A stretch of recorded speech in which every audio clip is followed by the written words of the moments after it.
that's him 100%. I mean, without me hearing his voice, I'm like, it's unconfirmed. But if you got friends that knew him and grew up with him saying it's confirmed, then I gotta say, hey, yeah, this is probably Brian Koberger. But I did send it into the FBI. I did clip that. I also went through 80,000 phone calls, found the number, sent it into the FBI as well, and they have that, and hopefully they get down to that information. Good. Do you know that they are in receipt of it? Did they come back to you at all? I know they have it. I never got an email back yet.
Ladies and gentlemen, we are here. What is going on? Shout out to everybody coming into the stream. You are here for the Saturday Night Live. We are going to talk about the Madeline Soto case again, and maybe go through some other articles about some other cases that are being suggested right now that have came across my radar. But come on in. Make sure you smash that like button.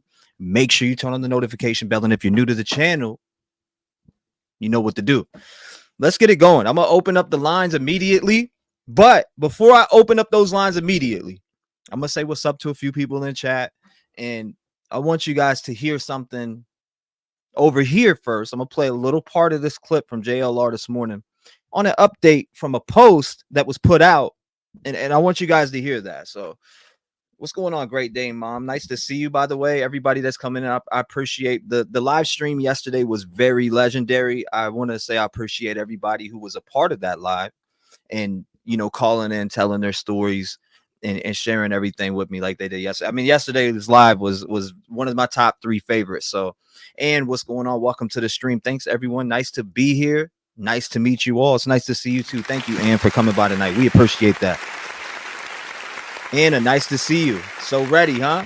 Justice for Madeline. We're going to jump into that. Is mom a prime suspect? It's from some sources that have reached out. There's no comment from police when asked about mom. They didn't say, no, she's 100% still not a suspect. In fact, ladies and gentlemen, they said the complete opposite. They said no comment. When a police officer says no comment and they say that she's not, they didn't come out and say, no, she's not. No, she's 100% not a suspect. Still, they just said no comment. So that is very telling to me. Ellie, nice to see you. I appreciate you coming by. Scorpio Sunshine, is very nice to see you. We may see each other around. You said around. B, we live here. Home is where T is. Thank you. I appreciate the love. Shelly, nice to see you tonight. Country Divas, nice to see you. Adaz, nice to see you. Sherry Marshall, nice to see you. Hey, everyone, I lost my membership. Well, maybe we can get it back for you tonight. You never know. Maybe I gift 20. You never know. Peggy Tatus, nice to see you. Wanda, nice to see you. Teresa, nice to see you. If you want to catch a gift every now and then, turn your gifting on. Make sure you go to you can do it on the iPhone, I think, from a link. You maybe got to go into the browser. But when it comes to Android, click on the bottom. I will give out free gifts too. So again, if you want to do that, make sure you click the bottom and you could possibly win that also. NFT, it's nice to see you. Something is cooking, in my opinion. Very silent. And I know a lot more people want to talk as I listen to over 50. I listen to over 50 voicemails, and there's multiple of you that left like the max amount of time on the voicemail, like 3 minutes. And I was listening to the theories and things that you guys want to talk about live. And that's what we want tonight on this late night show. We want to hear your theories, your thoughts, what is going on in your mind. Do you have a different idea than someone else? Or you know what I'm saying? Is there something different that you're thinking of that everybody else isn't? We want to hear about it. Kathy, nice to see you. Every stream I see Kathy. Every stream I've been seeing you. Just Jen, Brian, nice to see you. Kathleen, nice to see you. Kelly, nice to see you. All familiar faces. Just Debbie, Zoe, Gwen, Carissa, nice to see you. No, baby doll, I feel like they need to come out and clear up the pregnancy rumor. They did involve the public. We deserve to know the outcome. Agreed with you 100%. Oh my God. I just needed to hit that. Well, I ain't heard it in a minute. Kelly, nice to see you. Puddle, nice to see you. Let's jump into this little update here so you guys can hear it. We won't have to go through it, and then I will open up the lines immediately. We won't wait. We'll get straight down to it. In JLR investigates.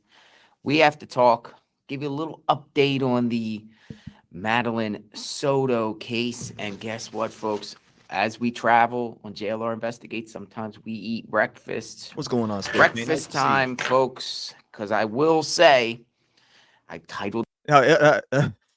I bet you. Okay, so now I'm getting the pun here. I bet for some reason I'm thinking JLR is going to say that she's toast. This video, Madeline Soto, mother under investigation, but I'm also going to include that she is toast. I knew it. The mother is toast. Literally, the mother. The reason why I knew he was going to say that because he said the same thing on the Brian Koberger case. Is toast. Charges are coming, folks. Let's not get it twisted. Authorities, Spectrum News actually spoke to the Kissimmee police chief yesterday, and she had an interesting response to a comment about any other suspects, and we'll go over that.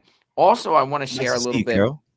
Ah, man, I got some delicious orange juice. I got a little raspy throat, and the temperature has changed here in Texas. I am in South Texas. I am along the border, staying at a hotel, doing border stuff, but we also cover everything on JLR Investigates, including the Madeline Soto case. We were there looking for her. We were all around the area, Hunters Creek, Kissimmee, looking for her. Make sure, again, and make sure, guys, if you're not subscribed there, go over there and subscribe. This child, but we knew on our channel that something was up right from the get-go. We knew that the mother's stories didn't make sense. We knew that just things weren't adding up at the time. Right. Remember the mother, we dropped Madeline off the school or by the school and across the street from the church. She walked and all that, hogwash and all that. Well, we were there. It didn't make any sense. We couldn't, we knew from the get-go that this was a BS story. But guess what, folks? Okay, so let me share something with you. I'm going to share this tweet by Spectrum News because they spoke to the police chief. They spoke to the police chief, and they said, spoke briefly with Kissimmee PD Chief Betty Holland this morning. We want the best possible, and we are working with the state attorney to bring justice for Madeline Soto. I also asked if there's other suspects. I also asked if other suspects are now involved in the case. The chief said no comment. No comment. And you know, and we know when anyone says something no comment, it's pretty much that she is a suspect. The discrepancies in her statements, we don't know about her whereabouts on the morning. The discrepancy she gave to all of us, the public, she said, oh, she saw Maddie get dressed to go to school in the morning of the 26th. It's kind of scary, folks. And so again, after being asked, and I'm gonna open up the lines right. I just wanted you guys to hear the little update. Multiple sources have not just only this group, but multiple sources have asked, and she is saying no comments. So, or Kissimmee, whoever, and whoever's ahead of the investigation, they keep saying no comment on mom, which makes me believe that they're still working on this behind the scenes. 219-885-9693. I'm opening up the lines right now. I want to hear from you guys. So let's dive right into it. Let's not wait. Let's get straight into it. It's on. Oops. You don't want to hear that over again. 410, you're on the show. Talk to me. And you got what's good with you, man? What's good with you, brother? How you doing tonight? 5 minutes. The floor is yours. What's your thoughts on this case? What's going on? All right, this is what I think. I don't think it's as secretive as people think it is. What I believe is happening is the police is gathering as much information as they can get. Right. Because this dude, he gonna get his lawyer or whatever the case may be, and they're gonna try to plea bargain. What the police is doing is making it so much an airtight case that there gonna be no room for plea bargaining. They're gonna try to hit this man with the death penalty, and they're trying to make sure that everything is sewn up so good to the point that there is no wiggle room. There is no talking. There is no nothing. Like they're gonna get the mama, they gonna get whoever else is involved, but they really targeting dude because they know he was the main culprit. So it's like it's some big secret. They just trying to get as much evidence as possible so they can throw the book at this dude. Yeah. Oh, so do you don't think the mother is involved here in this case whatsoever?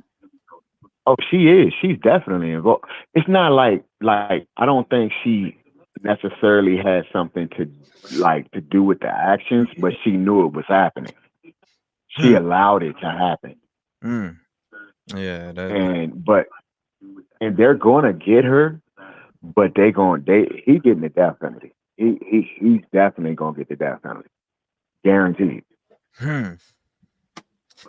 Yeah, I think so too. I think they're gonna aim for the death penalty on this one, especially. I mean, you're seeing they're saying that she was visible in the car dead. So I mean, with that type of evidence, I don't see how they couldn't. Yeah, they just making sure everything is there's no room for his lawyer to try to argue and say if he admits it, then taking this off the table. They're not trying to take nothing off the table. They just trying to make sure everything is locked down. Yeah, I think that they're locking it down. As far as though, what I do think is taking so long is the stuff with mom. I think they want to serve it all together, make sure they got all the knots tied. Right. You got an echo in the back. They're gonna get her. Might be the stream though. Yeah, I'm listening to you. So. No, you good. Bro. No, we can hear it. We can hear it. Yeah, I just turned it down. Yeah, they gonna get her, and they gonna see whoever else is involved because they call her in so many lies. But yeah, him and what he did to this little girl, I believe that's their main target. They gonna get her because he allowed it, but they gonna throw him under the people be talking about in jail they let you they put you in protective custody when you got these type of charges. I don't even think they gonna give him that because of what he did to this girl. He gonna be in general population until he go for the death penalty, and they gonna let people do what they do to him. I don't think they're gonna do anything to protect this dude. They gonna throw straight book at him. Somebody was messaging me and talking about the Rick guy they called into my show. They said, I think the Rick guy, he called in for more than one reason. Rick I believe, is friends with Jennifer and Stefan. And I believe Jennifer was listening to your podcast many nights and she had him call in. She was probably on the phone line or with him, just the way he spoke to you and approached you on the phone. That's why the things he said. And I think there's two sides to her. I believe that Jennifer and Stefan were victims of child abuse. 3, the most haunting thing that I feel matters is her not showing up to her child's birthday. I believe she has no feelings at all, self-centered, and no morals as a human. When a person has no morals and nothing to believe in what is anger, love, affection, she is a blank page. I can read the rest of that, but I think you're nailing that one. Allegedly, maybe in some aspects, whoever wrote that in there, I think that's Tammy. Shout out to you. Yeah, Tammy hit that on the head. Yeah, no, I don't know about the Rick guy. I still think he was a troll. I'm still standing on. I think he was a troll, but again, the craziest thing about what he said was the sex ring. Him and Steven wearing a ring or some type of something at the end. A ring. I heard the ring part, and then the next day a ring gets busted. Right. That blew my mind. Yeah. You know. And then that sheriff gonna get in some type of trouble because of that crime scene though being exposed. You know how many people try to send me that picture, bro, and pull this up on stream? Like what? No way. Yeah. No, I won't do that. I won't. We could talk about a lot of things, but one thing I'm not gonna do is bring up a dead little girl, her picture on this stream and show it to everybody. I mean, if you got that mind that wonders about those type of things and you want to go look at that, be my guest. But I will not pull up Madeline Soto's picture with her body in it. No way. Absolutely. Right. Exactly. Absolutely not. Exactly. But I appreciate you, brother. Thank you for being a part of the show, man. Thank you for calling in. I appreciate you sharing your thoughts and theories with us. I hope you have a blessed night. And thank you for starting off this show too, by the way. I appreciate that. Oh, it's all good. Thanks for having me, bro. God bless you, brother. Shout out to him. Good phone call. If you want to call in just like him, it's 219-885-9693. the alleged rumor out there right now, they won't speak on Jenn Soto. They're saying no comment now. Remember the whole 100% not a suspect at this time? That's not no longer what is going on. It's no comment now. So we know what's going on. 3, 2, 1. You were on the line. Talk to me. 3, 2, 1. Is this T-REV? Yes, sir. You were live right now. What's going on, my brother? Well, I just wanted to first say thank you. You are welcome. No, I mean, thank you from all of us that want to talk to you and say thank you. Appreciate that, brother. I appreciate that. You're doing God's work. Oh, man. Don't do that to me, brother. I appreciate you, man. I hope, I mean, maybe I touched you in some type of way. Through Through the streams or whatever, but I appreciate you, man. You turn on all these cougars, but I watched you cry like a baby, and I know you've got a big heart. I appreciate that, brother. So I'm limited at what I'm allowed to share. Okay. And I have to be very cognizant of the clock on the screen. Okay. Like a comedian, you know? Yes, sir. But we're not doing an open mic for comedy tonight. Absolutely. So Texas veteran, right, that wants to do this website? Yes, sir. I would like to help with that. Okay. So I'm just saying, I'm part of the, I'm hopefully part of a progressive movement to limit. We're not going to ever eliminate, but hopefully we can try to limit the need for what you're doing tonight. Yeah, man, that's right. I appreciate that. So, man. Okay, so I might know some people in town because I'm lucky. I've lived in Orlando since '82. Okay. And I know some people in the government and in the entertainment game, and I'm not wealthy myself. I'm just fortunate, like you, to still be here. Yes, sir. And be aware. Yes, sir. And want to make our world a better place. And that sounds good to hear. And then another man calling and be on board with that too. I appreciate you, and to express the love you shown. And I mean, just in general, from seeing what you said. I don't know about the cougar part, but I don't know about the cougar part. But nice fella. You got a high percentage of ladies that think you're a very special man, which you are. But I'm not going to get on here and make you blush. I'll leave that up to Tanned Tammy or somebody else. Because, anyway, I just wanted to share that I've lived at Venetian Bay in 2019 at the condo complex where this all supposedly happened. Oh, wow. And so, so I'm familiar with the gated entrance on the west side and the entrance on the east side that's just south of a school, which is very interesting that the girl didn't go to the middle school walking distance to the condo. She went to middle school all the way up in Hunters Creek, which now I know I'm on the world here, so I gotta be careful. Hunters Creek is a nicer zip code than Kissimmee. So better schools. If you and I had a 12-year-old kid, we'd probably want him to go to school Hunters Creek instead of Kissimmee. But if I wanted my kid to be multilingual, which I hablo un poquito de español, I would be fine with him going to school in Kissimmee because they would interact with a much different culture. Okay, yeah. Which is ironic because it appears, if I'm paying attention, the mother is Colombian. So maybe Madeline even speaks Spanish. Interesting. I don't know these. All I was getting at with you is another lady that does a badass dedication on the internet, like you, Jay something. She did a video because I've been trying to figure out why no one is doing a little more deep geography dive into the body dump site. I feel so sick saying that word. That's so dangerous for me to say about this angel, but the fool, the monster, dumped this beautiful girl's body east of Alligator Lake. And that's much closer to where Santa and his suicided son with the pool parties with the kids live than where they live. And if you get bored, you can drive from Venetian Bay right by Santa's house and then right to the dump site. It's literally on the way.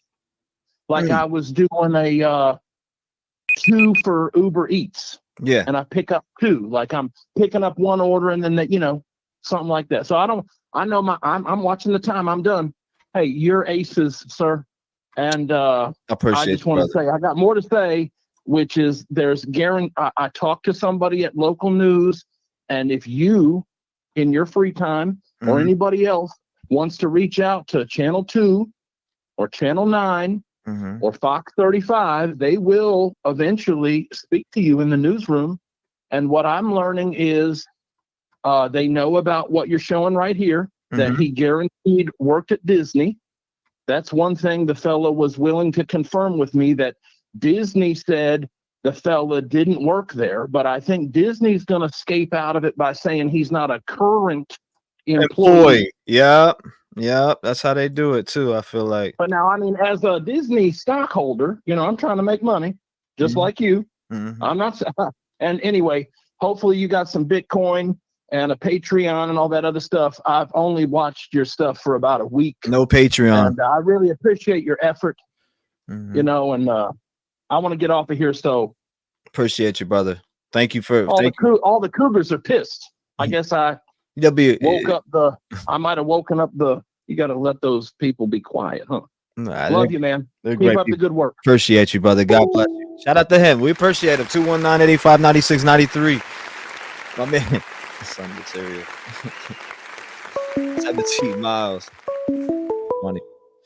360, you're on the show. What's going on? You're live. Hey. How you doing tonight?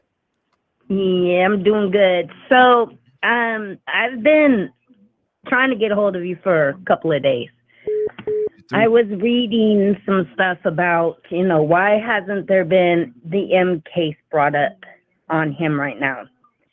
And they are investigating.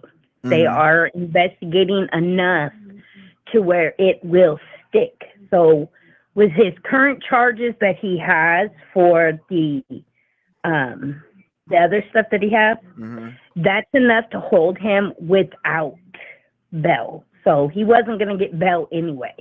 No. And then he didn't want to show up for court, which made him look really bad. My personal opinion, what I feel he's doing right now is he is squawking bigger than anything. Because if he's going to go down, he's going to take her with. You think so? Yes. Because think about it. If you've ever gone to jail or prison or whatever, and you know that you did not do either the whole crime, the part of the crime, you were like just there by guilt. In this case, he did participate. The proof was already on his erased phone. Thank you, Alicia.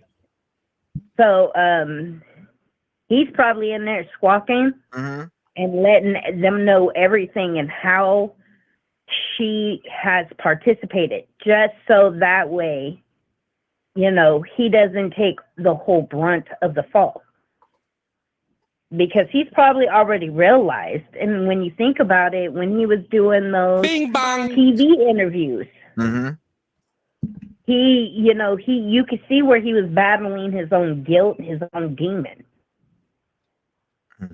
If you really pay attention, it was the one where he had the red eyes. He wasn't crying out of, he wasn't crying out of his own, out of what he did. Right. Per se. He knew what he did, he was about to face some time. So he had to come to grips with that. and seeing how, you know, he doesn't have this reputation of being a SA or SO, he probably realized, dang, I'm fitting to go down, and I'm fitting to go down hard. Yeah. Do I feel mom had something to do with it? Of course. That you can tell. Who is going to give an interview, go from trying to stay in character, and then turn around after the little thing behind her goes off, she starts laughing, and then she regroups to get back into character? That's when she starts doing the detective thing, when she starts shaking, like she starts doing that whole shaking thing right there as the reporter goes, something about the detectives, and that's when it all kicks in, which is interesting. Because if you watch the one you have right now, I think it's the one where she shakes. Yeah. And then the little thing goes off, because some are saying it was a dog feeder that was letting the dogs know that they had to feed. Some are saying it's a parrot. It was whatever. So if you watch it and you watch her body action, because I've been watching, oh my gosh, there's one, they're a retired cop. And they had body readers analysis on their show, and they were breaking it down. Everything she did, from her eyes, from the way she was looking, from the way she comforted him. Like, this is your child, not his. You're comforting him. It's the other way around. He should be comforting you. Absolutely. She should have that, and that's another thing that threw me through a loop. Some people it didn't bother, but me, I'm immediately looking at it like, hold up. If that, Yeah. I would be comforting. I don't know. That's just the way it clicked in my head, anyways. Exactly.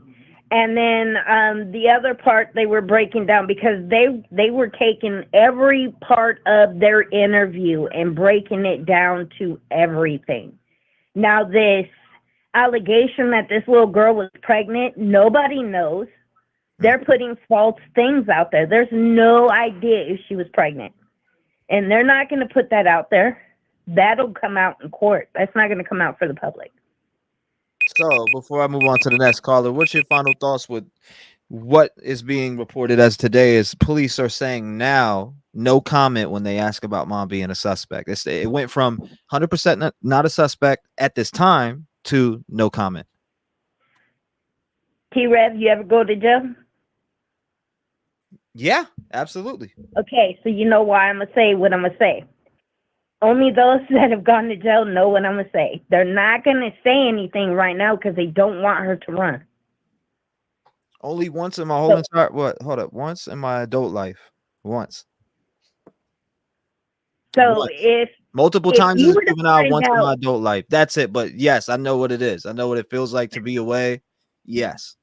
If you were to be investigated, would you want to know if you're about to be arrested?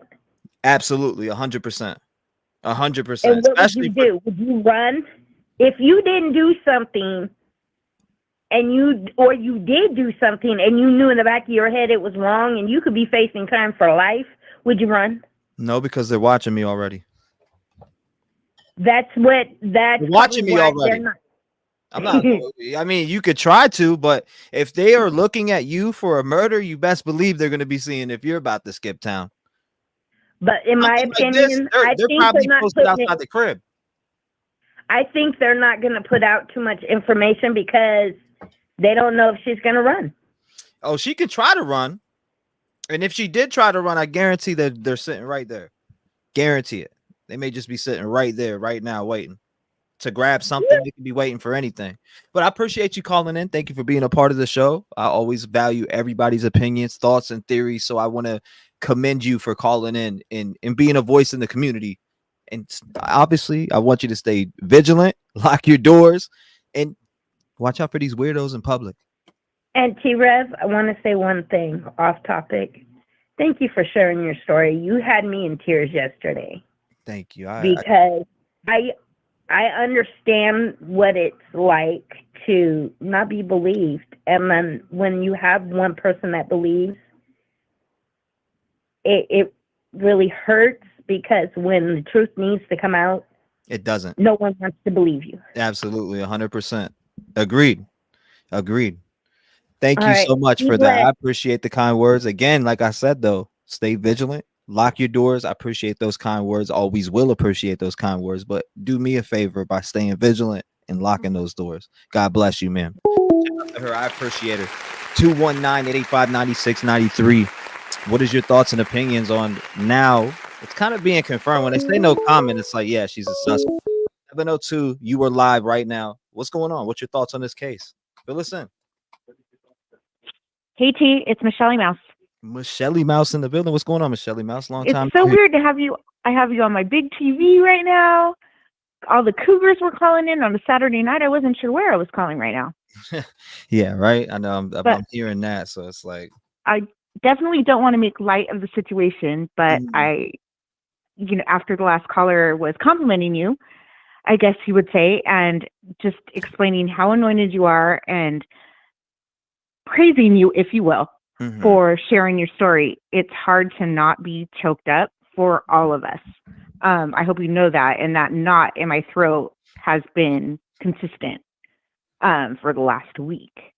So I'm really just calling to let you know how much we love you and appreciate you listening and just listening and keeping your heart open to all of these people that have an opinion or have been through something and just want to share it with you and let people know that they're not alone. Yeah, and that's I love hearing from them people all the time, and even some don't feel comfortable enough to call up, or that they'll send an email and send their story, and I'll read it too, and it's like even that works too. I mean, if you're not comfortable enough and you just have that much social anxiety, which I understand that some people do, email it. I'll see it. Trust me. Right. I read them too. So I think we all just want you to know how much we admire your strength, even though you're like, no, I want to share, I want to help, etc. The strength that you've shown and just shown how big your heart is over the last week has just been huge to all of us. Yeah, I think it's important not only for you guys when you call in to know who you're talking to, but I mean, even my story from whatever, it doesn't matter. I feel like, and that's how I feel like it should be with every creator, but every creator is different. They look at it as only a business, when I look at it as a bigger purpose. Now, I know that there's success and things that come along with it, but you'll see different people that be like, oh, well, let's start a super chat train, or let's do this. Like, I don't care about that. If people want to support me, they're going to come in here and support me, whether they like, you know what I'm saying? Like, whether they want to or not, people do it. And people being in the chat commented, that's supporting. So regardless, if you think that I'm worth something and you want to do that, you'll do that.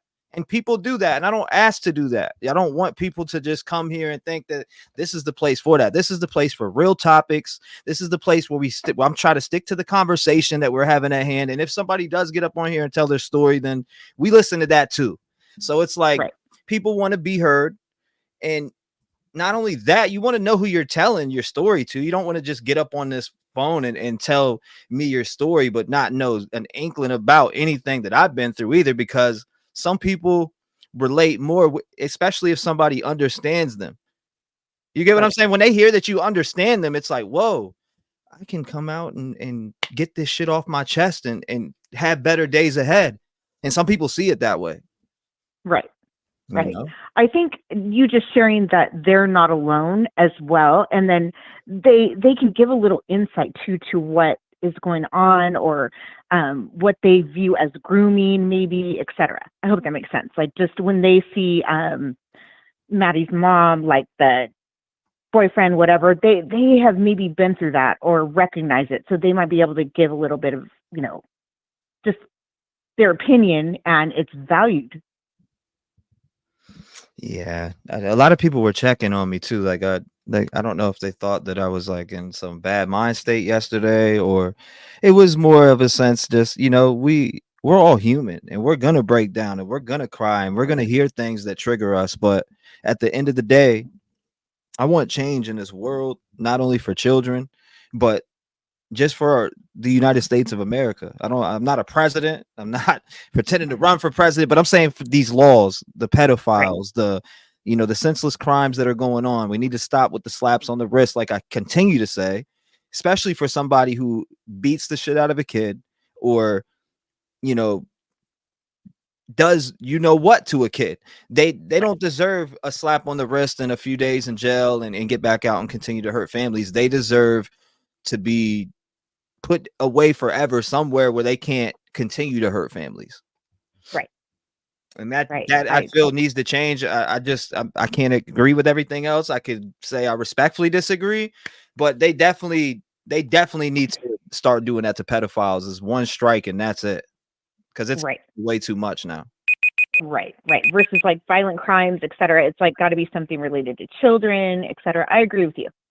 I'm just so sick. I mean, it's never going to stop happening in general, but the more that you put away these guys instead of putting them on a sex offender list, and we have to look them up, or sometimes you just never know who's who.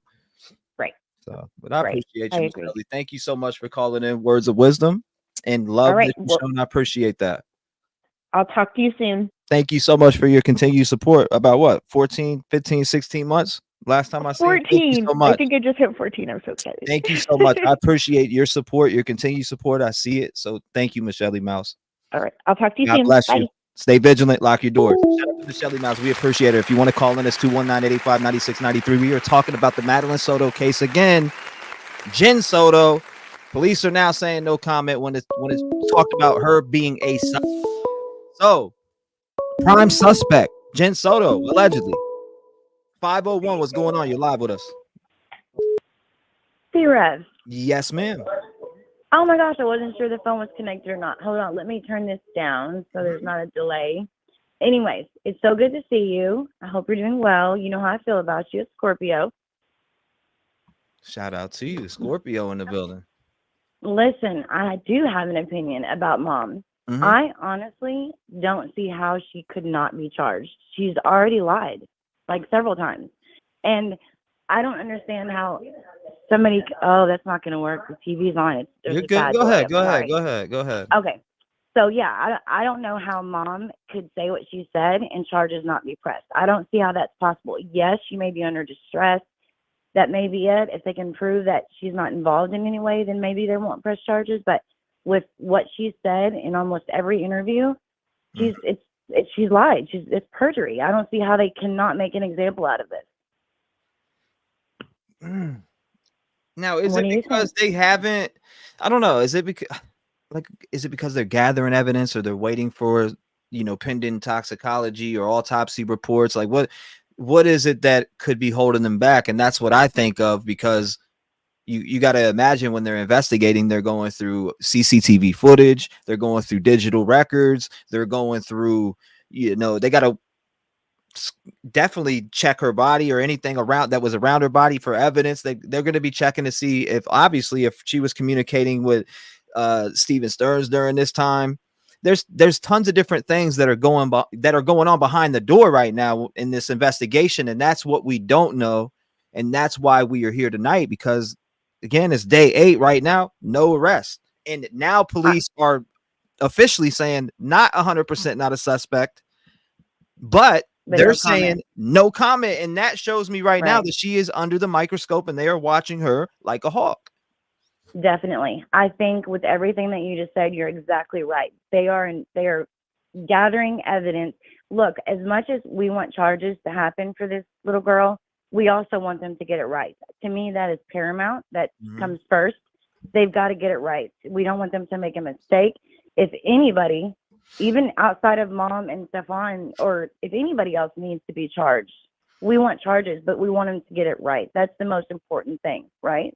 Mm-hmm. So it's hard to not see charges yet. It's really difficult to know that nothing has happened, but I think it would be even more devastating if they got it wrong. So yes, unfortunately, toxicology, and I'm not even going to make this about me. I'm only saying from personal experience with my son, it took 16 weeks Yeah, I yeah, hope yeah. I'm sorry that about your son. Oh my no, God. it's okay. It's okay. Thank you though. It's okay though. But thank you. He was a blessing. But thank you. No, no, no, But no, no. it did. That's so sad. I mean, what I want to ask you what happened. Well, see, when I hear things like that, it's Oh my like, gosh, but it was a I crazy won't do it to story. you. If you Okay, want to, I'll email you. I'll email you. How about that? only if you I'll want to. tell you Yeah. about it. I'm just sorry that you had to go. I mean, damn, like I can't imagine you like when you say Yeah, your he was son. beautiful. It's hard for me to ignore that. Like you didn't just say that. Well, I know that, but I You did. know? The reason why I wanted to say my personal experience is because I'm not just pulling this information out of the air. It's a Yeah. fact that, but this is a much higher profile case. My son's case was not high profile, and it's unfortunate that sometimes cases may come quicker because of it being high profile or just depending on the circumstances. My Right. son's case was not high profile, and it took 16 weeks. And it was almost 16 weeks to the day. And so we may have to wait a really long. I mean, the Kansas City Chiefs, we've not heard anything about that yet. I think they're waiting on toxicology. It could take a while, Yeah. but hopefully with time, they'll get it right. But I just don't see how mom, I mean, gosh, I know she's got to be under distress. Whether she's involved or not, she's still under distress, Mhm. Right. So as a mom again, I would like to think that she's under distress and maybe she's getting her facts wrong. But she's got them wrong a lot. She was very wrong. She specifically, and we are all saying we heard it. Everybody heard it. Mhm. We dropped her off. We did this. I saw her. You know what I mean? It's all wrong. They've already proven that to be wrong. Right. So That's true. I don't know, T. Let's just pray they get it right. I'm not going to keep you any longer. That I do want you to touch on this. I hope to gosh that Rick Armstrong is a troll, but that crazy phone call of him saying at the very end, no, I don't think it was wrong. We were part of a ring.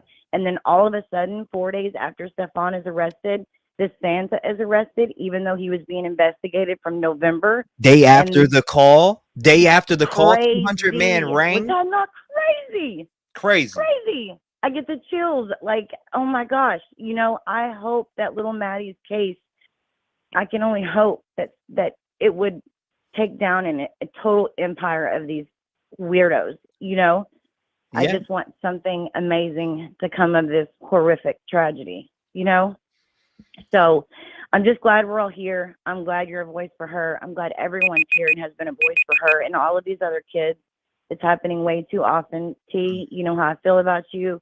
I love your chat. I live for this. Take time for yourself because it's needed, but we love to see you. Yeah, no, I mean, I tell people all the time, like there'll be times where I have little breaks, but then there'll be times where I'm on maybe 30 days in a row nonstop. Like, and with a day or two missed out of it, it's just the way that I've always been. When I need time for myself, you'll notice it because I won't be there. But when I'm here, you'll notice it because you'll be like, damn, you're still live? Like, you look refreshed today. Yesterday, the last couple of days, you look refreshed today. You do. You always look great, but you look refreshed today. Thank you. I can see a difference in you today, for sure. When you let out things, it always helps. Oh, well, I'm glad you see it because I say it about every 5 seconds. When you let out things, it helps, and I appreciate you. Thank you so much for calling and not only sharing part of your story, but just what could be going on right now as far as behind the scenes with the autopsy and different things to that nature. But if you didn't know, on the Kansas City 3, the toxicology and all that did come back. So preliminary or the full toxicology? Pretty sure. I thought it all came back. I've been checking for updates. There's been no updates on that case, so it's maybe you're right. And I would definitely think that you would have more information than me, but I was just under the understanding that it was the preliminary that came out, which was, what they had mentioned, but I didn't know that it was the full toxicology. I mean, I know that they can get an initial report and then send it out for more, for them to look at it a little bit more. Absolutely. I can't even think of the word. Yeah. So I mean, it could take a while, but there's just so much going on in this world right now. I'm just glad we have people like you, people like, the people that are in this chat. I see them around, but we live to be right here with you. So I appreciate you. Of course. Well, listen, I'm going to let you go. You'll see me over there in green. God but thanks to all of you. Thanks, T. Thank you.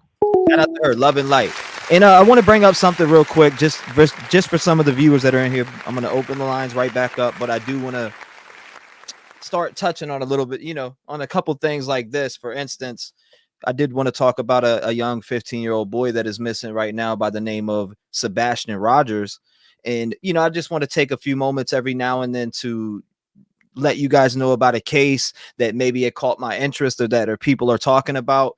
But I just want to read this small article, and we'll jump right back into it. We're still here. We're talking about Madeline Soto. But again, I just wanted to shed a little bit of light on a missing teenager, that autistic teenager. Okay. So they said that there's no evidence related to the missing teen found in Kentucky, or found at a Kentucky landfill.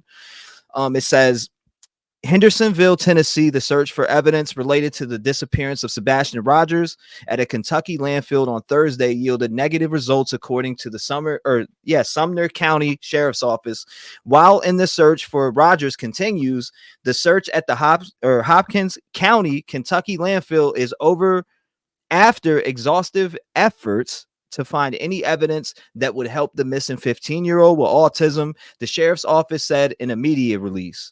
Authorities said no leads or evidence pertaining to Rogers' whereabouts were discovered during the operation. The decision to search the landfill was made in accordance with ongoing investigative efforts and information gathered in the search for Rogers, the sheriff's office said. Sumner County Sheriff Sonny Weatherford told WSMV4 he is hopeful they will still find Rogers and call their investigation a search and rescue operation, but he is concerned it will become a recovery operation if they are not able to get a solid lead soon. Now that was an update. I just wanted to let people know, maybe you're following the Sebastian Rogers case, but I did want to let you guys know, just read a little something first, or for a second, to bring some awareness to this young man that is missing out here. And again, I'll show a picture of him real fast across the screen. And if you live in this area or know anything about Sebastian Rogers, again, let's go down. Where's this picture at? I just want to put his picture up on here so you guys can see. Hold on, let me see. Let's go to images.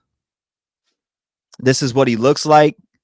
And again, it's in Tennessee. If you see this boy anywhere, make sure you call the local police department, anybody that you could reach immediately, and say, let them know you possibly seen this kid, Sebastian Rogers. Allegedly, he is an autistic kid, and they want to bring him home. So I figured I'd show that to you guys real quick and read that article.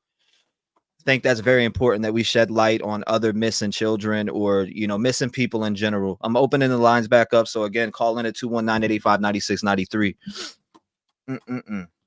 Exactly. Call us. Jump down.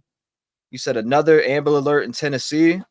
Interesting. Tina says, thank you for sharing about Sebastian. I had not heard. Well, I'm going to be diving into, I'm going to make a video about it too, but I did want to let everybody in this live know about the missing boy, just in case you live in Tennessee and you haven't heard anything. Maybe you've seen this kid walking and didn't think anything. 469, what's on your mind? Talk to me. Hello? Yes, ma'am. You are live on the air. Hi, my name is Stacy. I'm calling from Texas, and I just wanted to talk about this situation. Mute the background? Can you do me one favor and mute the background so people can hear you clearly and understand you? Oh, yeah. Thank you so much. I'm ready whenever you are. Appreciate you, Mr. Papa.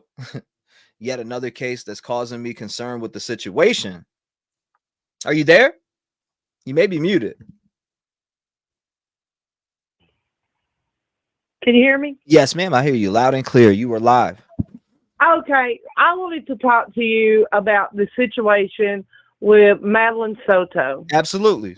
We're here for I'm a mother, and I'm not just a mother calling in because this is touching my heart. Right. I'm a mother who in 2004, my 11-year-old daughter was abducted, and she was raped, and she was left for dead. I'm sorry. In Austin, Texas.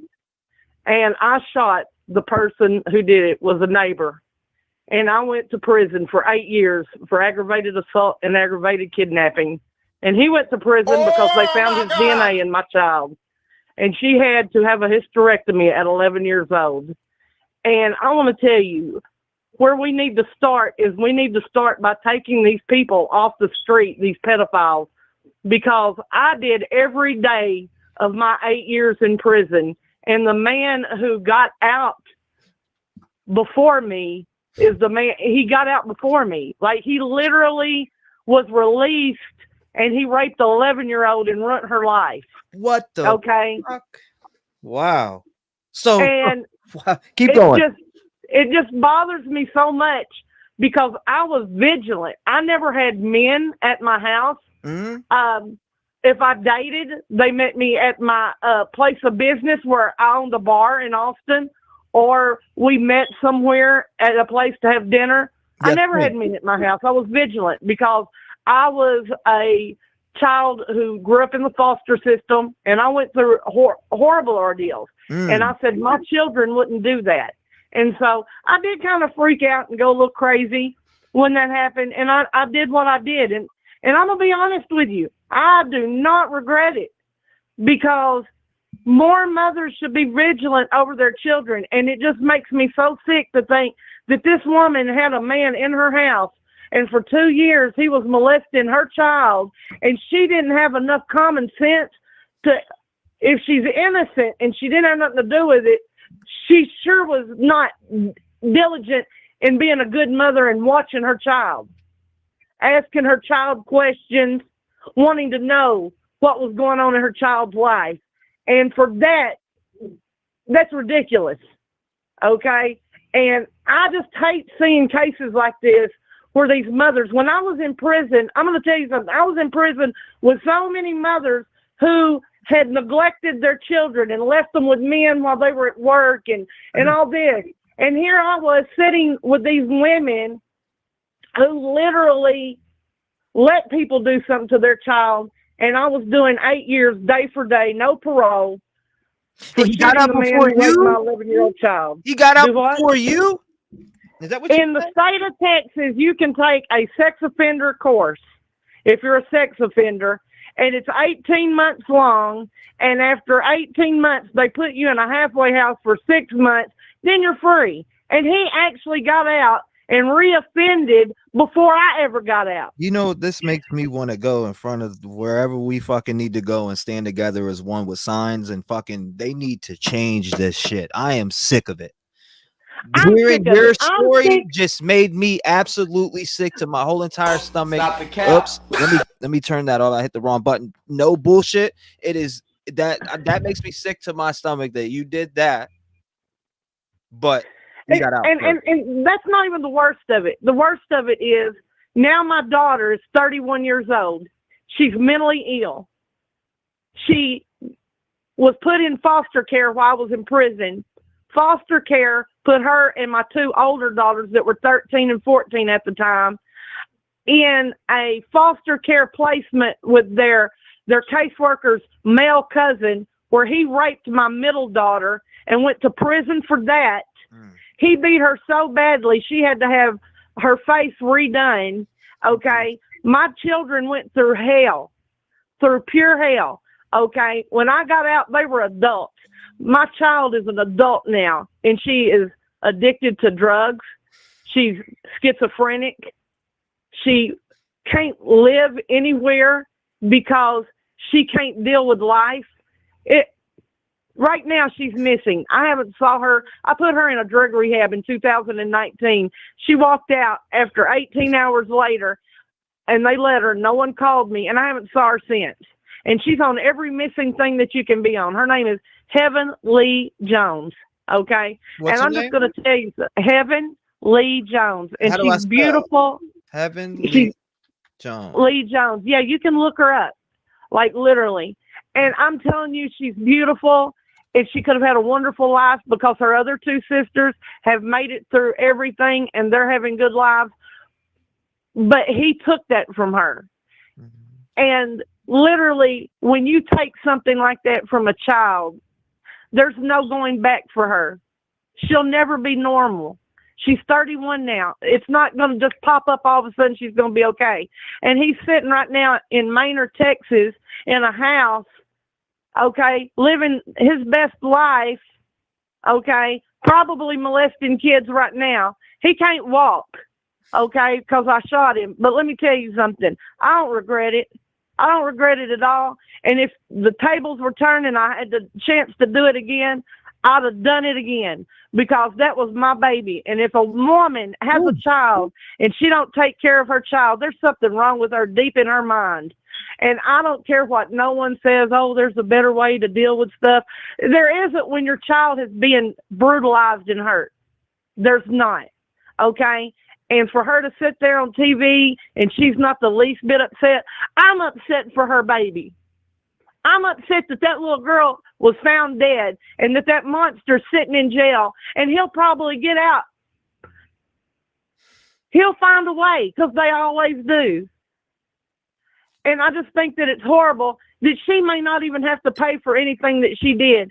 And neglect is the least of it to me. Neglect's the least, because she neglected to check in with her daughter. Ask her daughter. I have a granddaughter now that is 16. And let me tell you something. I asked my granddaughter. She lives in Virginia Beach, Virginia. I live in Terrell, Texas. That's where I'm born and raised from, Virginia Beach, Virginia. And I call my granddaughter. That's every where day. that's where my guy, the guy that did what he did to me, he still works at the Hunt Club Farms right now, and he's touching kids. They're sitting on his lap. He's the Grinch. He's the, you know what I mean? Like, so if you're, let your family member know the Hunt Club Farms, don't bring no kids around there. I sure will, because let me tell you something. There's a special place in hell for all them son of a bitches that do that. Absolutely. And I'm not joking. Absolutely. And so I do. I call my granddaughter and I ask her stuff.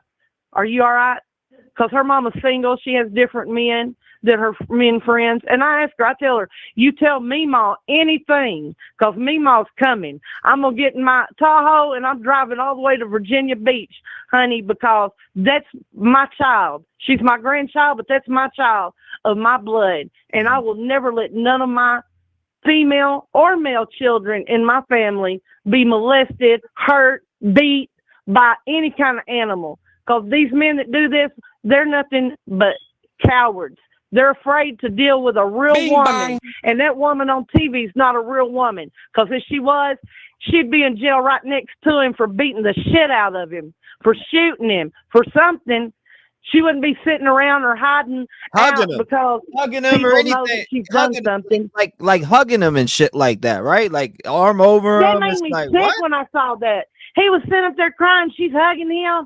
And I'm thinking, why ain't you hugging yourself? Because that's your baby that's out there. That's your baby. Your baby is missing. And I knew deep in my spirit something was way wrong, more than what they were saying. And I felt like in my spirit, because I'm going to tell you something, when you're a mother and something happens to your child, you don't sit there calm. And I don't care what people say, oh, well, people deal with things different. No, when you're a mother and your child has been hurt or your child is missing, you go berserk. You go berserk, because what you want is you want your child back. You want to know it's all right, that everything's okay with her or him, that baby is safe. You don't sit up there and be like, oh, well, we went down here. We didn't do nothing. You let him take your daughter off God knows how many times, and the last time he killed her. And you should be right there in the jail cell with him. Bing bang. And then I appreciate you sharing your story, not only about your daughter and your story about what you did. You went into prison for 8 years. You did every lick of it, got out.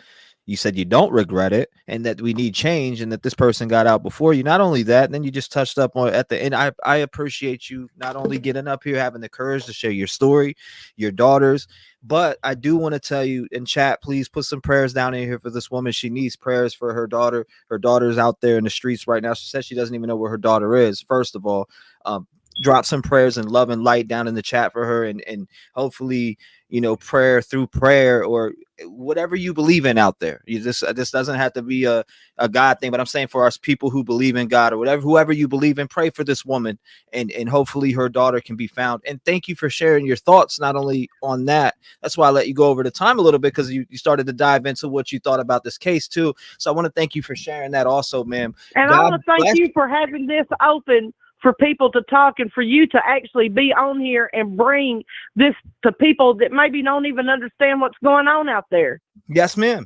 Absolutely, they got to hear it because a lot of people they don't want to dive into the details of certain things because it's too graphic or it's triggering, and it does trigger me too. Trust me, it triggers me, but it also educates us and can point us to signs of things and how to stop things if you see them before they even go as far as what this did. Thank you so much, ma'am. God bless you. Thank you, and God bless you too, T-Rex. I can't wait to hear from you again. All right. Shout out to her. I love her. What a good call. 219-885-9693. She was spitting facts. You could be my new Mima. I need a new Mima, especially one like that. Damn, she'll drive to the damn side of a brick building. That woman right there will drive to the brick building and whip someone's ass. I can hear it in her voice. 928, you were never too late. What's going on? You're live. I can't believe it. I've been trying to get through for like 4 days. Well, you are through. You're on the line. You are live. What is your thoughts and opinions, and what did you want to talk to us about today? Okay, right now I want to punch that mom right in the face. That's what I want to do. Because, listen, when I was molested as a child by my 5th grade teacher, my parents made me finish the year with this guy as my teacher, and I was told to give him respect and blah blah blah. The betrayal that I felt as a child is like really triggering me, because it's like this woman betrayed her child and she's still betraying her child by trying to protect this horrible man. She is eyeballs to elbows deep in this thing. And she is just as guilty as he is. And it makes me so mad. And, this poor child, the betrayal and the rejection and all those feelings that she was probably feeling while this man was doing all this to her, and her mom did not protect her. I want to just take that child and put her in my lap and rock her. It just makes me sick, T, what's going on with this woman. This sounds like Tracy. It is. Okay, I was like, hold up, is this Tracy? Because I know Tracy. There's thousands of people calling, but I know my people. When I hear them. Tracy, this one's again, like, what are your thoughts specifics, or what are your specific thoughts on the fact that now they're not saying what they said before? Mom, 100% not a suspect at this time, but now they switched it to no comment. What's that tell you? I think that they're going to be bringing some charges on her, because I think they have found something, and you and I been on it saying, that we feel like she's really part of this, from Jump Street, right? So I think that they're going to nail her down on something, and it's going to be probably like a ping pong match between her and that perv guy. You know what I mean? He did this, now she did that, la la la. But I bet they both sink like a rock. And I'm hoping, and that I'm gonna laugh when it happens. I'm gonna laugh, because they deserve everything they've got coming to them over this poor child. My goodness, really? It's like, what the heck, dude? You can't find a better woman than what you're laying next to. Now you got to go mess with kids. You're a sick, twisted, demonically possessed individual. I hope they put the death penalty on this guy. I'll laugh. I'll laugh when they execute him, and I'm a woman of faith, and we're not allowed to hate, but I'm going to tell you something. People like that are nothing but a living, breathing demon in human flesh, in my opinion. And his mom and her mom being right there with him, right beside him, hugging on him and all. Are you kidding me? I'd be hunting that guy down. He'd be running from me. Right. I'd be trying to put bullets in him. Touch my daughter. I don't think so, dude. That's another thing too, though. Last guy seeing your daughter. Are you that manipulated by this person that? You know what I'm saying? I don't know. It's just, it doesn't make sense, because you would snap the fuck out if you found out these things at the end, and you're being, you know what I mean? You'd probably start smacking this dude in the face or beating him up, whatever. Where's my daughter? You'd probably, you know what I mean? You'd be going crazy, or you would get away from him and let the police do their part too. Some people would either lose control, one, or two, get away from him and report him to police. all acceptable. All acceptable. But that didn't happen. No. That didn't happen. Instead, she was comforting him.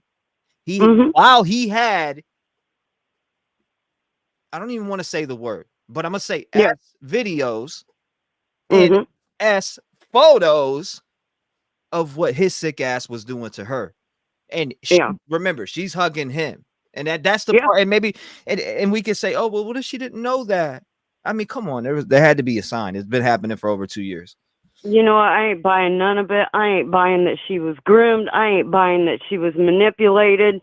This woman, you can tell by these interviews, she don't care. She's got a cold, dead heart toward her own flesh and blood. That's a crime right there in my book. You don't be cold and callous towards your own offspring. This woman ain't right in the head. Not at all.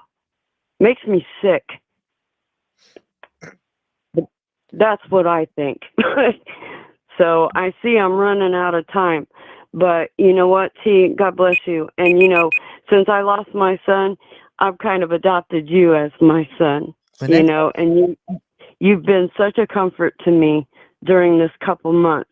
And I'm glad that I could be that for you.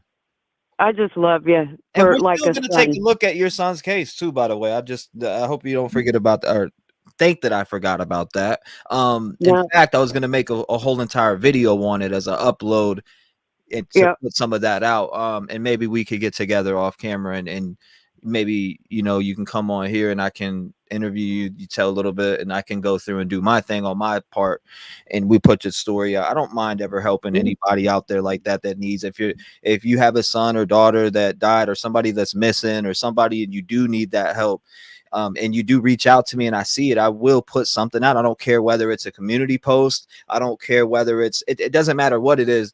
It's about the thought that counts and sharing it, because if that's what you want, then I want to put it out there and share it. I want to circulate it. Maybe you can get some help. Maybe somebody's seen something that's out there that's a subscriber now and didn't even know they seen it, you know? And that's how I think about it with everything. So again, I appreciate you, Tracy. Thank you so much. I appreciate it. I mean, I got tons of moms now and it feels wonderful. It feels wonderful to have a bunch of people that love you and listen to you. I appreciate that, Tracy. Thank you so much. Okay, Mama Tracy, that's right. You call me Mama. Mama Tracy. Mama Tracy, I appreciate you. All right, son. You have a good night, okay? You too. God bless you. Shout out to Mama Tracy. I appreciate Mama Tracy. 219-885-9693. F that counseling. I think that she's in protective custody on suicide watch. So you think that maybe she wanted to take her? Huh? 813, you're on with me. Talk to me. Hi, T-REV. This is Jolie, and I just want to tell you that I'm new to your channel, but I've been watching you for about a week. Yes, ma'am. And I'm 70, and I've lived a long life, and I've lost a child myself. But my heart is so filled with the sorrow that I hear from these poor girls and guys and yourself that are suffering, and all of this pain, it breaks my heart. And I know that God has a plan, and I'm inspired to hear some other ladies telling you the same story. But I know that God has some special gift for all of you. And being a healer, I just feel compelled to pray for everybody. And I've tried for a couple days to get through, and I can't believe I did. So it must be God's will. I believe that. Do you mind if I do that? Absolutely. My heart is just so filled. Absolutely. Lord Jesus, I ask for your spirit to fall upon T-REV and everyone listening to this line right now in this audience, all those that are in pain, the horror that they went through, the fear and the pain and the shame, and worried about their parents, worried about the outcomes, the suffering. It's too much, Lord, and they cannot carry it. Their hearts are breaking. My heart is breaking just hearing their pain. And I know how much you love them. I know that it's hard to understand how bad things can happen to people that are doing good. But there is so much evil that tries to take us down. I don't want to hate anyone because I know that our fight is against the principalities and powers of darkness, not human flesh. But human flesh is used. That's who is harming is people. And they're just being deceived. So I pray for the deliverance of those evil people, but mostly I pray for the brokenness and the harm. And I ask you, Lord, to infuse into each suffering person, a sister or brother in this world, the spirit of love and compassion. And let them know that they are loved and beautiful, that these things happen to them. It's not who they are. There was one time that we were so broke I had to go bankrupt, and I suffered terribly. And God finally said that to me. It's not who you are. It's something that happened to you. And it helped me to be able to separate the two. So I don't know what it feels like to be harmed in that way, but I know that it can cause grave suffering. I hear it. I see it in all of these wonderful people that have called. And as a grandmother and a mother that loves deeply, I want to be the grandmother to all of you. I have arms big enough. I wish I could hug every one of you. You should have been hugged. You should have been kissed. You should have been loved. You should have been protected and saved and cared for. Someone there every day when you got home from school. Someone that would stand between you and hell. And I wish I could do that. But God can. And God can make it all right. God can go back and heal those memories. And I hope you feel the love that I have for you. It's not my love, it's God's love. And He's just pouring it deeply into your hearts right now. Come, Holy Spirit. We need you. This world is broken, and we've forgotten that you can make everything right. We don't have to fight. We don't have to hate. We can love. We can choose to love. And one thing I want you to know is when you forgive somebody, it doesn't say it's okay what they've done. It's not okay. But you forgive to heal your own soul. It's not for anybody else. Mm-hmm. You just make a decision. It's not an emotion. You just say, I choose for my own sake to be forgiving. And that doesn't give anybody a pass for what they've done. We cannot keep these things behind closed doors and in the dark anymore.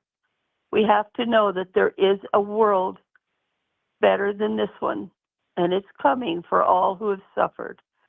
And I just send my love right now. Amen. I send it with all my grandmother heart to you, to every listener out there. You are loved, and I've never put eyes on you. I felt that to my soul. If nobody ever told you in your life you were loved, I'm telling you right now, I love you. God loves you. Jesus loves you. You have a heavenly mother that loves you. And you're beautiful. And you're just what God planned. Please let me kiss those wounds, those bruises, those awful things you've been through. I'm so sorry. I am so sorry, and I deeply apologize for all that has happened to you. And I hold you now in my such aching arms. Please be healed. Please love yourself. Please don't hate. Please heal. I love you, and I praise God for you. You're beautiful in His sight. And I thank you for taking my call. You are being used, T-REV. You are being used by God. And I have a sense from my long time of being a healer that you're a little overwhelmed by that. I think you need to rest a little. I think you need to not take it on your shoulders or worry about it.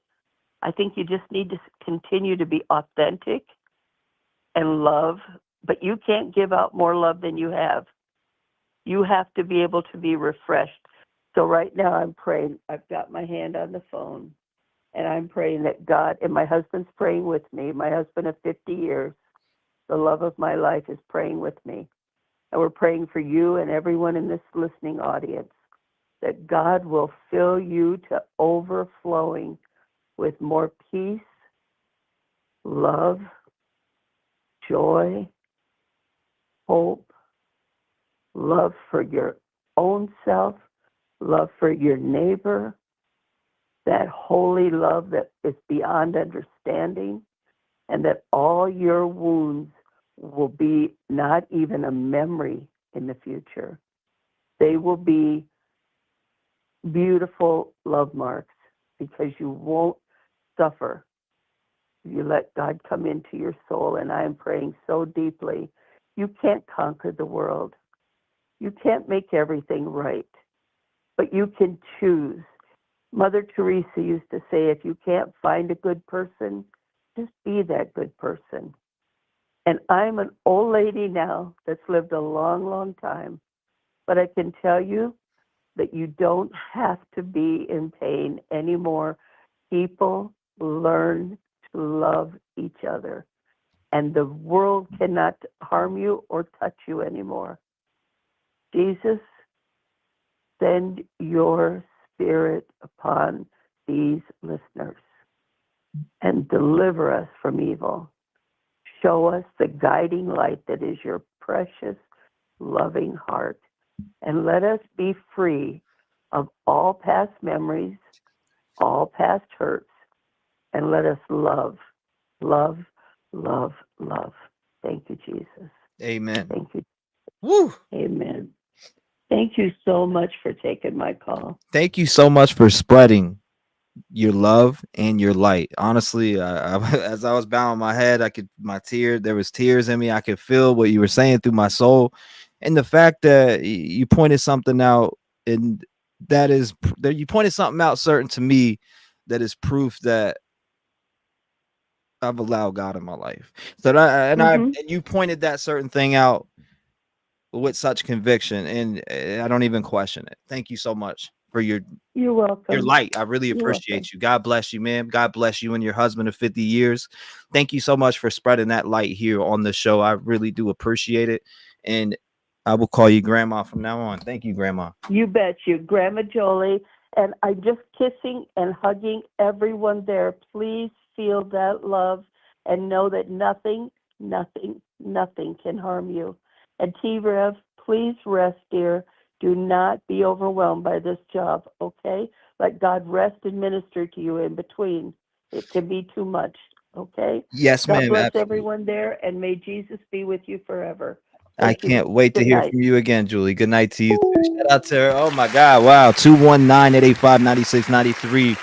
Shout out to that beautiful grandma that just called in. Grandma Julie, thank you so much for the kind words. We appreciate it. And we're here covering the Madeline Soto case. Wow, has this been an emotional for me and you guys, for us all together. It's been an emotional week here. I'm telling you. 724, you're in the door. Talk to us. Hello? Yes, sir. You are live. Okay, sorry. Hold on. I'm taking my headset off. Oh, you good, brother. Go ahead. Take your time. So, hello, T-REV. How's it going, brother?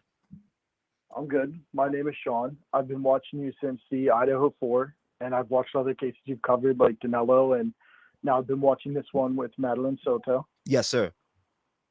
So, I know a girl for like 14 years. We used to date when I first met her for like 3 or 4 years on and off, and she went through a SA situation with her father from the time she was 7 until 15. Oh, wow. And I told her about your channel and this case and some of the similarities. One of the things that's like outrageous to me was her mom and dad were together, and her mom was in the house every night, and this happened almost nightly, for 7 years. And she ended up in the end, she turned her father in. He went to jail for 10 years, and her mom was never charged with anything. I was telling her about this case. She hadn't heard about this case. I just told her about it this evening. And I was telling her how there's a lot of speculation that the mother has some involvement, and how she's acting on camera. It's not like natural how her mother would act. It just lost a child and she has to know something. And I've heard you talking to some of the other callers about interviewing them and stuff. And I asked her if she would be interested in something like that. And she said, absolutely. So I was wondering if you're interested, if there's some way. I already sent you an email with my number. Some way I could put you and her in contact with each other. Absolutely, man. Absolutely. Anytime. Was this your email here, Sen? Yeah, that's like the name I used in gaming. Yeah, no, you're good. Yeah, absolutely, man. I'm looking at it right now and heard what you just said. Absolutely love to hear it. Love to hear it. We like to hear those, man, and especially for people who feel alone and feel like they don't have nobody. I think it's important for folks to really get things out, you know. Yeah, I told her, I was like, hey, you can provide some documentation to him because we live in Pennsylvania. All of the court dockets are really easy to search online. She can show you what, her dad's charges, his sentencing. She can show you, she turned to drugs after all this, and she ended up getting in trouble and was facing like 10 years. She got a lawyer and fought it, and then in the end, she ended up not having to do any time for her addiction. And at the point she's in now in life, she has a master's degree and she's working 2 jobs. Wow, that's good, man. That's such a turner. I would love that. I'm fascinated in hearing what she had to say now. Wow. Yeah, she could provide all this stuff to you, like what she went through in it with, the essay, her addiction, her college degrees. She has everything, pictures, documentation, everything. She even just like recently submitted a pardon paper to try to get her record expunged because it's like hindered her process of getting decent jobs. I don't even know her, and what you just said is bringing tears to my eyes because, I love hearing. It's not that I love hearing people that, are being hurt. I love hearing people that have been hurt, but created a path and is showing every day that it is not the end. It is not over. It is, you get what I'm saying? And that goes hand in hand with this case and why it hurts me covering this case, because this little girl will never be able to tell her story like a lot of us are able to tell our story and surpass that. And again, man, wow, that's a strong story that really gets to me. Wow. And a caller or two ago, a lady was talking about somebody that went to jail for essay and completed like a program and got some type of reduced sentence, I believe, right? Yeah. So I was partially listening, but what's that? She said she shot him? Yeah, she said she shot him. She shot the guy that did it to her daughter and got 8 years, and I think he got out before her. Yeah, so I wanted to touch on that a little. Like the girl I know, her dad went to jail for 10 years, and he would not admit that what he did was wrong, and he would not complete a program in jail. But if he had done those things, like admitted guilt and what he did was wrong, and completed a program in jail for SA offenders, his time would have been reduced like by 50%. He would have been out in under 5 years probably. But he wouldn't do those things, so he did all 10. 10 years. See, and I always thought did life. Yeah. I always thought that was absurd because it was 7 years every night, and he would have done less time than what he put someone through. And she wasn't the only person this happened to. By her father, so that's crazy. It's just crazy to get such a small amount of time. That is crazy, man. I did 10 years, and it's like, yeah, and then he has the chance to get out and hurt others, and that's the cycle that we want to break as a nation. I feel like we need to break that cycle. They shouldn't be able to get back out after 10 years and recommit. I'm sorry. If you're getting out, you have that chance of recommitting and doing the same thing, which more than likely, if that was the last thing that you did, you're going to be like these people who are turned on by kids or doing these different things, to whether you're a teen or whatever, they're never going to change, man. It's just they're never going to change. Yeah. Thank you so much for calling up, and I will stay in touch. I will hit you with the email back, so look for that. Thank you, Sam. I appreciate you. All right. Thanks. God bless you, brother. Shout out to him. A good phone call. If you want to call in, it's 219-885-9693. What is your thoughts and opinions on this case? Anybody has something that's similar or right up on the line? And then when you look at the punishment that people give for this, it's actually cringe as hell. 252. What's going on? You're live.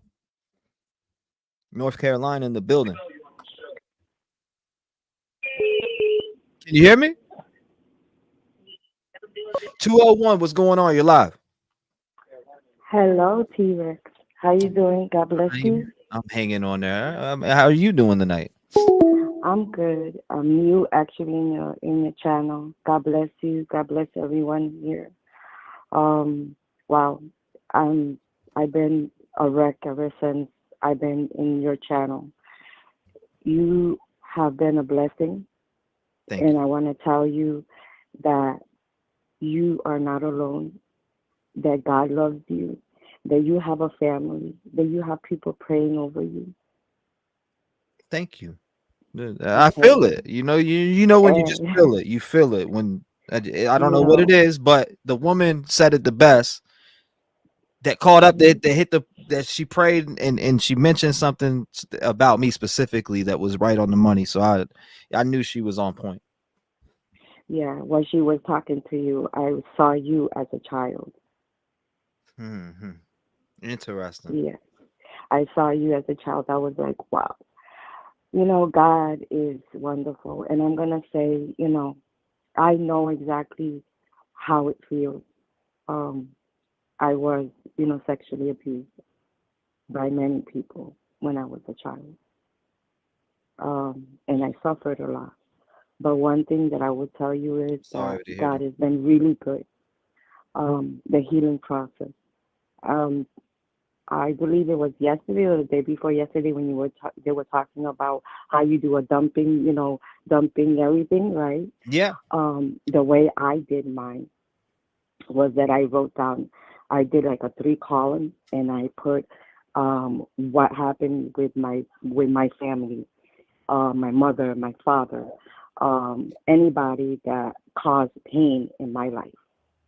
And then in the middle column, I put the trauma that I endured, and then in the third one, the like anything that happened really bad to me. Mm-hmm. So I would tell you, I wasn't raised by my mom. My mom hated me. To this day, I'm 55 years old, and I don't know why. And she hasn't been a good person. She's sick right now, and I don't hate her because God has shown me to forgive. And trust me when I tell you that you can forgive. You won't forget though.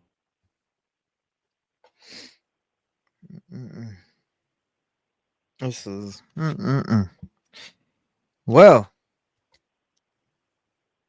What is your way with cope? What was your way that you coped with everything that helped you move on? Oh, she lost. She must have lost signal or something. 219-885-9693. I thought she was still talking. I still wanted to hear more from you, but you know, I get it if you lost. She done lost connection or something. Amanda, Santa, and he were on the phone of that piece of shit one in jail that shot himself, got paid for justice, and you see the whole story. Man. 985, you're live. Talk to me. Hey, sweetie. How you I doing? ran your station a couple of days ago. Yes, ma'am. And I have fallen in love with you, buddy. Thank you. I appreciate that. I don't know much about you, but a lot of bad things happened to me when I was little. I was in a foster home, and my foster brother got to use me any way he wanted to. And I wasn't the only one. As my sisters got older, he'd go to the youngest one. Well, they raised over 100 foster kids. Can you imagine how many little girls he went through? Yes. I'm 63 years old, honey. Yeah. I never did justice. And it took me many, many, many years to forgive him. Wow. And I still struggle. And it will never leave you, honey. It will never leave you. You just learn to deal with it and do the best you can. Absolutely. And you never got justice, you said? Never got no justice? No. That breaks my heart for you. But God gave me justice. And and I know this may be bad, and God may not like me for the gifts, because my favorite saying I used to tell my kids all the time is, "God don't like ugly." God does not like ugly. Absolutely not. And you know what? At times that I was ugly in my life, through the times that I've went through, and I was down, He don't like ugly. And if you're ugly, you get rewarded with ugly. Well, my foster brother that did this, I was 8 years old. 8 years old.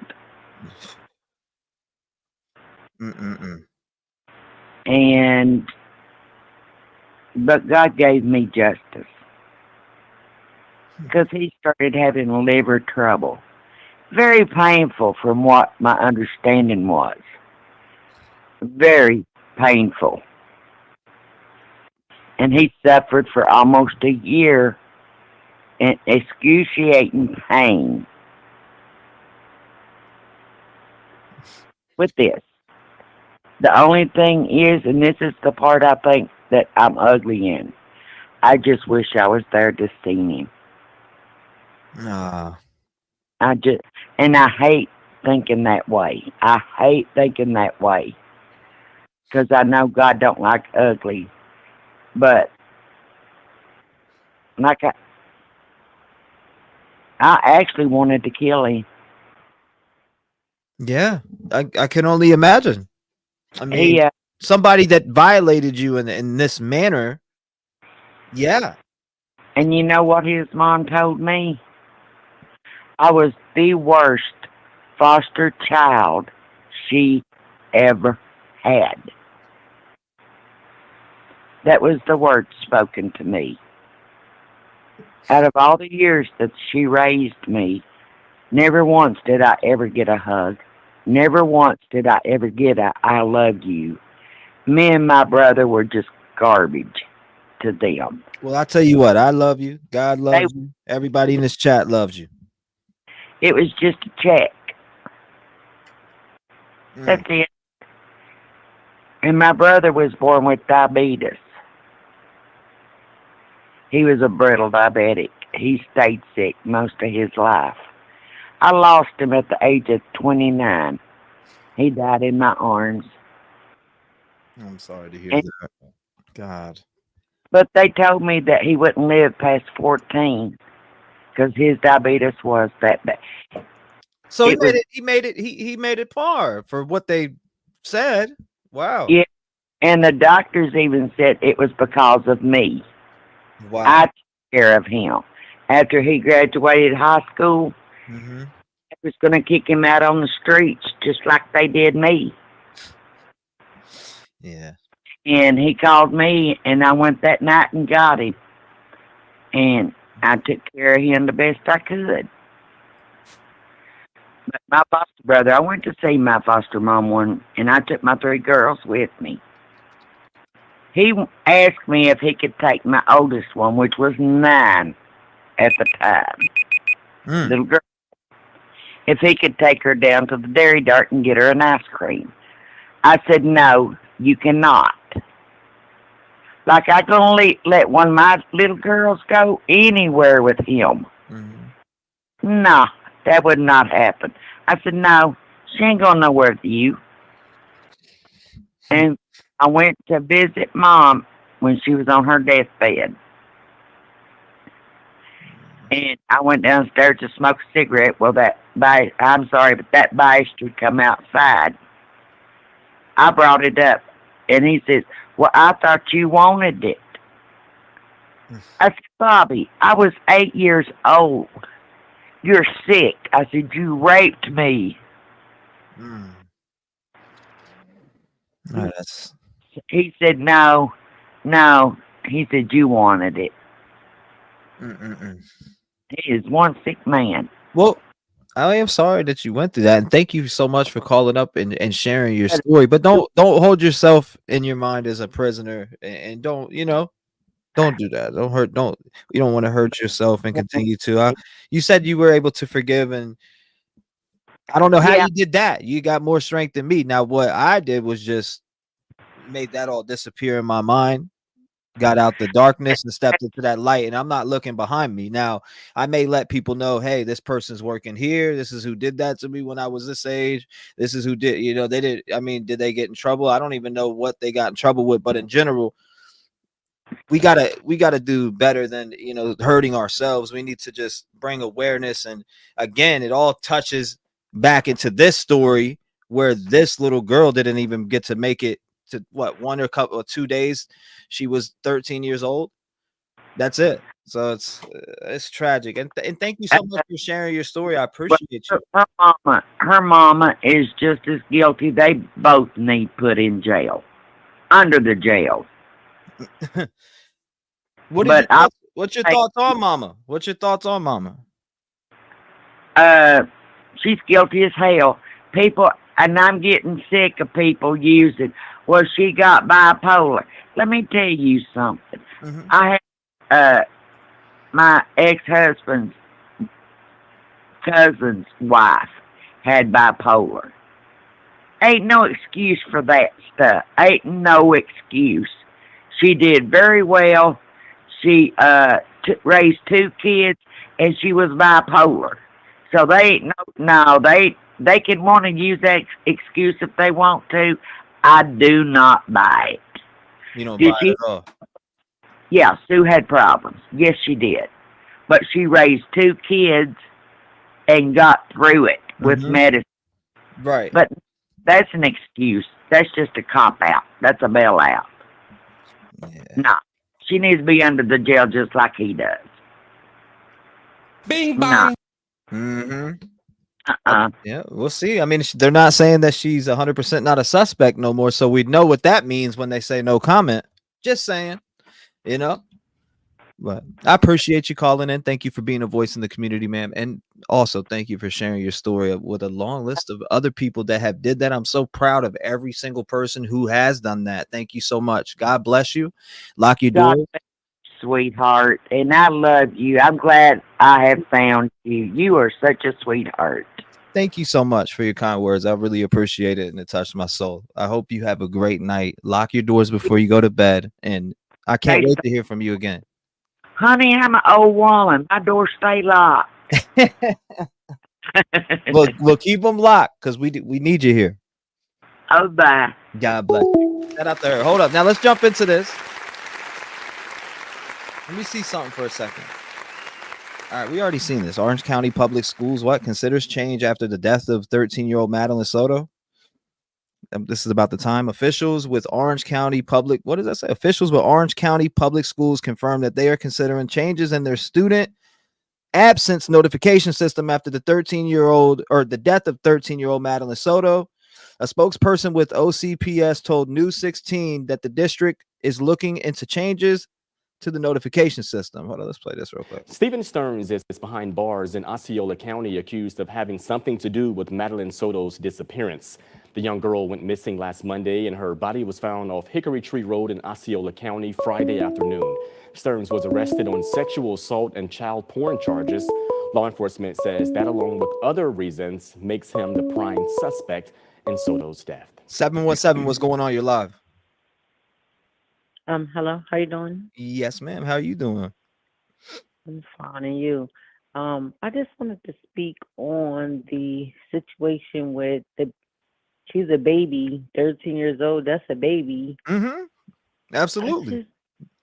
I'm just wondering, when is that ever going to stop? Like this has been going on forever and ever with kids. Like, when is that going to stop? That's a good question. It stops with people starting to step up, and you know, when when we stand together as a nation and we yell for change, which is hard to get everybody on board, but it's not hard if we come together to do this shit. You know what I mean? We got to come together and really want change, because I feel like we don't. The people that are in the bigger people that's in the world, they're down with that pedophilia shit. That's why it has not stopped. Like, you'll be surprised. Not that I know of any names or that I would say any names, but you would be surprised who's down with that stuff, and that's why it has not stopped. People that, man, listen, big people are down with that nasty shit. But that's all I want to say. It's like, again, we got to come together and change it.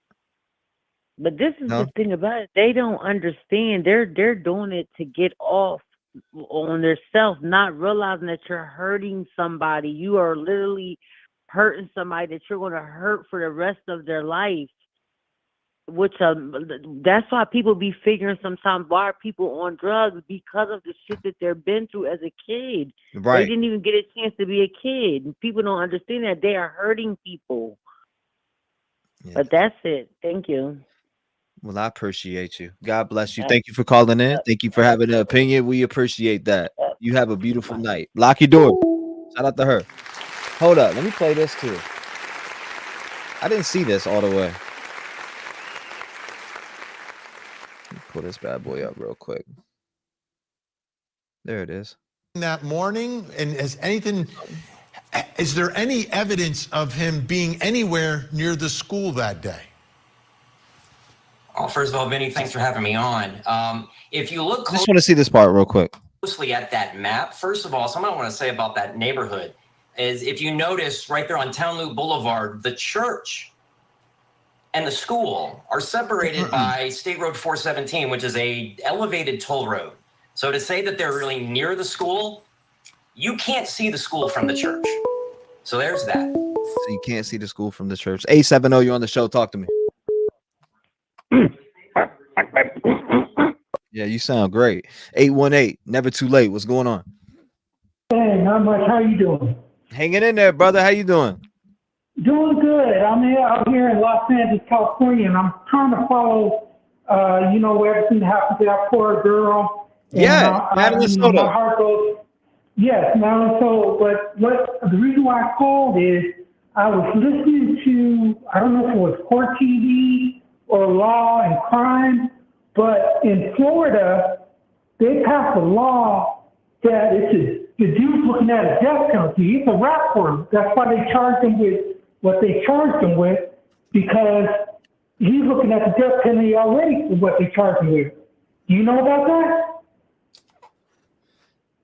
Say again, because you sound like you're in a hallway. I'm in the bathroom. Yeah, no, I'm in the bathroom doing my hair. But anyway, what I was saying is, yeah, you know how it is. Nah, anyway, yeah, for sure, brother.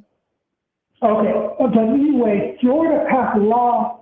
From what I understand, it was 2 years ago, that if you have any child porn or anything like that, it's an automatic, life sentence or death penalty. That's the reason why he got charged so quick, because he's looking at the death penalty right now. Now, do you know that, or am I, whoever was talking was misspoken? Say that last part again. It sounds a little rough. Yeah, the death penalty. He's looking at death penalty right now. What they charged him with, he's looking at the death penalty.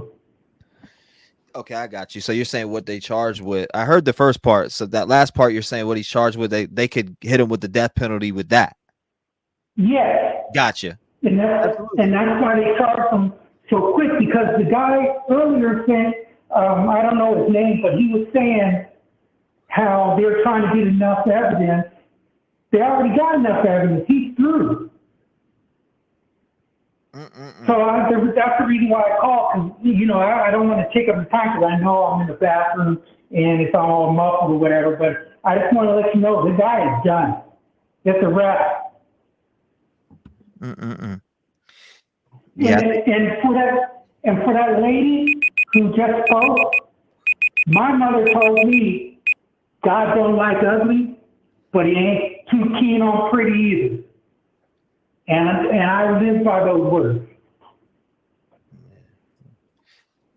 Do you think that this mom's going to be arrested this week? Yes. Allegedly. She knew. Either she promoted it by, keeping him, and she turned the other cheek, she turned a blind eye, but she knew. Because how can you sit up there and say you saw her getting dressed, you took her to school, or, oh, never mind, he took her to school. But what way? You just said you just saw her. And they're saying, oh, she was dead maybe 5, 6, 7, 8, 12 hours before, she was supposed to go to school. She knows, that's the reason why she lowered up, because she's in trouble now.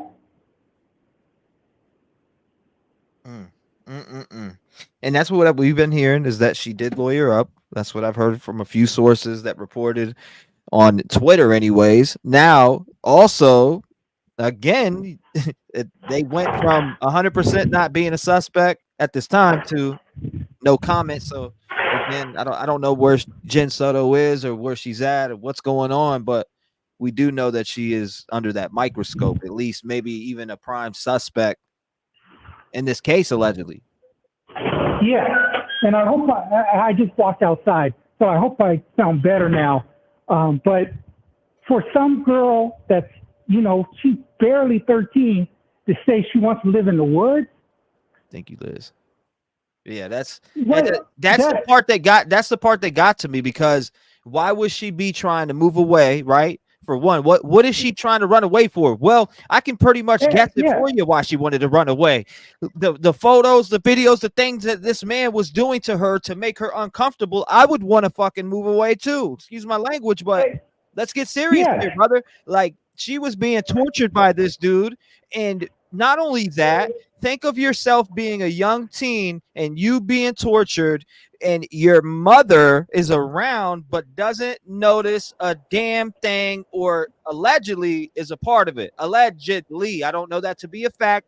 If you haven't heard it from law enforcement, it is not true, ladies and gentlemen. But again, in this situation with little Madeline Soto here, I could see why she would want to live in the woods rather than live in that prison that she was living in. Exactly. It's got to be really bad for a girl her age to say, I'd rather be with wolves and snakes and, whatever's out in the woods versus being at my home where I'm supposed to be safe with my mom. And she should go to jail anyway, because why would she bring a child into this world when whoever the father is didn't want nothing to do, didn't want to marry her, and then she latches onto another guy who's a sexual predator? That's what I don't get. I would sit up there and be like, you know what? I'm not going to date anyone until my kids are 18, and then I'm going to date whoever I want to date. Exactly. Because there's too many of these stories out there. Mm-hmm. It's more common of this stuff happening than not happening. Agreed. And it's sad. Agreed, brother. Agreed. It's going on all over the country. And again, I appreciate you calling in and sharing your thank thoughts you. with us, man. Thank you so much. Yeah. Again, justice for Madeline Soto. That's what we're here for, and that's what we're here to talk about, and that's what's bringing us together. Everybody's stories that people are calling in with, I appreciate you. And again, all of this, just think about this. The week that I have been live on this show, and people have came on, told their stories, talking about little Madeline Soto. Not only did little Madeline Soto inspire a lot of us to come together to tell our, I've been telling my story for a long time, but in general, it's stories like this that bring a big amount of people together. And it's showing every time that we see these stories that there needs to be change. So we can't let off the gas here. We gotta keep our foot on the gas. Not only do we got to keep our foot on the gas, we need to start pushing for some change in several different ways. And I know I'm starting with my part here on the platform by doing that, and I will build my channel for as long as possible. For as long as YouTube is here, I will build this channel to fight against that, to try to make, or to try to pressure our nation to change some laws. It may not, like I say, every live stream, it may not happen overnight. It may not happen in a few weeks. It may not happen in 10 years, but damn it, all you got to do is keep trying. I mean, yes, like Martin Luther King said, yeah. I'm just saying in general. I'm speaking from being hurt, being let down by the justice system. That's where I'm coming from when I'm speaking. I'm speaking from hurt, not only hurt from being failed, but these stories, are a lot of the stories that I cover, are 10 times worse than anything I've ever been through. So just to think again that little Madeline Soto will not be here to tell her story and to get through whatever she was going through, which we kind of have an idea what that is. We're going to continue to be a voice, not only for Madeline Soto, but for all of these missing children and missing people out here across the world. It's not just children, it's everybody. But in a sense, when it comes to children and it comes to these type of crimes, we need to strengthen the laws again on these predators. God bless you, brother. I hope you have a good night. Yes, God bless you. And one last thing I want to tell you. Yes, sir. I'm here in Los Angeles. And unfortunately, I found out about you because of poor Madeline. But let me tell you, you got another subscriber. You got another person who's going to fight the fight with you. Whatever I could do, you could always count on me. I'll be there.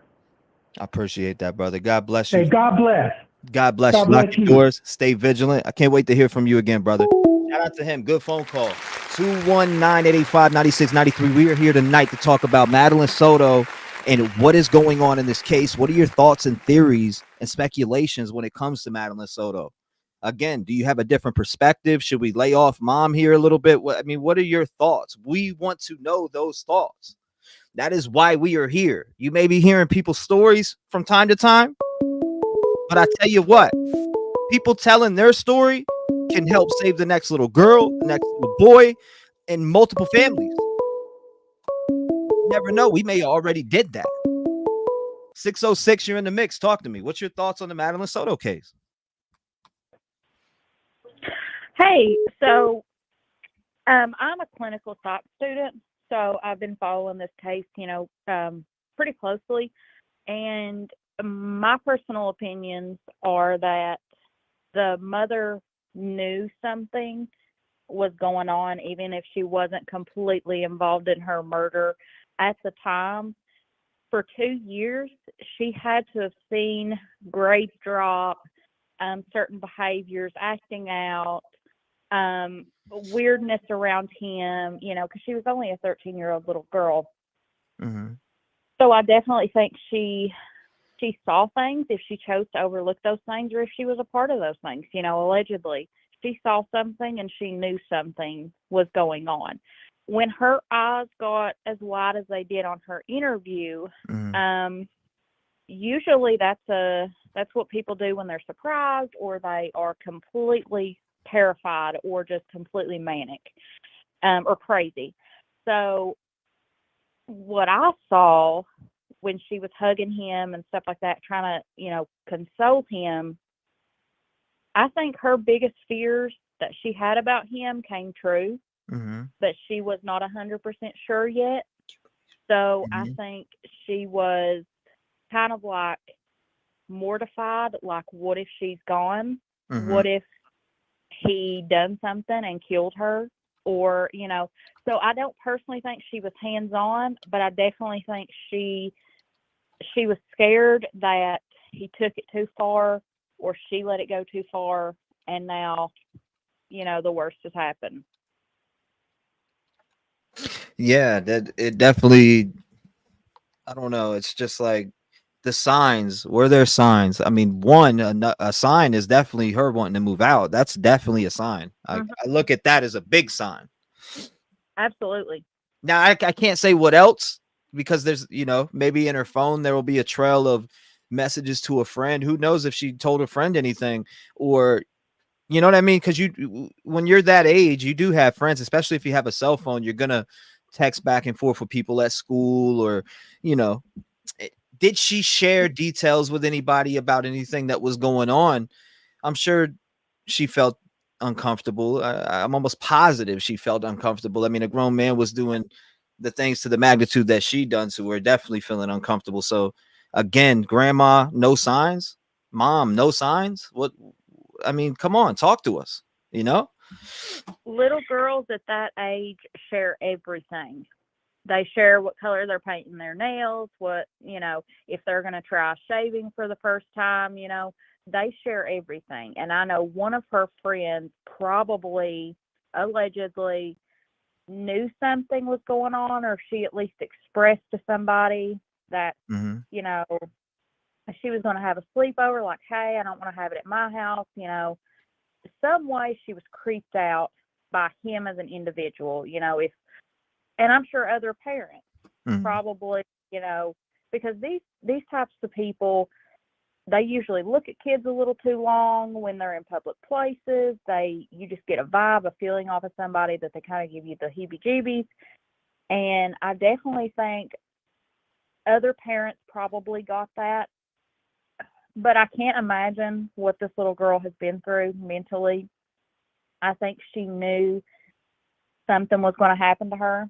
And who knows, just like we've seen in the Gabby Petito case, texts that were sent from her phone weren't actually from her to her family. So was this a case that Madeline didn't send those texts and she was already deceased and they sent something out as kind of like a preparation for a cover-up that obviously backfired? So I definitely think it's something along those lines, because children like that, they usually also start self-harming, withdrawing from people, not being interested in friends, at sports, various other types of things. And I definitely think there were signs, and at the least the mother knew, or maybe she knew and she told him don't do it again, whatever. But I definitely think she didn't have her daughter's best interest at heart.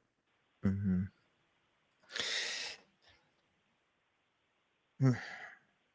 it's I don't know how much more we can keep saying, like, over and over, that people should notice these signs, right? Like, you got to be able to see something. There's always some sign. Again, that's why a lot of people are speculating that she either, one, knew about what was happening, or two, has seen something. Yeah. Or was going through abuse herself too. Allegedly. I don't there's any doubt in my mind that the mother knew, and she had knowledge in some way. And I also think, she had knowledge allegedly in some way that something was going to happen to that little girl. And, I do think she should be held responsible for her part in that, because she failed her child essentially. And, nobody, for 2 years, the longer, stuff goes on, the more confident these creeps get in their ability to think that they're going to get away with something. And, that's 2 years of that little girl's life. She would have been 11 years old, 10 or 11, that she could never get back, that, these grotesque things were happening to her. And, I personally, I don't want to take up too much of your time, but I definitely think this guy will get what he deserves. Hope he does to the fullest extent. And, really, God bless this little angel. I just could not imagine to be in her shoes, what she went through for 2 years. And I definitely think the mother should be in some way held accountable if they can prove that she knew that abuse was taking place. I think she deserves to go too. Yeah, I think pretty much, I think this week is going to come out, honestly, but either Monday or Tuesday, I think we'll see an arrest, or at least the PCA or something will drop. Thinking Monday, but I could be wrong about that. And again, today is day number 8. Day number 8 since they found her. And again, there's no charges pressed on Stephen Stearns or Steven Stearns for the charges or for the murder. I'm sorry. And then mom, no charges either. So the word is that she's a prime suspect, though. So we'll see how that turns out. Again, I appreciate you for calling in and being a part of the show and giving us your thoughts and opinions and theories. Thank you so much for sharing that with us. I hope you have a beautiful night. Stay vigilant. Lock your doors. Absolutely. Thank God you. bless. Have a good night. Bye-bye. Shout out to her. Good phone call. All right, let's check this out real quick. Let's check this little clip out. We'll take a little clip break. Watch this on the story. I didn't get to see this whole video to its entirety, so let's run it.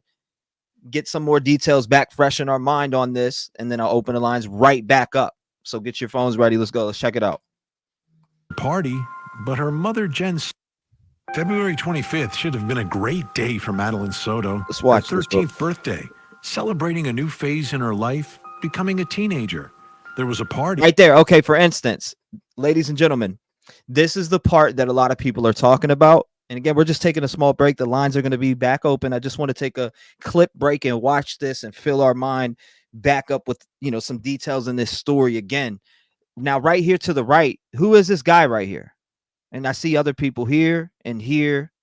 I see another 2 dudes back here in the background, but this looks like it's definitely Stearns in the reflection. And somebody just talked about this in chat. Grumpy, actually, your comment's still up on the screen. Tracy says, I doubt mom was being abused at all. See, Jewel says he was so brave to video this stuff on his own personal phone. He obviously felt comfortable. Sharing that stuff. Tammy says, oh my God, the grandma of Audrey Cunningham are talking about her massaging her feet. Of all the things to bring up on the news interview inappropriate. Oh, that's Audrey Cunningham. That's crazy. What's going on, Carlette? Welcome to the stream. Thank you guys. And shout out to This Is the Breaks, The Sixth Sense, Stacy, St. John. Shout out to you. I appreciate everybody in chat. Jay Below or Jay Baloo. Hopefully I'm saying that right. Tito, nice to see you. RIP Maddie Lacey. It's nice to see you in the chat too. You said maybe the mom was jealous of the attention he gave her. That's a possibility. That is a possibility. Imagine that. Wow. If you're saying what I'm thinking you're saying, maybe the mom was jealous of the attention he gave her and she K'd her. Allegedly. Interesting. Bell, hopefully I said that name right. Report the mess, get involved, and don't take no for an answer in the towns you live in, jobs you work at. That's a fact. Mom of 3 boys says, Trev, can we please go over the Audrey Cunningham's grandparents interview? Everyone needs to hear it. Yes, we will when we do a Audrey Cunningham update stream. I don't mind doing that. Or between breaks on this show too. I don't mind doing that either. NYC of 2023 says the mom put the man before her daughter. I hope the mom is charged as well as her boyfriend. And I think that to go back up and revisit the comment that who left that? Lacey was talking about maybe the mom was jealous, right? Was mom jealous of the attention that he was giving the daughter? Imagine that shit. Excuse my language, but imagine that. Imagine that was the issue at hand. And that's what mom felt. Because if you notice again, wow, this is just coming to my head. I'm sorry, ladies and gentlemen. I'm just thinking of this. The mom is comforting him as if he lost somebody. I do find that a little bit weird. He is not the father of her. We know what he was doing to her. But again, it's disturbing that the mom is comforting him and it's not the other way around. And I could see what Lacey is saying with that comment. 4x4 Explorers, what's going on? Nice to see you in chat, and I appreciate you coming by. Has any autopsy came back yet? Not that I know of. Maybe a preliminary, but not that I know of the full one. I haven't seen that. NH Girl says, is it true Jen's mom was only 13 when she had her? Seems like abuse runs in her family as well. That I can't answer. I can't say yes or no. I can't say yes or no because I don't know. Can you please post the photos of Madeline in the blue dress again so that we can compare those images to the one that you have posted on the screen now? There was a firmness in her abdominal area. Huh. Maybe we'll do that here in a little bit. Genevieve, maybe we'll check into that. Mom 101 says it was a good stop by during a good prayer. Have a great night, everyone. Justice for Maddie. Thank you for coming by. I hope you have a wonderful night. Good night to you. Thank you for coming by the stream. Make sure you hit the like button if you were just coming in. We are covering the story of Madeline Soto. The community speaks. I love hearing from you guys. But again, we're taking a little clip break, and I just wanted to read some comments and shout everybody out. Kelly, nice to see you. Doubt mom was being abused either, but shame on her for allowing this sick mother effer to touch her daughter regardless. I agree, Kelly. If you are doing your job as a mother, you know what, it does not matter when you work. Shout out to you, Shelly. Nice to see you, by the way. Lauren says cases like this are the reason Florida should bring back the chair. I thought they did bring the DP for these people, right? Then they bring the DP for these people. Baby Creep says caller has hit the nail on the head. Shout out to you for coming by, Baby Creep. DC, nice to see you tonight too. Madeline's killer is still free. Oh my God! But her mother, Jenn Soto, could not make it. But her mother's live-in boyfriend was there, Stephen Stearns, a man who had been in Madeline's life for at least a couple of years. In fact, Jenn referred to him as Madeline's stepfather, even though they were not married. The next day, Jenn and Stephen say Stephen gave Madeline a ride to school.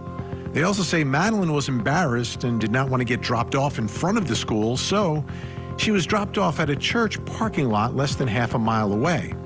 That's the last time they say anyone had contact with her. Investigators say the evidence paints a much different picture. They claim they have evidence of Stearns dumping Madeline's laptop and backpack in a dumpster and have images of Madeline dead inside Stearns' car.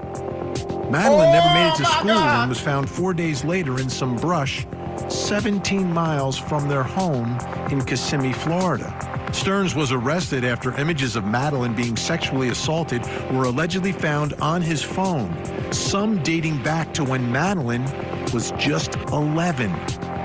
But at this point, there have been no charges related to her death. Tonight, we take a closer look at the story told by Madeline's mother. Nice to see you, criminal. Then take a look at the recovery scene.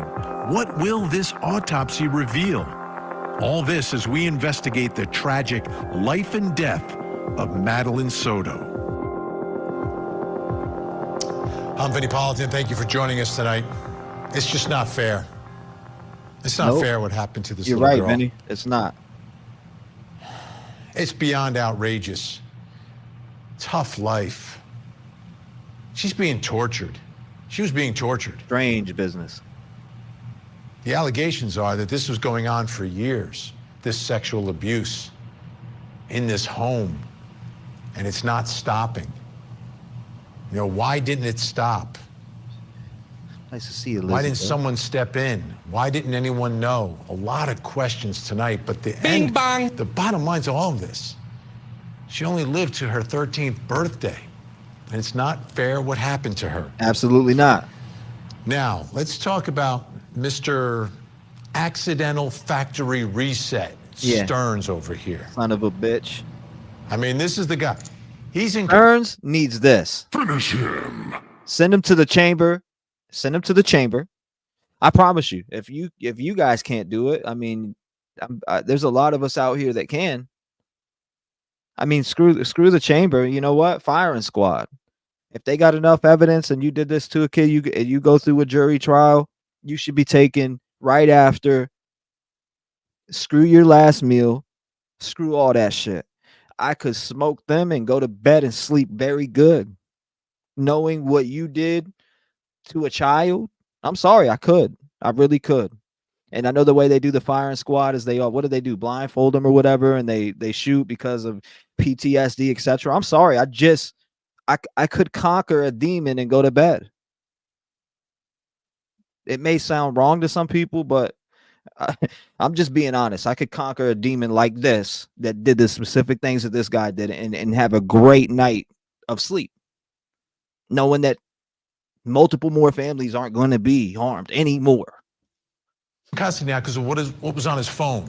The phone that he accidentally did a factory reset on on the day that this little girl disappeared.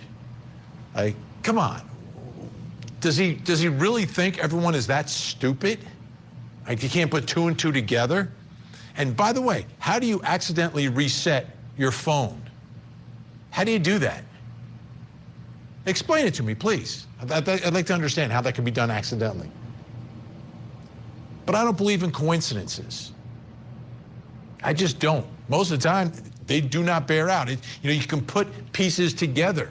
Right. And all the cases and the trials we cover on Court TV, all these little circumstances. And again, if you're coming in right now, make sure you hit that like button, hashtag FTA. The lines are going to be open. We've been live for 2 hours. It feels like we've been live for 2 minutes. I am opening the lines back up for the people who are coming in right now. That per sources that I've heard from, I've seen a couple people talking about it. I've seen a source that reached out to the police department and again asked if Jenn Soto was a suspect, and they told her no comment. Instead of what they said last time was 100% she's not a suspect at this time. It is now changed to no comment, which, ladies and gentlemen, I believe Jenn Soto was a prime suspect in the death of Madeline Soto. Allegedly. If you haven't heard it from law enforcement, it's not true. But day 8, no arrest. All these facts, you start putting them together, and it leads in one direction, and that's what's happening here. What's going on, and the Travis? question Nice to see is, you, brother. what happened? What happened to this little girl? When was she murdered? Where was she murdered? How was she murdered? Those questions have not been answered yet publicly. There's an autopsy. Hopefully that autopsy will reveal a lot of that information. And when I say information, I mean evidence, because every piece of information is evidence in this case. Because this just can't happen without someone being held accountable for what happened to Madeline. The other thing that's confusing me tonight is Mom, Madeline's mother. What's her story? What exactly is her story? What is she saying? What has she said? What does it mean? I don't have a clear picture yet. And obviously she's not talking anymore. Investigators are gathering up their evidence and information, so we don't know everything, but we're going to try to learn a lot more tonight. So let's start with what we know right now about Mom's story. And it begins, let's take a look at the arrest affidavit. This is the arrest of Mr. Accidental Factory Reset. On February 26, 2024, approximately 2,000 hours, Madeline Soto, 13-year-old, was reported missing by her mother. The mother advised her daughter's stepfather, Stephen Stearns, picked her up from home and dropped her off at Hunters Creek Middle School. The mother then went to pick up Madeline from school at dismissal and learned that Madeline never showed up for school. So that's when she finds out. She goes to pick her up at the end of the day. That's when she finds out her daughter is missing. Thank you, Under and Over. I appreciate it. Stepdad dropped her off at school. Now, we know she's spoken publicly because this began as a missing persons case. And when she spoke with WFTV 9 down in Orlando on March 5th, or actually a report from WFTV on March 5th. This is interesting. Newly obtained documents show that the girl's mother told deputies on February 26th that she saw her daughter getting dressed for school at 8 a.m. on Monday, and Stearns then took her to school. Mm-hmm. Okay, more statements from Mom there. Now, let's take a listen to a February 27th interview, again by WFTV 9 down in Orlando with Jenn Soto. Again, this is her telling her story and the story about what happened here. Let's listen. We dropped her off at school, close to school. She wanted to walk the rest of the way. She was spotted walking by the church. What did she say? How do we drop her off at school, close to school? Spotted. Let's listen. Let's listen. We dropped her off at school, close to school. Okay, so that's the first part. The lie detector determined that was a lie. She wanted to walk the rest of the way. She was spotted walking by the church, by the middle school, on the cameras. They saw. Oh, whoa. The results are in, ladies and gentlemen. The lie detector determined that was a lie. Her hang out in the parking lot for a little bit and then get up and leave. They didn't see a vehicle or anything else. They just saw her walk away around 9 a.m. Heading up. The lie detector determined that was a lie. Towards the school, but she never made it. What was the last thing, I guess, the conversation that you two had, you and your daughter? We spoke about her birthday party. She had a birthday party on Sunday. She had a great time. I couldn't make it because I was working, but she had an amazing time. She was so happy with all her gifts. Was she? Because she wanted to move out. She wanted to get away. She was tired of being hurt. The lie detector determined that was a lie. I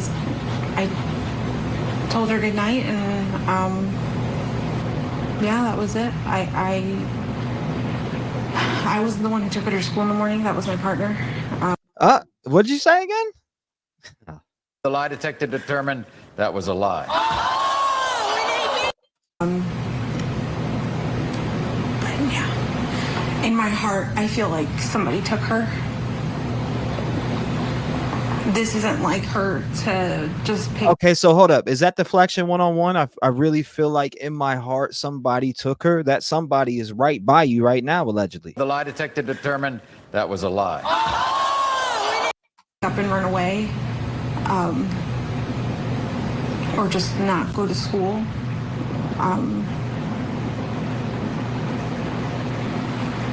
I don't know what to think. She was last seen wearing a green hoodie, black shorts, white Crocs, a black JanSport backpack with gray hibiscus flowers on it. She got dropped off in the morning. We did not notice until after school pickup at 4 o'clock when I went to go pick her up, and she wasn't at school. All right, when you put all this stuff together, I'm hearing some clear contradictions, some holes in the story, and some ambiguities. So I want to take some time tonight to try to clear things up as best we can at this point of this investigation. So we got to go on the ground down to Orlando to some folks who are working this story. Joining me in Orlando, Florida, WFTV investigative reporter Shannon Butler. Shannon, great to see you tonight. Good to see you, Vinny. Also with us, editor of the Osceola News Gazette, Ken Jackson, also working this story. Thank you so much, Ken, for joining us. All right, let me start here. Shannon, from your perspective, how clear is it about this birthday party that takes place on Sunday, going to school on Monday, who's in the house, who's not in the house, who's going where? Is there any clarity to what's going on there before this alleged drive to school? Well, that's the time frame that we're still trying to piece together as we try to look at this timeline of events. We know that the birthday party happened. We know at some point she was in that home. We don't know who was in the home with her at the time because the stories have not been clear. We've talked to Stephen Stearns. Love the way that she put it too, ladies and gentlemen. She said it's not clear because the stories are conflicting. Right? Mom is straight up just. The lie detector determined that was a lie. We've talked to Jenn Soto, and the stories weren't quite clear about what happened then. All we know is they claim that he took her to school, and that's when she had vanished. Now, Ken, I want to put up the first contradiction that I'm seeing in some of these statements that have been made public. The affidavit states that Jenn told deputies her partner, Stephen Stearns, dropped Madeline off at Hunters Creek Middle School on the morning of February 26th. When interviewed by WFTV on February 27th, Jenn says Stephen Stearns dropped Madeline off near the school. What about that drive? Was that drive made? Where's he driving that morning? And is there any evidence of him being anywhere near the school that day? Oh, first of all, Vinny, thanks for having me on. If you look closely at that map, first of all, something I want to say about that neighborhood is if you notice right there on Town Loop Boulevard, the church and the school are separated by State Road 417, which is a elevated toll road. So to say that they're really near the school, you can't see the school from the church. So there's that. And then we do have the inconsistency of, in the affidavit, the mention is that Stephen dropped her off. And then we hear from the mom that we dropped her off. So that's something that we're trying to confirm right now. I did speak informally with a member of Kissimmee Police Department on, let's see, today's third, on Tuesday night. They're now the lead agency in the investigation. I was there for an unrelated event. And I asked about any investigation that's currently going on in the mother. To tell you how tight this investigation is right now, all I was told, and I'm paraphrasing here, was that we have a focused investigation going on in order to present an airtight case to the state attorney's office. That's all the Kissimmee Police Department is saying right now. And you need that airtight case. I mean, Shannon knows I spent a lot of time down there in Central Florida. Was it more than a decade ago? And we thought that case was airtight. All right, Shannon, here's another contradiction I'm seeing. In her interview with WFTV, Jenn says, and this is what Ken just said, we dropped Madeline off for school. In the same interview, Jenn says her partner, Stephen Stearns, dropped Madeline off for school. What do you make of that contradiction, the we versus like, oh no, he did it? Well, I think at first when she told that story before we know what we know now, we just thought it was one of those conversations where you have, you and your husband, you're like, oh, we dropped her off at school at 8 o'clock. Weird. But then when that affidavit came out and an initial report that says something completely different, about when she last saw her daughter, we started to go back to that interview and listen to it again. She told us twice in that interview that we dropped her off at school. And then she says, well, I didn't drop her off. My partner dropped her off. That's another thing. She calls him a partner. We've heard it's the stepdad. We've heard it's the boyfriend. Also, that's unclear about that relationship too. So we know she wasn't dropped off near her school or at school because the video evidence that the deputies have and police now have, that doesn't add up. It was nowhere near the school. Next contradiction. Told WFTV that Madeline was spotted on camera in the church parking lot walking towards the school around 9 a.m. on February 26th. And this is what Shannon's saying. Police say video evidence leads them to believe Madeline was already deceased 8:19 a.m. on February 26th when video footage shows Stephen Stearns' car at their apartment complex and Madeline's body is visible. Again, remember when we first reported it here? I don't know if you were here with us when we had figured that out or found that out. In fact, I had seen a report and it said specifically on the report, ladies and gentlemen, that Stephen Stearns was seen going to the apartment complex and that her body was visible in the vehicle during the time of him pulling back up at this apartment complex. That's what it said word for word in the article. So I don't know if a lot of people maybe have missed that, or so we definitely know that there could be charges against Stephen Stearns. Why would they hold out on charges? Because maybe they're charging two people. They could charge. They have enough to charge him with it. They have enough to charge him with something anyways. Her body is seen in that vehicle deceased. So we know that they have stuff to charge Stephen with on top of what they already found in his phone, Mr. Factory Reset, like Vinny said. And why is it on day number 8? I'm sorry. We're about to go into day number 9 here in about 2 hours. And in about 15 minutes on the Eastern time is going to be right into day 9. Why still no charges again? Ken, this was the part of that interview that confused me the most because she's referencing something about being on camera at 9 a.m. That's impossible. Do we even know if there is surveillance video at that church? Well, we know that there is surveillance camera at the church, but we don't have we don't at 9 o'clock. We don't have her on that. Now, something else that we're trying to confirm right now is that we're trying to confirm.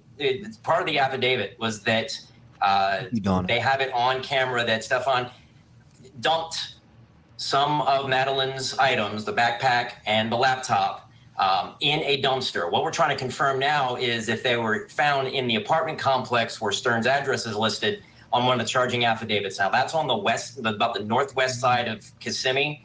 Unfortunately, it's a gated community, so it's not like we can all just head on in there and look for ourselves. But they have not been able to confirm, and at least we have not been able to confirm that that's the dumpster. But that would have been a full, because I know my daughter's in 9th grade, so she just got out of middle school. So I know middle school goes in around 9 o'clock, a little after 9 o'clock. The timing from the affidavit says that they saw the car about 7:45. It dumped the items in the dumpster, and then at 8:19 they was found on camera again with what they think is Madeline inside the car. They believe that at least the Orange County investigators believe that she was already dead. So there's a lot of things in here that aren't adding up that we're hoping will come clear once the investigation is revealed by Kissimmee police. Another contradiction, Shannon. Ready? Here we go. According to a WFTV report, Jenn Soto told deputies she last saw her daughter 8 a.m. on Monday, February 26, getting dressed before school. But she also told you guys in an interview she last spoke to her daughter on Sunday, February 25th. Be safe out there, Toro. So to me, this is the biggest mystery that I have. Where's mom in the morning? Who's in the house? When could this have happened? Amanda says that he dumped her school laptop and bag early morning before school. She was dead in his car already. And then we know that mom said that she's seen her changing at 8 a.m., correct? Right? Was it 8 a.m. that mom seen her changing? And everything was at what, 7:35? So there, again, so many inconsistencies. Where was the party? What time was the party? Where was mom? Did mom speak to her in person? Did she speak to her on the phone? There you are. Any clarity on any of this, Shannon? Well, we know that her mom said that she was not at the party, and I think folks at that party confirmed that she was not there. She somehow was back in that apartment, and not for the mom to say that she had that long conversation with her about how excited she was about the party, how she liked her gifts. We have video of that birthday party. We know that the little girl did celebrate her birthday, but once she got home, that's the problem that we're having. Did you say goodnight to your daughter as you told us originally, and then someone told you that he took her to school? Because then in the affidavit or the incident report, the first responding deputies, when they talked to her, she said she saw her get dressed for school. Then she saw Stephen Stearns drive her then to school around. Again, here's that photo that people are talking about in chat. I just wanted to point that out. Maybe some of you don't know that, but a lot of people are thinking, hey, this is Stephen Stearns in the background, and it does kind of resemble him. 8:30, but remember that video evidence at 8:19, according to the sheriff's office, shows that she was likely already deceased. So if she saw her get ready at 8 and then said he took her at 8:30, it's not possible if you look at the evidence that those deputies pulled from the apartment complex. I want to go back and hear what she just said again. Listen to that, because she's right. Stephen Stearns drive her then to school around 8:30. But remember that video evidence at 8:19, according to the sheriff's office, shows that she was likely already deceased. So if she saw her get ready at 8 and then said he took her at 8:30, it's not possible if you look at the evidence that those deputies pulled from the apartment complex. They believe at 7:35, when her backpack was dumped in that dumpster, she was likely dead then. In fact, one of the reports, it says that Stephen Stearns said that he saw her in that parking lot actually open her book bag and was digging for something. And he said, I thought it was her headphones because she was always looking for her headphones. That was the same backpack that detectives say he threw in the dumpster at 7:35 in the morning. There is video at that church parking lot, but they've never said that's actually her. They had some conversation with them early. I like that she pointed that out too. They never said that that was specifically her. Hold up. Wait a minute. Something ain't right. On, and they've held on to that story that she was in that church parking lot. But no one has ever said that was actually her. It was grainy video, but detectives do not believe that was her, seeing as how at 8:19 they believed she was dead. This, thank you. This is, I know investigators know so much more than we do, right? They're holding back, they're putting together, as you described, that airtight case that is necessary to prove a case beyond a reasonable doubt. But this is just, it's not adding up. Like, it's not adding up. What she is saying and what he is saying and what he is doing and the way her story has vacillated a little, something strikes me that is just wrong here. Ken, any indication when they say investigating, because no one's been charged in the murder, right? No one's been implicated in what happened to this girl in terms of being either, abducted or killed or wherever that happened. Is mom part of the subject of that investigation? Well, like I said, KPD was pretty tight-lipped when I talked to him on Tuesday, but I have to believe that she is, she's the only person who is around for this who isn't currently incarcerated. Currently, we still do not have murder charges in the case. We only have the sexual battery and the possession of child pornography charges against Stephen. But like I said, I mined for information on that the other day, and while I wasn't told that per se, I have to believe that she is part of this investigation simply because, like I said, she's not in jail. Stephen is. This is going to be a very, I never heard that, Kelly. Very interesting investigation when it comes out. I'm gonna tell you that. All right, Shannon, as we sit here tonight, what's the question on the top of your mind that you want to be able to uncover the answer to? Like, what is the one thing that is really sticking in your head tonight about what happened to Madeline? What her mother knew before her death in those 2 years. You're welcome, Richard. Where detectives say she was being abused by her boyfriend. Read it. Hold up. You said, I feel like boyfriend tried to do something. You talk about this one. I feel like boyfriend tried to do something with little girl after the party. Mom was at work. You said Maddie stood up. It went bad and he killed her. He made up a wild story to mom. Yeah, I read it before, but now in general, that's definitely possible. Hell yeah, that's definitely possible. Now, what do you think about with mom though? Do you think that, like, what's your specifics? What's your personal opinion on mom? I'll be looking for your comment. I'm curious. And thank you for supporting the channel as always. What the mom knew then and what the mom knew in those final hours. There's a lot of question there. There's a lot of different stories. I think investigators are still trying to piece together. We're still trying to piece that together. I think until we know that, because remember, there's two separate investigations going on here. What happened before and what happened leading up to it and after. I think that they will look at the mom on both of those things. We still don't know what happened in those final hours or the hours just after Madeline was reported missing. And we don't know what the mom knew, if anything, about the 2 years, maybe even more, that her daughter was allegedly being abused. And how about you, Ken?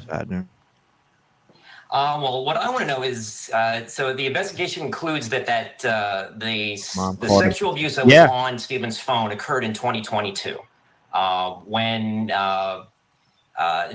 the affidavit redacts the name of the victim, but it lists the date of birth and it matches Madeline's. Okay, so if it happened in 2022, number one, she was younger than 12 years old.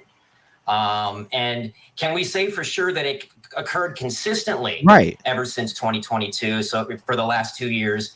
And I mean, personally, did it happen consistently? I'm gonna be honest with you. We don't give a fuck. It happened. Oh, excuse my language, but it happened. It happened in 2022. So whether it was consistently or not, it happened. It friggin' happened. I get what you're saying. I get what you're saying. I appreciate the analyst, the breakdown, the reporting. I appreciate all that, but he did it in 2022 that we know back of. So again, she lived through complete. She probably hated herself. She probably, she didn't know what was really going on. All she knows is that the boogeyman was coming in. if so, what I want to know is, thank you, Joey. Is the mom coming from a position of Grandma being fearful as well? Like we said, like Shannon said, what did she know and when did she know it?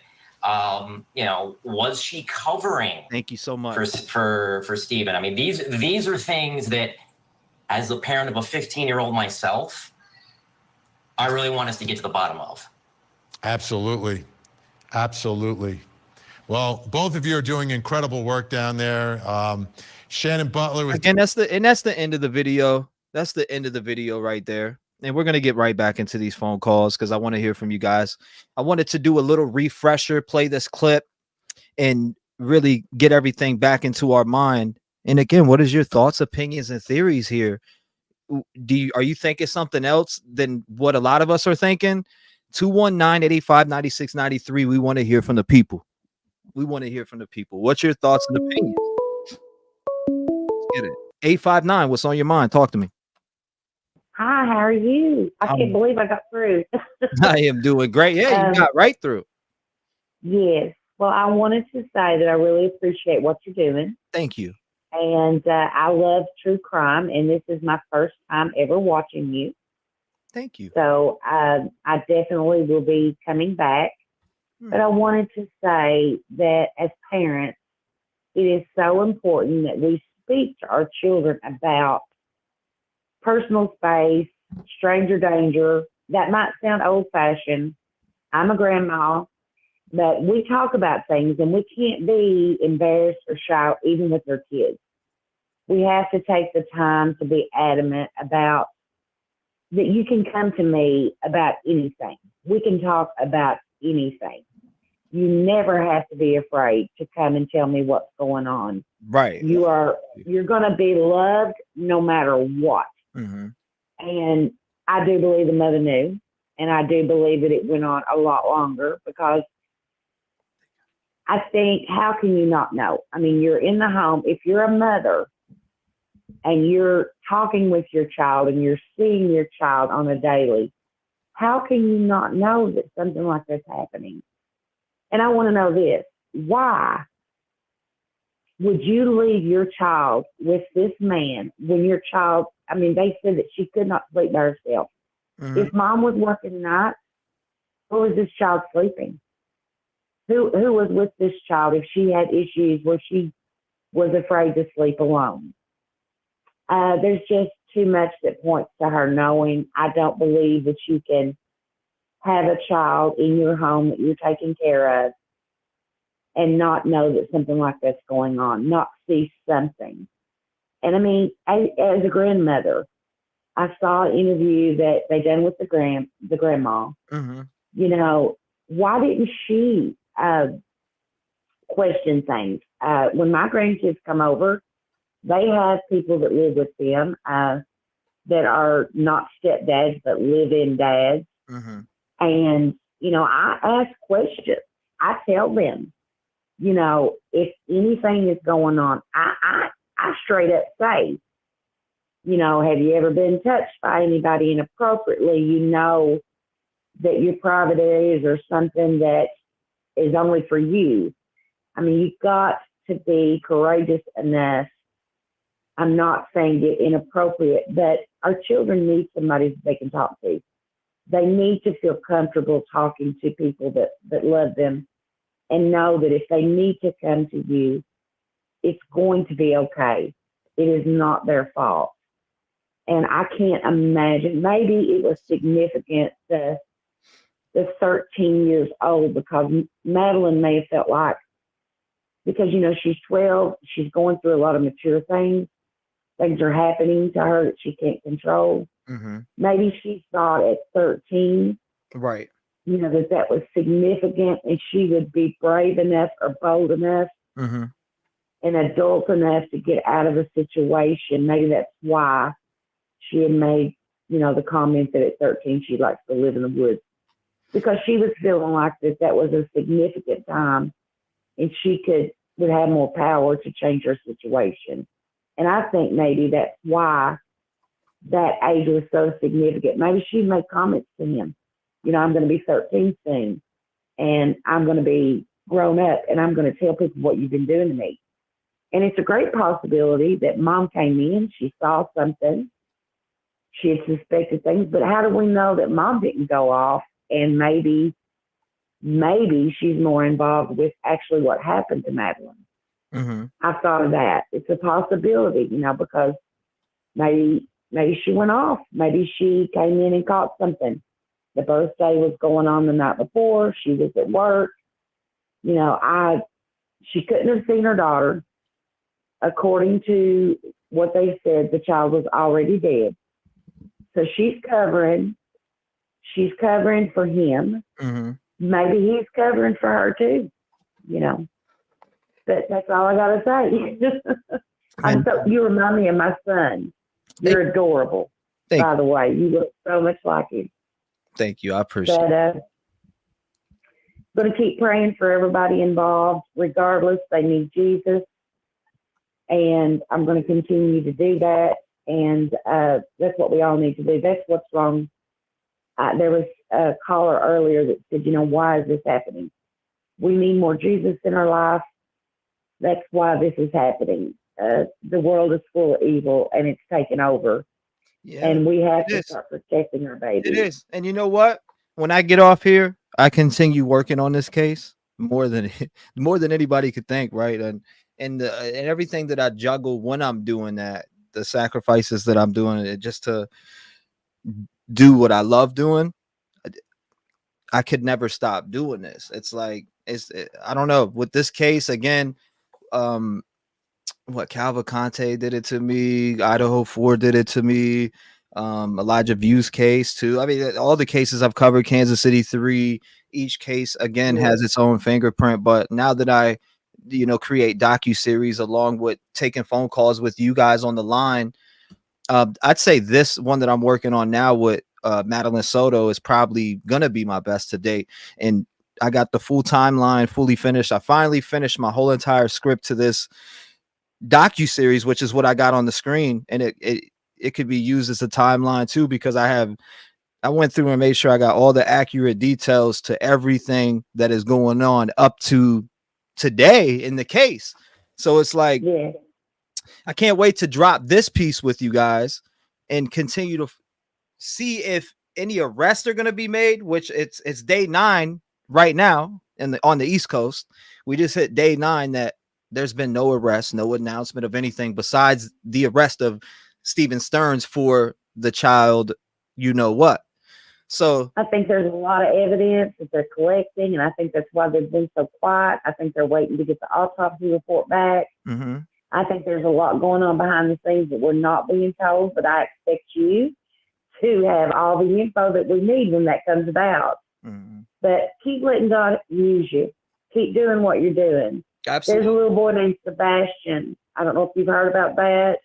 Yeah, Sebastian, I read it earlier. I read an article earlier on that and showed everybody a picture of him across the screen and just touched on it briefly. They're suspecting some foul play with possibly his parents. Yeah, because they're in the landfill searching. Yeah.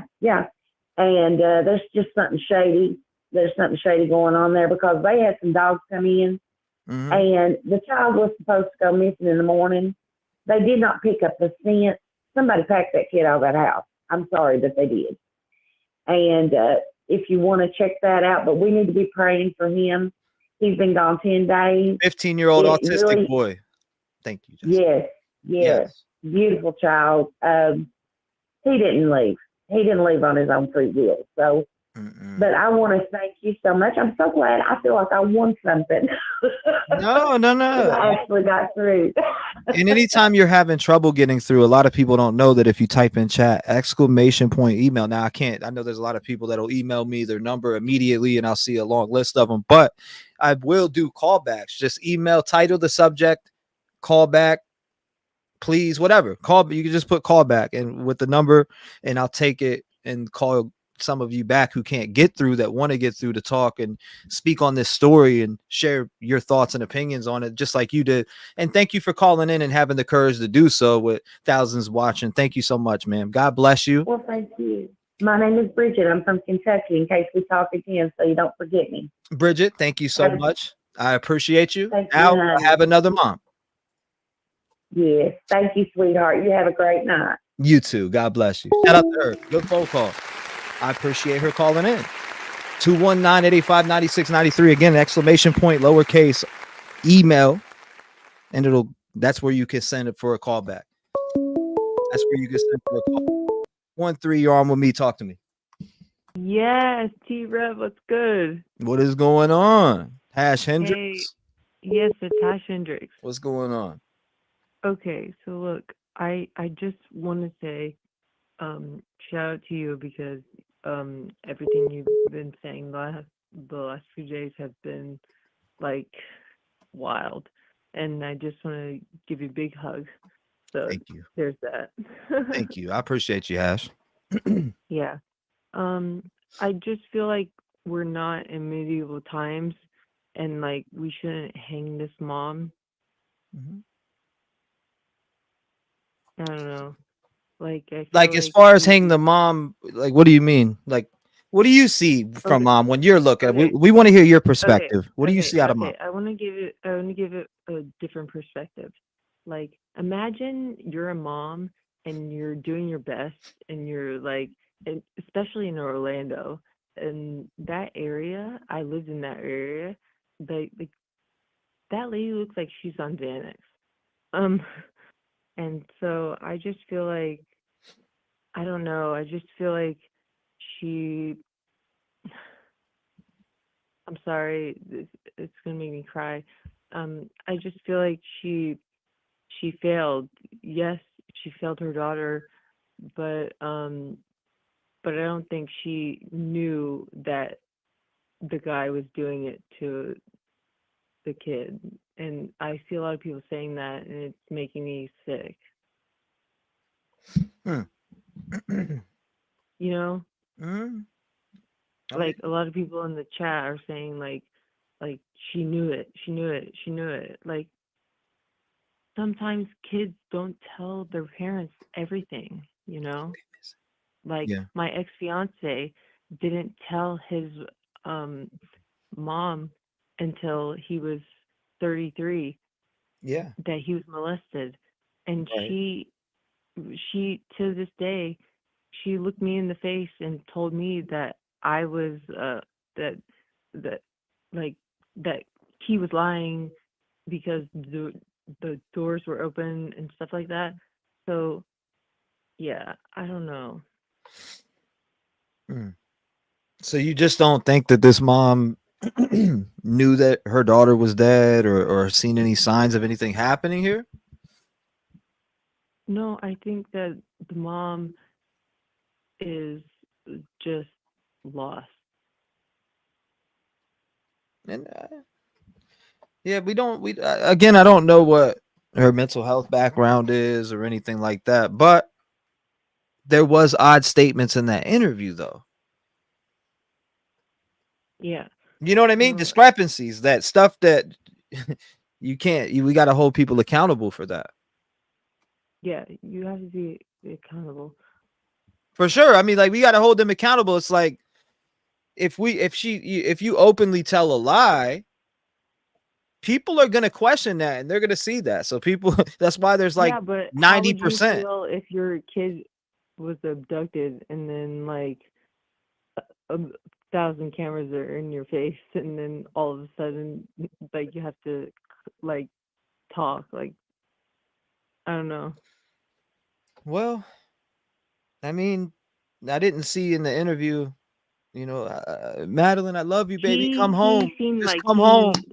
no, the guy seemed like a sneaky snake. He seemed like the sneaky snake. Yeah. I mean, he's definitely a coward. Yeah, the guy is the sneaky snake. But the mom, I don't know. I just feel like the mom got duped. This is supposedly this is the mother's car parked at her sister's house. Dumbass still has the tape on it.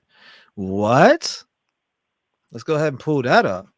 So this is the car at aunt's house? Somebody just emailed me this. What?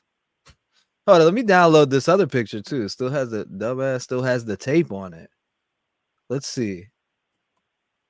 Oh, I see what you're saying. They're talking about the tape on the car right here.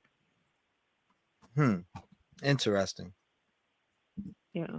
Anyways, I just wanted to say, like you can't hang someone before you have evidence. Like, it's not fair. That's Like, why it's all that alleged. If you haven't heard it that from law lady enforcement, just it's not lost her true. daughter. That lady just lost her daughter. Like, literally, just lost her daughter, and in front of the whole world, and it's really sad. And I don't know. I don't know. I just feel a type of way. I feel like she lost her daughter. Yeah, right. She lost her daughter. And yeah, and her boyfriend betrayed her. Yeah. In the most worst way. So You don't see nothing wrong with her comforting him and I don't know. It's just it's so weird to think about it. Just the actions and the ways, in what sense? Like he was sitting down like this with his hands over his eyes like this, and she's standing up like this. You know what I mean? Like what is going on? I see something wrong there. I don't know. That's just me. Allegedly, if you haven't heard it from law enforcement, it's not true. But damn, I mean, there was multiple things that I could go off of just off the one interview right here. You know, there's multiple things I can go off of. Really? Yeah, I mean, it's so much, and not only that, like even watching the behavior panel that broke her down. There was two guys that made some very good statements, and one, he said, watch, as soon as they start to talk about detectives, she freaks out, and she does, like right away. As soon as the reporter mentions detectives, she starts freaking shaking, and you know what I mean? And this guy is and I looked up his background too. He's like a professional analyst for real. Like he does this. I mean, anybody freaks out like when that happens. But I don't know. I just feel like everyone's hung, drawn, and quartered her. And well, no, I mean, just trust me on this part. I would be acceptive and take all of that and stay. And as a community, I'll say sorry for the whole entire community of. And there's been thousands and thousands and thousands and thousands and thousands of people that believe that she said some sus and inconsistent things. You know what I mean? Right here in front of our face.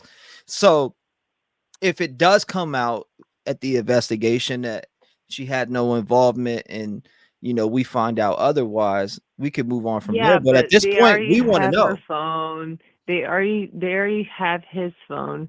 They already went through his phone. They took him, obviously, because he's the one. So like it's not her, it's him. Well, then, if that's the case, then why are we on day 9 with no charges and Audrey Cunningham pretty much charges the next day? Why is that? I don't know. But also, I just want to say that like single parents, like it's okay to have another partner come into your life and like be a nice person. Yeah, I've seen a lot of nice people. Absolutely. Yeah. There's tons of nice people out there. Yeah, there's tons of nice people out there, and so it's super whack that people are saying like, "Wow, she let him move in." Like, no, like Yeah, I don't know the story. Like, as far as that though, I don't know the story about letting him move in or anything or along those lines, because I don't know I didn't know their whole entire situation in general, and we still kind of don't. We're going based off of things that we're hearing at this point, but we're going to hear a lot more of the story, and we're going to find out a lot more details than what we do know now. And it's a nail biter to sit here and wait for charges to be pressed and people to be held accountable for her death, and there just has nobody is being held accountable so far. Besides, I mean, this guy is obviously locked up, but the charges that he's locked up for aren't the death of Madeline Soto. Now, it may be crimes against Madeline Soto, which he's going to pay for dearly, but again, not on no murder charges. She was found deceased, period. And body seen in a vehicle, with this guy pulling up to the apartment, mom inconsistent statements about 8 a.m. seeing her get dressed. There's just tons of different things. When I saw that and I appreciate with it. the mom, But I got to move on to the next caller. What's your final thought? What's your final when thoughts? I saw the interview with the mom, Mhm. it just looked like a mom on Xanax who was freaking out, who just lost her kid. On Xanax? Like, So you think she's on Xanax? Allegedly? Yep. Interesting. I thought they took Adderall, but then that's what I heard about, but I hear that shit through the grapevine, and I can't really say, hey, I've just heard that. But that's just what I think. Well, I appreciate you calling up, Hash. It takes a lot of courage to call up and say what you think. And even though I may respectfully disagree with you, nobody agrees. I appreciate you. And it's okay. It's okay. They don't have to agree with you. But you know what? I commend you for calling up and speaking your mind, no matter what anybody says in chat or I think in general, which I respectfully disagree with you, but 100% of respect the fact that you're willing to call in and you're willing to share those thoughts with us. And that takes a lot to call in, because sometimes people can feel, oh, well, if I call in and say my thoughts, I'm going to be bashed by a bunch of people. No, you had the courage to call up, give us your real thoughts on your mind in this case. And I appreciate that, Hash. Thank you. Keep doing that. I look forward to hearing from you again. Stay vigilant, lock your doors, and we're going to see what happens in this case. Yeah. Love you, bro. We'll love you back, Hash. You stay safe, all right? Shout out to Hash. We appreciate her. 219-885-9693. We want to hear from you. Again, these photos were sent in by Amanda. Now, I won't say, Amanda, you're saying this is mom's vehicle? Is that what you're saying? 313, you're on with me. Talk to me. 865, you're live. Hey, Trev. What is going on? Hey, it's Mary. I just had a thought. I was looking at the car, and I was wondering, is that mom's car? That's what the email says, not specific. Let me look at it one more time. Supposedly, this is the mother's car parked at her sister's house. Dumbass still has the tape on it. Okay, Mangry. so here's the thing. I've been thinking about this stuff. So, like I mentioned the other night, if he's seen driving back into the neighborhood with the body in the car, I still think the mom called and said, "Oh my God, her phone's in the car," or whatever. Get it out of there because we don't want it to ping where she's going to be. Also, he couldn't be driving mom's car if mom wasn't home with the car.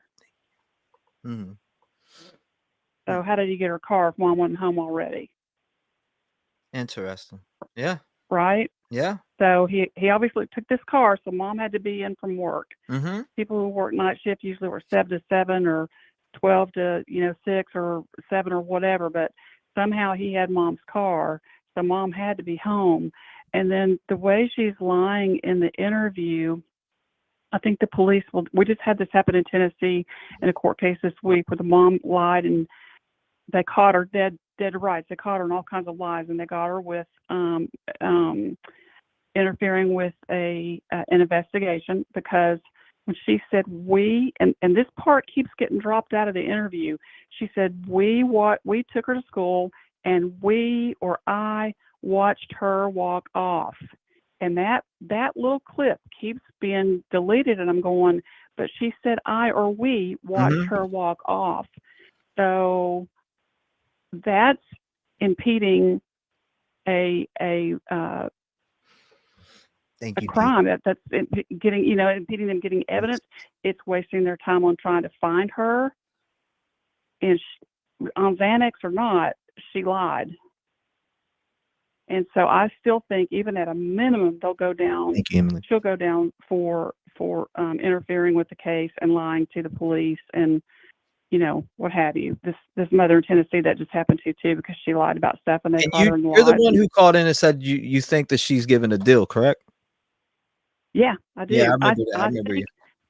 I think that when she was sitting there and she was saying we, and then she said, my partner, he took, and if you'll catch this, she'll go, yeah, that actually he took her to school. That was my partner. And the lady said something to her and she went, yeah. And I think right then she realized we're busted. And I think she started from that interview, start flipping on him because she went from we to him. I think she realized her scenario that they worked out in their minds, that we're going to stick with the same story. She was like, oh crap, this isn't working. So I'm going to flip on him now. Because if they took her car, I mean, come on, she had to be there. How else would he have her car? Right. Yeah, I mean, she obviously lied about seeing her at the school and taking her to the school. And the other thing too is when they dumped. This is the reason why I said this about her phone. When he dumped her backpack and all that stuff in her computer, why didn't he dump her phone? I think that's him. Oh, my bad. I was looking at somebody sent the email. I can hear you. I was looking at the email somebody sent in with the picture blown up on the glass. Chat. Put a one in chat if you think this is him in this picture on the far right or in the glass reflection. Yeah, it could definitely be him. You think so? Definitely. Yeah, absolutely. She doesn't look very happy. She's kind of giving a fake smile. She looks kind of pitiful to me. But yeah, I could think that's definitely him. I don't know where they were for her party, and I don't know why they're, of course, other adult dads could be there with their kids or whatever, but who knows? But I think they tried to get rid of it. Tried to get rid of evidence. I think the mom knows that. I think the mom was protecting him. She threw the police off a lot. I don't know, with this mom that this happened to up in Tennessee, she wasn't in jail on those charges. But after she went to trial and then she took the stand, they got her for first-degree murder of her own kid by neglect. So her little kid got shot by her, quote unquote, her 2-year-old. We don't know if the mother shot her or the 2-year-old did. But anyway, regardless, it's the same kind of pattern that I'm seeing with her as this other mom. And I will guarantee you that they will get her on lesser charges if she flips with other information, if she has more history to give on him. And I'm still wondering if he's connected with the sex trafficking and stuff. He's just 52 miles out of Orlando, where they're doing all these big busts in Polk County. So I wonder if that's one part of the holdup.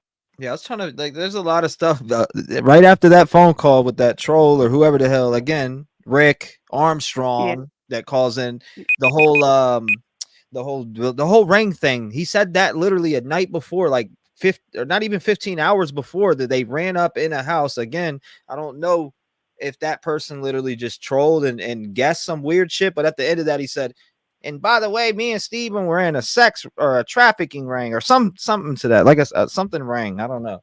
You probably heard it, but I still think about that phone call.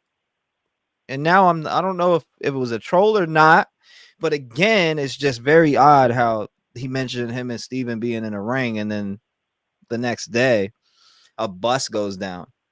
It's just, it's very odd. I don't, why would somebody even do that? Did that person that called in know that they were on their last, if they are real, did they know that it was coming to an end and they just said, fuck it and call? I don't know. I don't know people's mind frame or the way that they think, but very odd call.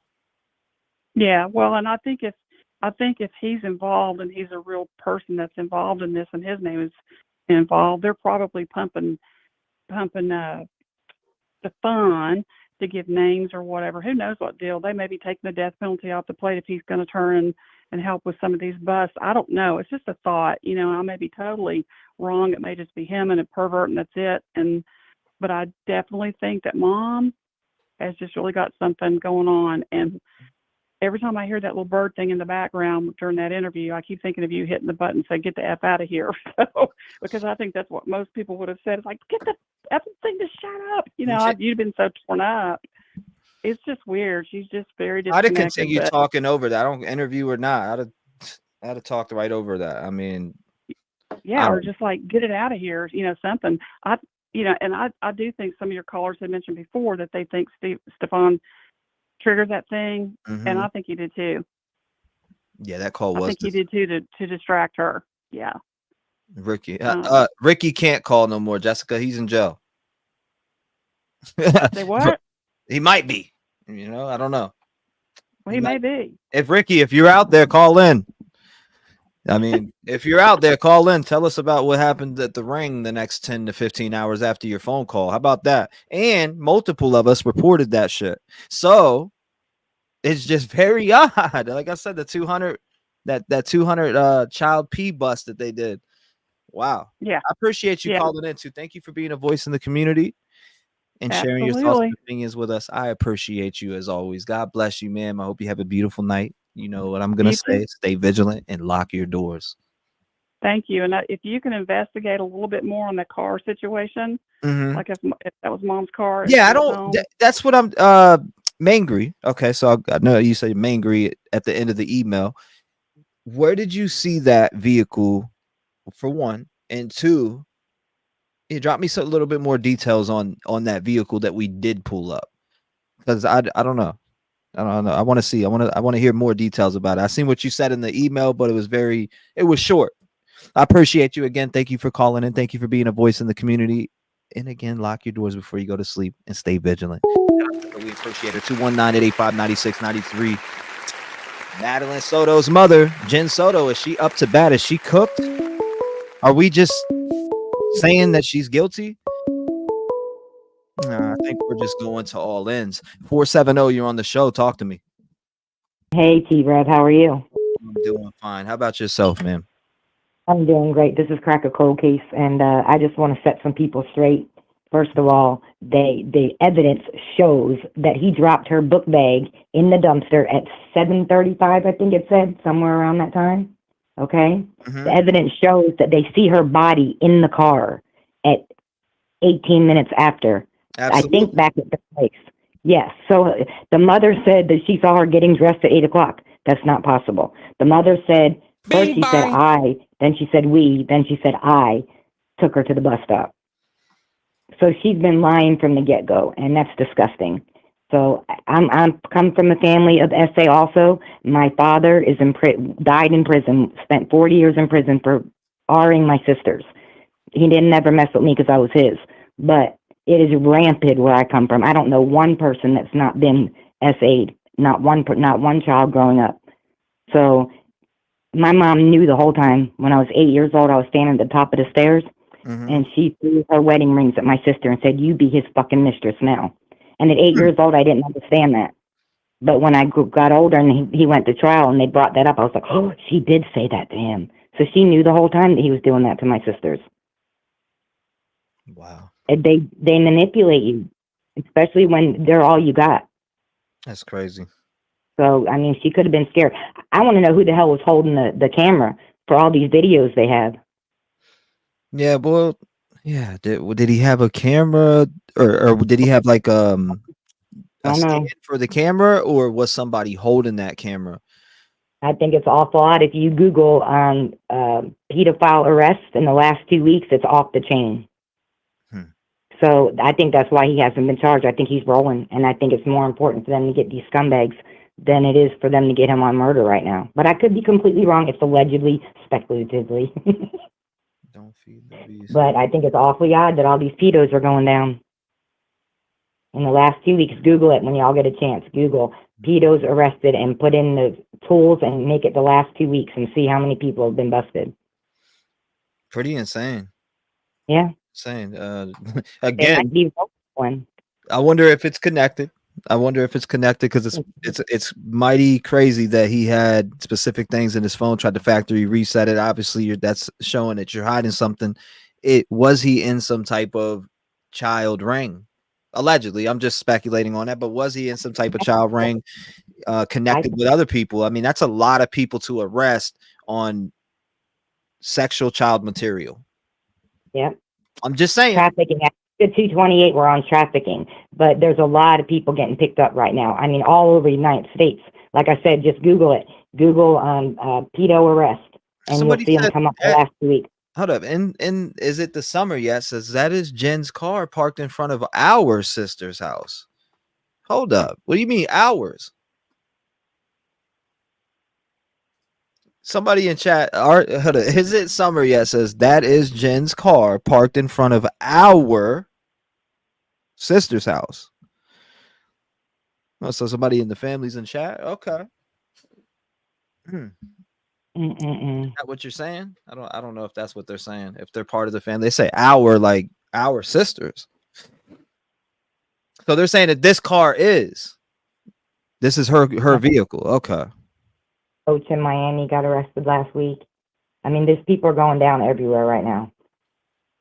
And I think that they had something to do with it. I really do. But I could be wrong. And the mom knew. There's just no way she didn't know. There's no way she didn't know when she lied and said that she saw her getting dressed at 8 o'clock. She was already dead. She didn't know that they had those videos and pictures and evidence yet. And so my question follows up from here. Like, damn, why isn't she arrested? Right? If they got that, why isn't she arrested? I wonder if they're connecting that. She knows that and her time is limited and they just got her feeling under pressure, allegedly. And she's putting out all the information, all the people that they've been selling these videos and pictures of Maddie. Her sister. Okay. I got you, summertime. Or is it summer yet? No, you're good. It's okay. Typos happen. That's why I asked. I said hours. Damn. Thank you. Yeah, so I think they're rolling. I really do. And I think that's why that she's not arrested is because she's given them all the information. She has all their contact numbers. She has everything. Who was he making the videos for? Yeah, it doesn't. To the pedo ring right up the street. Wow. What was it? That's a great question. That's a great question. But the videos that he made, oh my God. He took videos of her. I wonder if he didn't do a snuff film. And I hate to say that, y'all. I'm sorry, but you got to think like these people to catch these people. I just don't. It's hard to think about that for that. It's really sad. You know, it is, but you're right. So you don't lie when you're looking for your child. When you know there's a chance your child is alive, you're not lying about nothing. Right. You don't lie about it. You tell them everything. You don't give a shit if it takes you down, if it takes everybody down. For your child, you're gonna do whatever you gotta do. And she lied outright.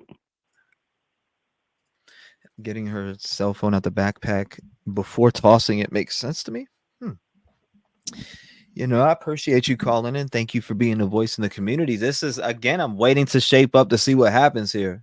I think that they're going to arrest her for some reason. I don't know why, but I just have a feeling. I could be wrong. Again, they're watching her to see what she's doing and what she's cleaning off and what she's hiding, who she's talking to, and what she's talking about, what she's saying, if she does she admit to anything. Yeah, they definitely got a microscope on her. Because again, the police will tell you straight up if somebody is not a suspect at this time, and they told us when she wasn't a suspect at that time. Now it is now a no comment question, so they would never change. No comment. They would never change that if it wasn't the case. So that's when they tell you no comment, that lets you know. Yeah, we know what's up. She's being investigated. Again, thank you for calling in. We appreciate you sharing your thoughts. Stay vigilant. You got to stay vigilant. That's the number one. And you need to lock your doors. And even though that doesn't save you, it gives you another second to get your gun loaded. You're damn right it does. It gives you a second to get your gun loaded, and it lets you protect yourself. And again, thank you so much. Yeah, we love you. You're awesome. Thank you for doing all this for everybody. You're so awesome. Anytime. God bless you. Bye, hon. Good phone call. 219-885-9693. Jenn Soto. This is the vehicle of Jenn Soto parked out in front of her aunts or sisters. I'm sorry, sisters. I guess people are creeping by the way over there. They're going over there checking. Imagine just regular people checking up on Jenn Soto. Please, is that an FBI van in the driveway? Just kidding. 615, you're live. Talk to us. Yes. I just wanted to put my thought in. Yes, ma'am. I think maybe it kind of went like this. Maybe Maddie told her mom what was going on, and she approached him about it, and he said she was lying because she was jealous and trying to break them up, that she had been making passes at him, and the mom got mad and didn't go to the birthday party because she was afraid Maddie was going to tell somebody at the party, or maybe Maddie threatened to tell some of the family members at the party. So it's possible she didn't go to the party. Then after they got home from the party, that's when everything broke out. Very possible. What do you think? Very possible. Because she never said, Maddie, if you're out there, you can hear this, please call us, please come home, please call us, tell us where you're at. She never said, Maddie, I love you, please, just come home, or anything like that. Or if you have Maddie, will you please just bring her home like most parents would when they're crying through their tears. And she never did. You're right. She never did. I got to agree with you on that 100%. She never did. Or did I ever feel that it was genuine? Allegedly, just from what I was seeing, it was more of like, holy shit, that I'm caught. Allegedly. That's just how I felt when I seen it. And after just looking through the interviews, because like you said, most moms that I've seen on there are, if you see this, come home. You see that emotion and you feel it. You feel the connection. You're going to either feel the connection or you're not. So when I'm seeing 90% of the community that feels that same connection, or doesn't see that same connection, come on now. And then you got behavior analyst on here. You got, multiple different professionals. I just never seen this many professionals and people come out and say what they're saying now, agreeing with the public and also verifying the feelings that we're having as humans when we look at this case. Not only are they verifying the way that we feel and the way that we're seeing this and perceiving it, they're pointing everything out too that we see. So it's like, come on now. Are we crazy? And Jenn Soto is an angel that has wings and she can fly and she's the greatest mother ever. And you know what I mean? Or we're all right. Allegedly. Again, if you haven't heard it from law enforcement, it is not true, ladies and gentlemen. But good gracious, this woman lied on national television saying we took her and then switched it to this man took her. And on top of that, what was it, 7:35 a.m. he was seen discarding things, which means she was dead before she was seen changing her clothes. Come on, ladies and gentlemen, it doesn't take a rocket scientist to put this shit together. She is a suspect right now, and they are watching her allegedly right now as we speak. And if not, she lawyered up. She lawyered up. I had to let that out. Yeah. Well, I appreciate you doing that, because I just want you to know that they couldn't give me enough drugs on earth to stand in front of that camera and act like she did if my child was missing. Amen. Amen to that. I think every mother on here would say the same thing. You couldn't give us enough drugs to act like she did. I'd still be falling apart if it gave me all the drugs they had. They did not release that yet, Wonder Mommy. No, they didn't. But we're waiting on that. You best believe we'll be talking about it too when they do release it. We'll be talking about that like clockwork. We want to know the PCA. We want to read all the details. I don't care how triggering they are. We want to know what happened to little Madeline Soto. That's why we're all here together now. That's right. And one thing that has attracted me to your show and to you is that you give everybody's opinion. You give all the details. You investigate it, and you make it to where anything, any of our ideas could be the clue to the case. But you investigate it, and that's what I like about your show. That's what drew me to your show, and I thank you for doing that.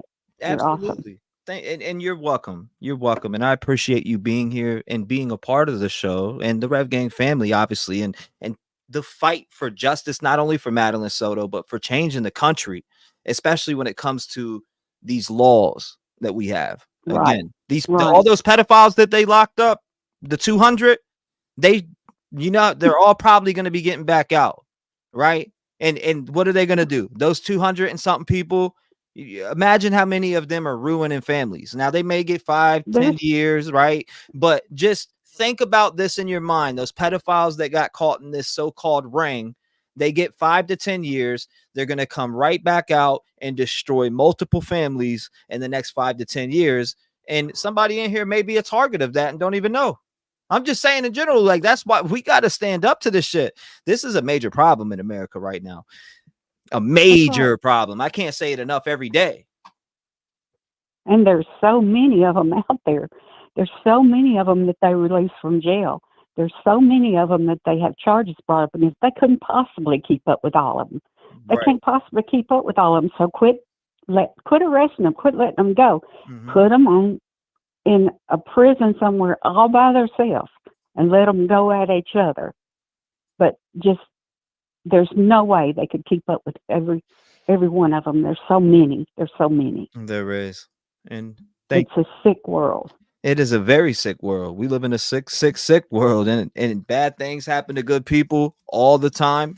A bad thing happened to Madeline Soto, and bad things were happening to her before she even was passed away. Again, she'll never be able to tell her story. So it's up for us to tell her story and to make sure that there's justice not only paid forward, but make some damn changes. It don't look like her mom's going to tell her story. We'll see. No way. We'll see about it. Thank you, ma'am. I appreciate you so much. Thank you for calling in. Thank you for your kind words. And lock your doors before you go to bed, okay? Yes, sir. Stay vigilant. Shout out to her. Let's give a little review real quick, right? Let's do a little recap here. We'll do a little recap.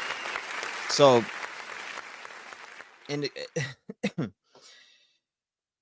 Sunday, February 25th, Madeline Soto's 13th birthday. That was her celebration, right? Then Monday, February 26th, last seen. Dive into that. Tuesday, February 26th or February 27th, missing poster was released. Tuesday night on February 27th, the suspect in the background, which, come on now, that's we know who that is. Wednesday afternoon on February 28th, sheriff's press conference. Okay, so if you want to go back, you're new to this case, you don't know that. Wednesday night of February 28th, prime suspect was arrested, known as Stephen Sturms, whatever you want to call him, sick son of a bitch. We need him to go ahead. Get the fuck out of here! But she's gone. But we want to know if mom was involved. Again, Thursday of February 29th, Stephen Stearns' arrest affidavit comes out. Okay. Thursday, February 29th, body language experts. A lot of body language experts were speaking. We had Susan Constantine, a human behavior investigator, was interviewed on local news, which we watched here, right? She was interviewed on Thursday to talk about Stephen Stearns' body language during his Zoom conversation with his girlfriend and Madeline Soto's mother, right, Jen? Constantine, who has assisted law enforcement in evaluations over high-profile cases all around the country, gave some insight on Stearns, who can be seen on film fidgeting with his hands and holding and cracking his knuckles. Now, that's a way to release tension. That's what she said. The idea that tension is one of the 27 areas of concern, points of interest that may lead to dishonesty or suspicious behavior. Constantine went on to say that Stearns is displaying, to me, suspect behavior. Now, this is the lady that said that, I'm pretty sure she said word for word that she would put her career on the line. Again, career on the line.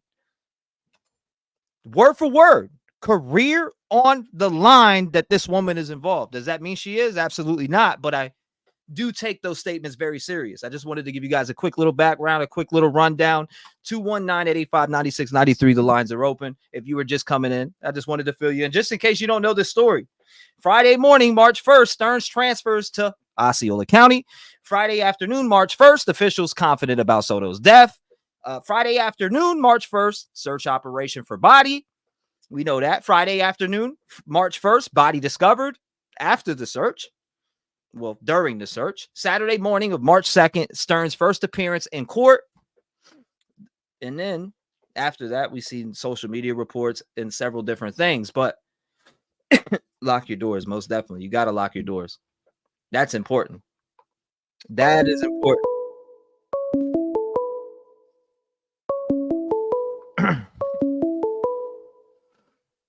360, you're on the show. Talk to me.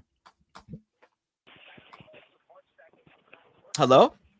Hello? Yes, ma'am. You are live. Oh my. Mhm. Can't believe it. How you doing? I'm good.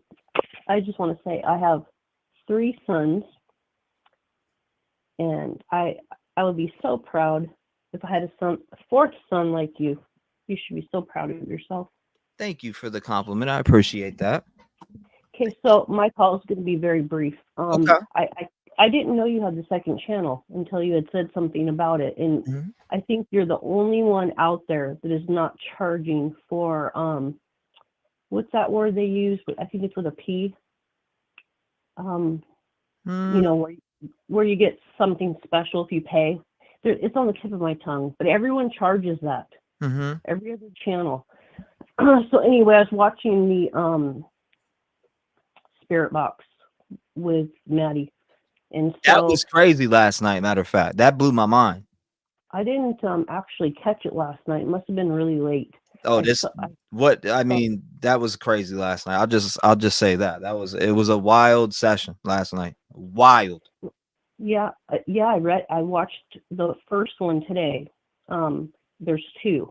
The first one would be the one with less hours, like more current. So the reason I want to bring that up is because the very beginning, I'm talking like the first sentence that you guys said, and you asked Maddie who killed you. As plain as day, she said, Stephen. It was so clear, and it was like almost like a shout, like a very strong voice.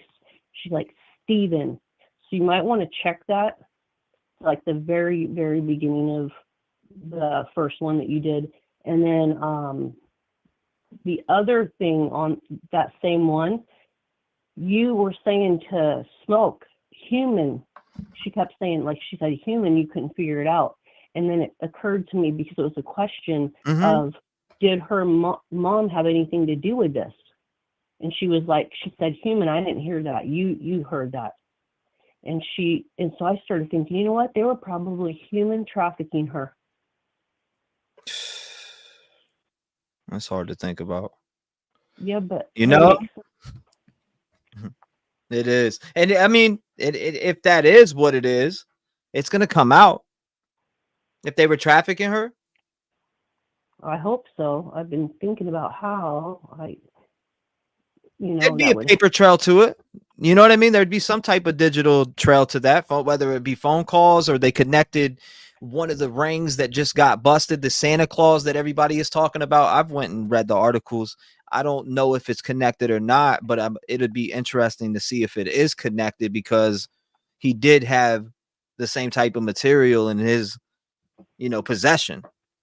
And then that guy that called in, whether he was fake or not, he said that Stephen was in a trafficking ring. So maybe he was forcing Maddie to do that. And the thing about that, the mom may have known or not, I don't know. But what if he really was doing that and someone killed Maddie, like on accident, because if he was trafficking her to other men? Yeah, that's great. Yeah, so I just wanted to run that by you. I was trying so hard. I was popping like little comments in the chat tonight, and I don't know how to do an email. Like, I don't know how to do it, and it's not really even on the screen. How would I do that if I The email? My email is TREV, TREV 757PSN@gmail.com. Okay. If you needed me to spell it out for you again, I got you. No, I'm good. Yeah. So anyway, that was it. I'll let you go. I just wanted to, because you guys were the ones that brought that up, and you missed that one comment or her one thing that she said, and then you kept saying human, like it didn't make sense to you, and I'm like, oh my God, it makes sense to me, and I just really wanted to run that by you. Interesting. I'll have to go back and take a look up. This was what, last night you said? Yeah, it was the first one that you did. Yeah, I have to check that. I'm gonna have to check and see what you're talking about. It's wild, but his name came out. There was one last night that said which is pretty interesting. And I know on that side of things it's always a grain of salt. I never, I think things are interesting that I hear, but I'm moving mom. He grabs the phone. Stefan.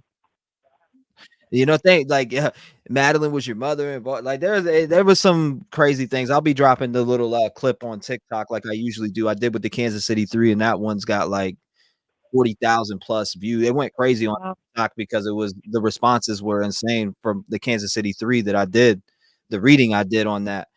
And this one last night, I can compare to that one. That's how wild it was. But I appreciate you calling in. Thank you so much.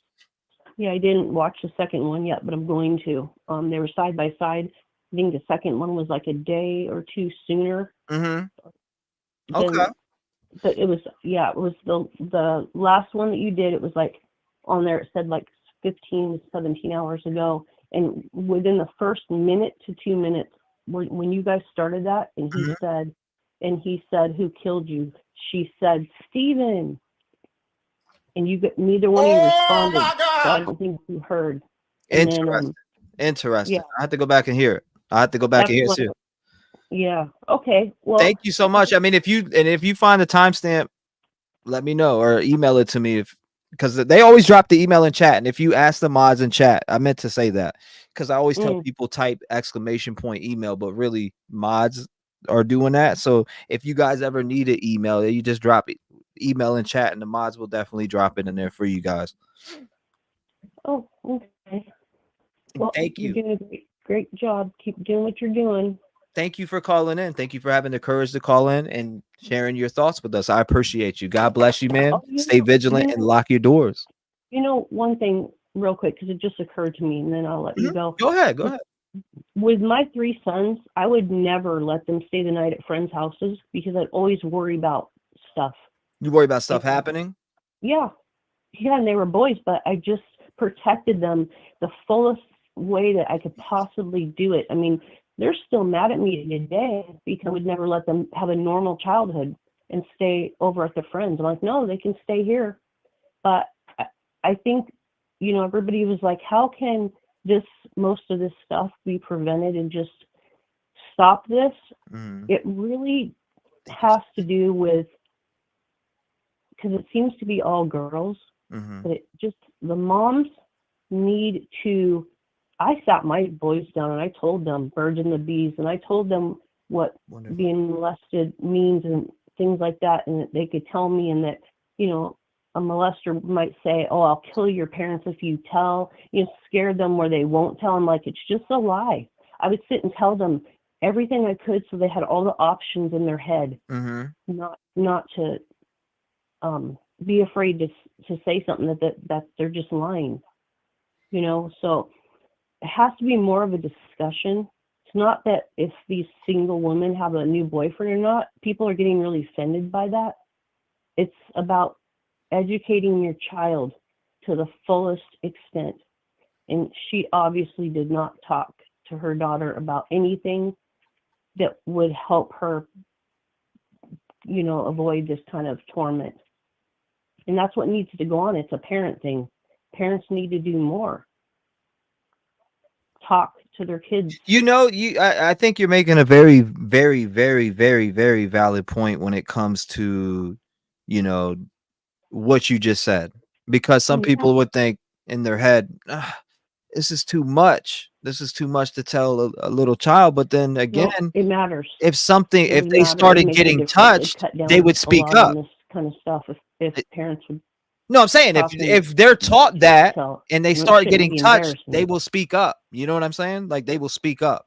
So that I agree with you on the, giving the children the knowledge also. So when something like that is happening, they don't feel so scared to speak up about it. Because they'll understand what it is. Mm-hmm. And that's the sad thing. But there's also a lot of parents nowadays, maybe way back, I don't know. They look at their kids as just kids. They don't really, they put like their relationship first, whether it's the husband or whatever. I never did. Always put my kids first. And so they don't really like listen to their kids and talk to their kids and like hang out with their kids, play with their kids, take them places. Like I did everything. They're my best friends. And I knew I was going to be lonely when they grew up, and I am. It's horrible. So, and yeah, I was married 27 years. Me and their dad got together. That's long. Yeah, we got together at age 16, and we got married in 92. So we were together about 31 years total. Wow. And yeah, it just fell apart finally at the end when my youngest was 15 and he's 21 now. I'm sorry to hear that. Yeah. I'm sorry to hear that. Oh, just don't give up on your love in your life. That's what happened with us, is we gave up and stopped trying. That's what ruined us. So just don't ever give up. Yeah, we don't want to be giving up out here. That's for sure. No giving up. On the love of your life, don't ever give up. Just remember that in your relationship forever, because we gave up. And if we had tried harder, we would not be separated right now. So don't give up. That's all what I was trying to say to you. Thank you so much. I appreciate you calling in and sharing your thoughts and opinions with us. Not only that, your kind words too. Thank you so much, ma'am. God bless you. I hope you have a wonderful night. Again, lock your doors before you go to bed. Shout out to her. Good phone call. If you want to call in, it's 219-885-9693. We are talking about our prime suspect, we believe. One of the prime suspects, Jennifer Soto. This woman right here.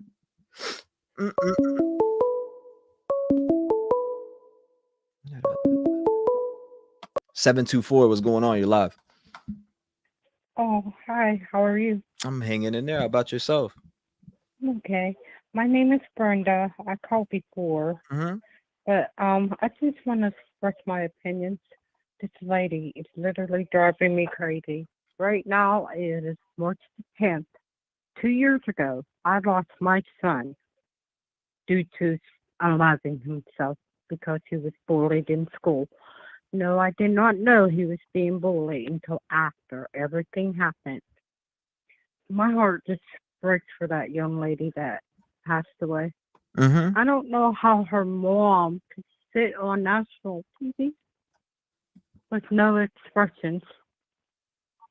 If I could have been at that baby's birthday party, I would have. Because I can't be at my child's birthday party. No more. My heart just hurts. But that's all I wanted to say. God bless your soul. Thank you. You never know what the next one's going through. I'll tell you that much. And the fact that so many different people who don't even know Madeline Soto or didn't know her would care for her and do her right. So heartbreaking. Absolutely. If I could hold my child one more time, my heart would be okay. That's my only child. But this lady, she has no remorse. I mean, I feel so guilty because I didn't know my child was hurting like that. But I can't bring him back. But all I could do was mourn and look at videos we took along the years, 16 years. Wow. But, I'm doing now. My husband's sitting here punching me. Not punching me, but poking me.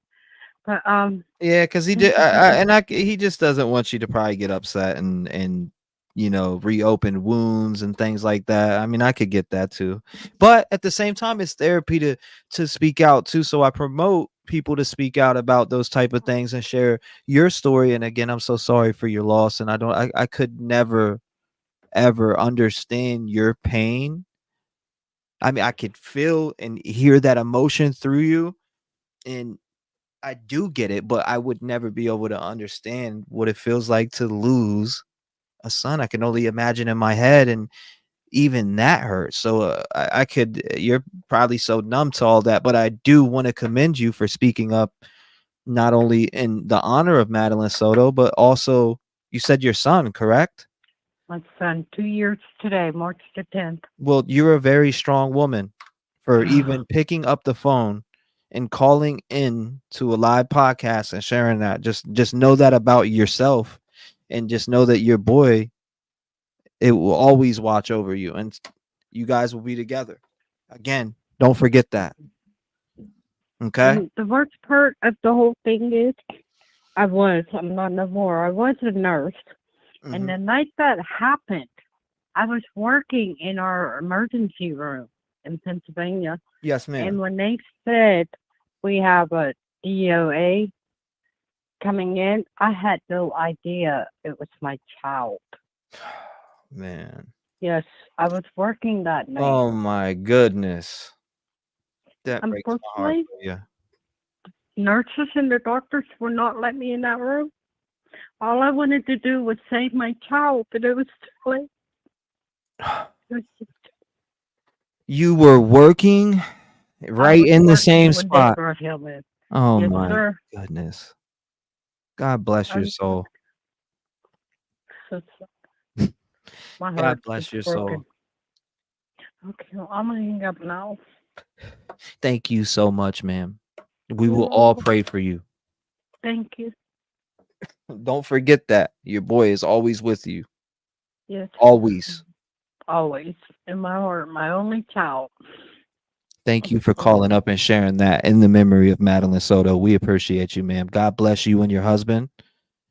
I want to say I appreciate you again for having not only the strength, the courage, and to get past that anxiety, and to share this with so many people on this platform, because so many people are going to hear this and they will comment on it. I see it all the time. They comment on all these different callers and the things that they share. And what you just shared is something close to your heart.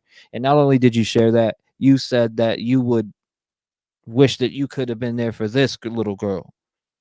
Wow. Yes.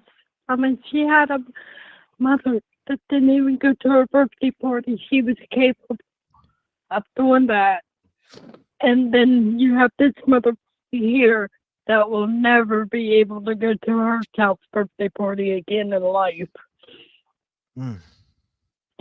Yeah. That pain is heavy. That pain is heavy. Thank you so much, ma'am. Lock your doors. I want you to stay safe, stay vigilant, and also remember your boy will always be there with both of you. God bless you. Thank you. Shout out to her, everybody. Drop prayers and love and light in chat for her, that she needs it. She's in pain. 219-885-9693. The fact that she had enough strength to call in and share her thoughts on this case, and share it from such a place that losing her son 2 years ago, and not only that, working in the place that her son was brought into. Wow. Wow. That was emotional right there. That had to be hard for her to do that. Seriously.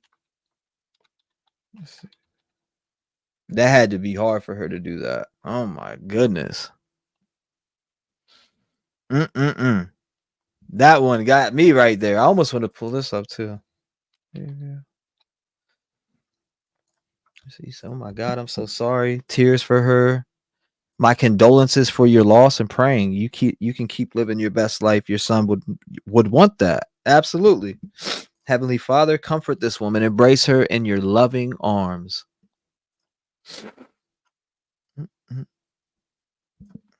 That was a sad phone call. I'll tell you that much right now. Super sad phone call.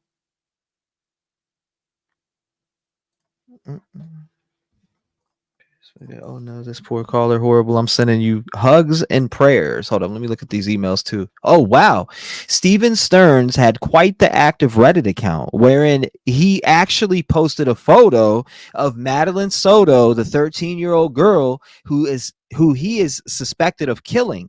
Stearns offered all sorts of advice to teens under the Reddit account named Sustanet. What is it? Sustanet or whatever that is.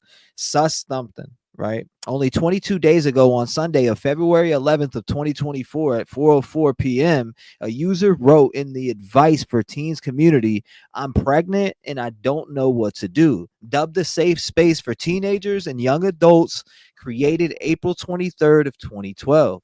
The community featured this reply from Stefan, he says, "Like it or not, this is something you may need some help with. You may be scared or embarrassed to talk to a trusted friend or family member, but it's probably the right thing to do. You need to get ahead of this. You need a game plan. You need support." Sleuths have figured out that the original poster was likely not Madeline, but a 19-year-old girl. However, a deep dive into Stefan's Reddit post comments give clues as how many years Stefan knew Maddie. Wow, that's written by him. Watch this. Hold on. Let me bring this up too, because I actually want to watch a little piece of this too. This more piece right fear here. than grief or sadness. And I'm even more uneasy when I see that fear surrounding the Sorry. At home, she went to school. But that happens from time to time. She's got ADHD. Her memory, she's very forgetful. So yeah, there's no way to track her right now because the detectives now have her phone. Wow. But this isn't normal behavior now. What was the last thing, I guess, the conversation that you two had, you and your daughter? We spoke about her birthday party. She had a birthday party on Sunday. She had a great time. I couldn't make it because I was working. Welcome, Stacy. Welcome, Jen. She had an amazing time. You, she was so happy with all her gifts. I told her good night, and yeah, that was it. I wasn't the one who took her to school in the morning. That was my partner. But yeah. 13? She's 13 years old. Yes. 13, Madeline? Madeline. What are you thinking right now?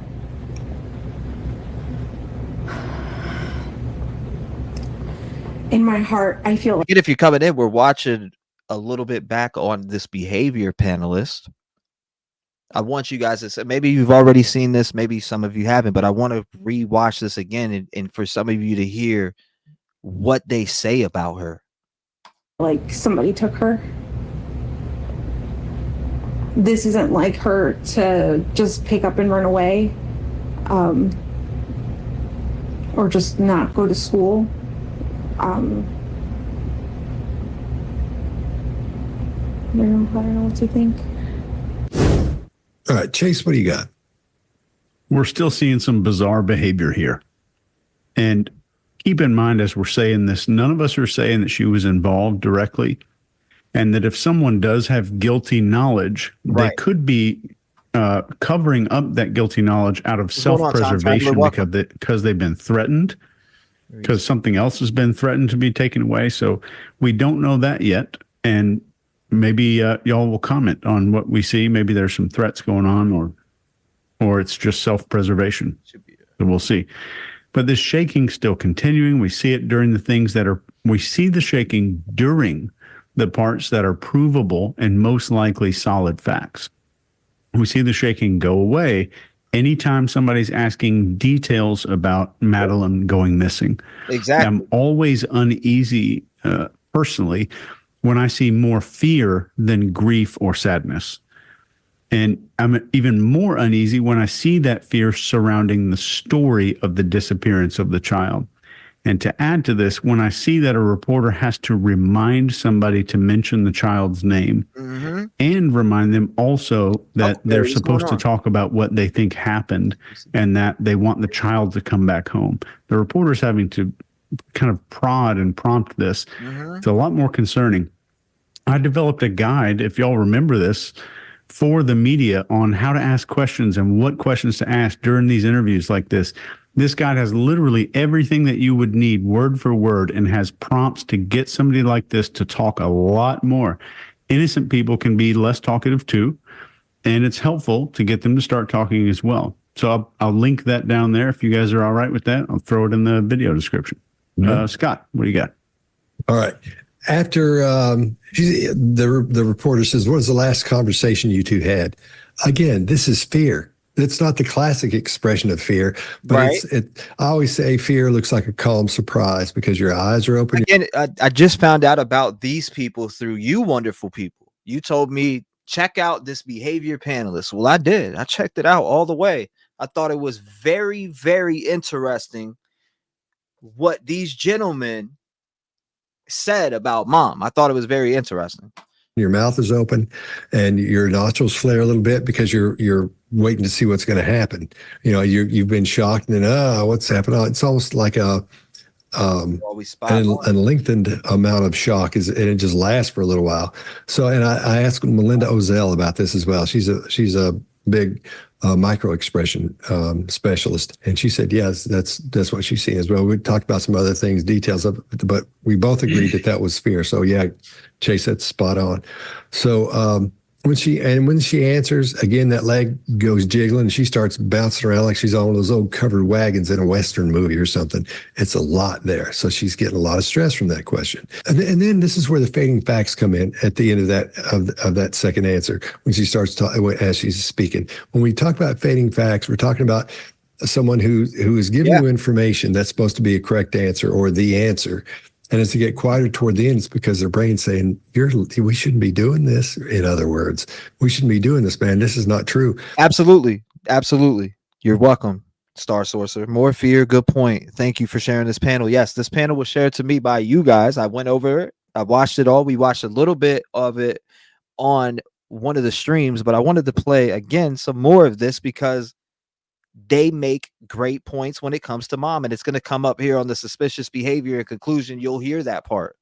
So they'll get quieter as they go and down toward the end. So listen for that. We'll hear that a few more times in here because that's classic. That's not one cue shows you that someone's lying or telling the truth, but this is when you start grouping these things together, you can start making decisions about what you're seeing. If you have a whole lot of things that may suggest deception, then you can feel pretty good about saying that's probably deception, because there's no way to know for sure by one cue that someone is being honest or telling you the truth. That mouth chewing adapter shows up where she's chewing on her mouth and she's doing mouth grooming again, then stress mouth and the leg goes up. This is just everything she's dealing with here is causing stress. Every question causes stress. Everything she's asked to talk about causes stress. Every time they go even just this deep into it, that leg starts jiggling, she starts jumping around.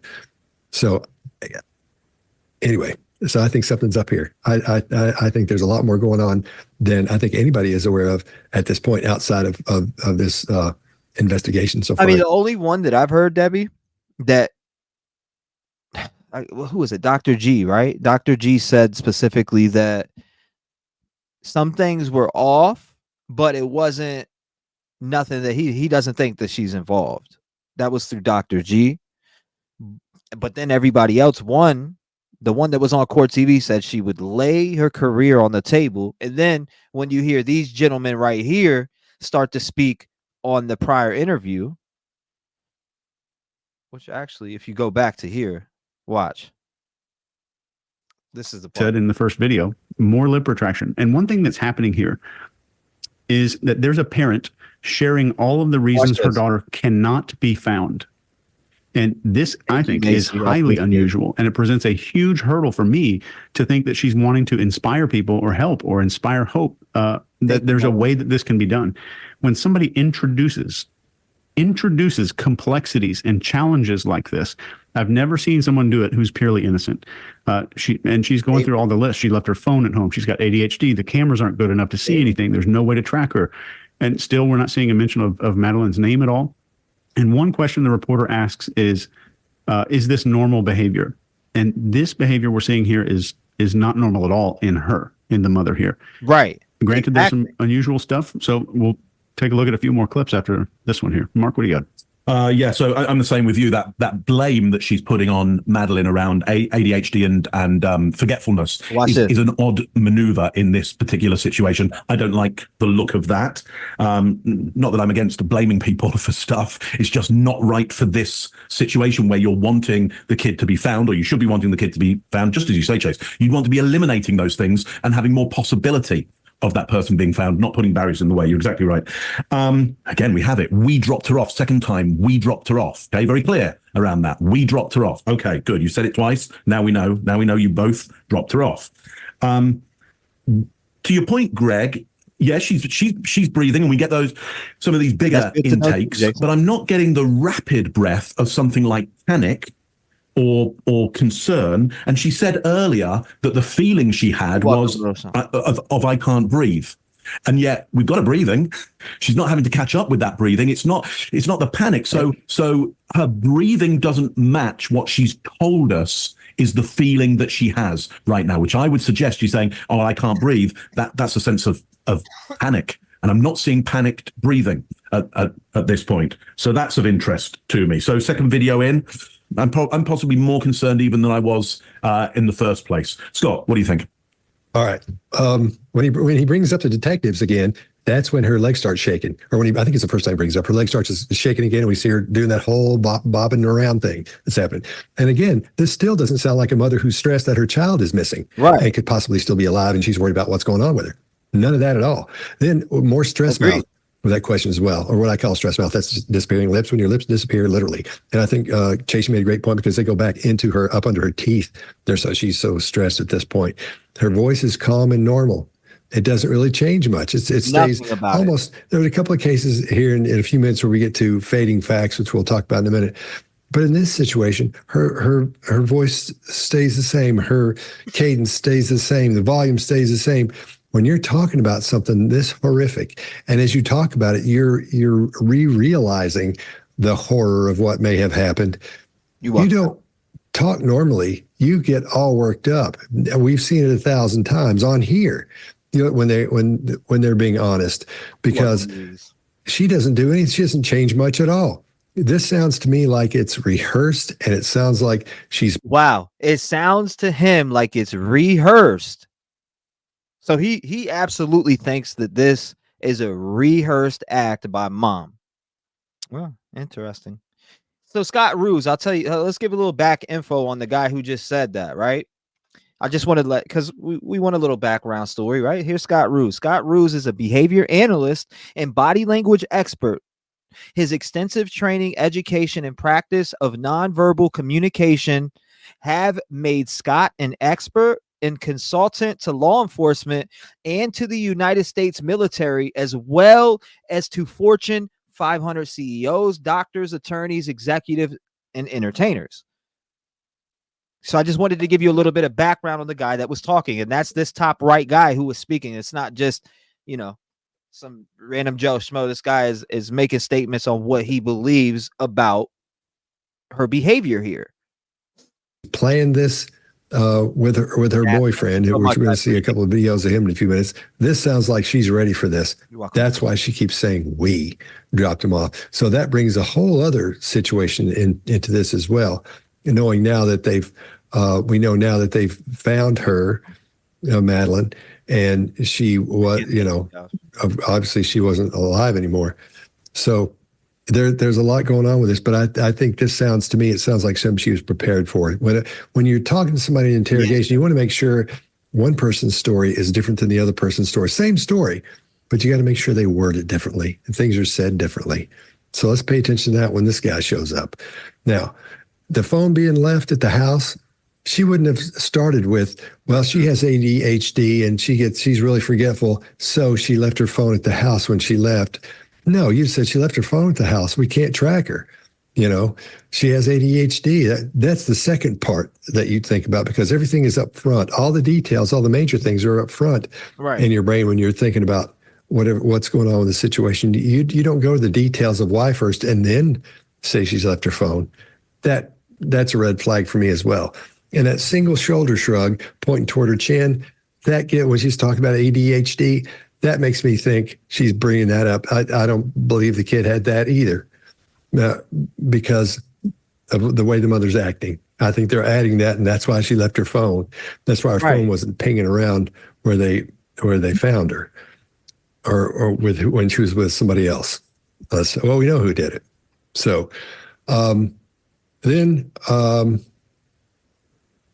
leave it there. It's so much more, and I'm just be covering what you guys cover. This is what bothers me. All right, that's where they dump it. We dropped her off at school, close to school. She wanted to walk the rest of the way.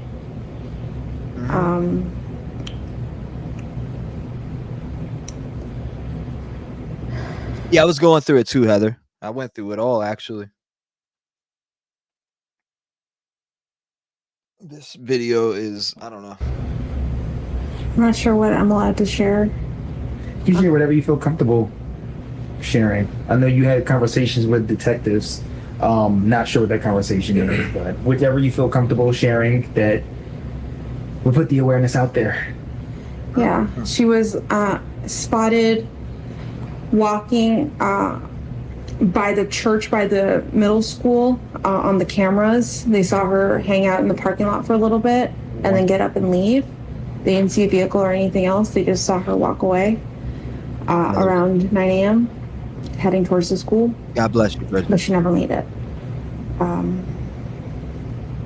What has the school said?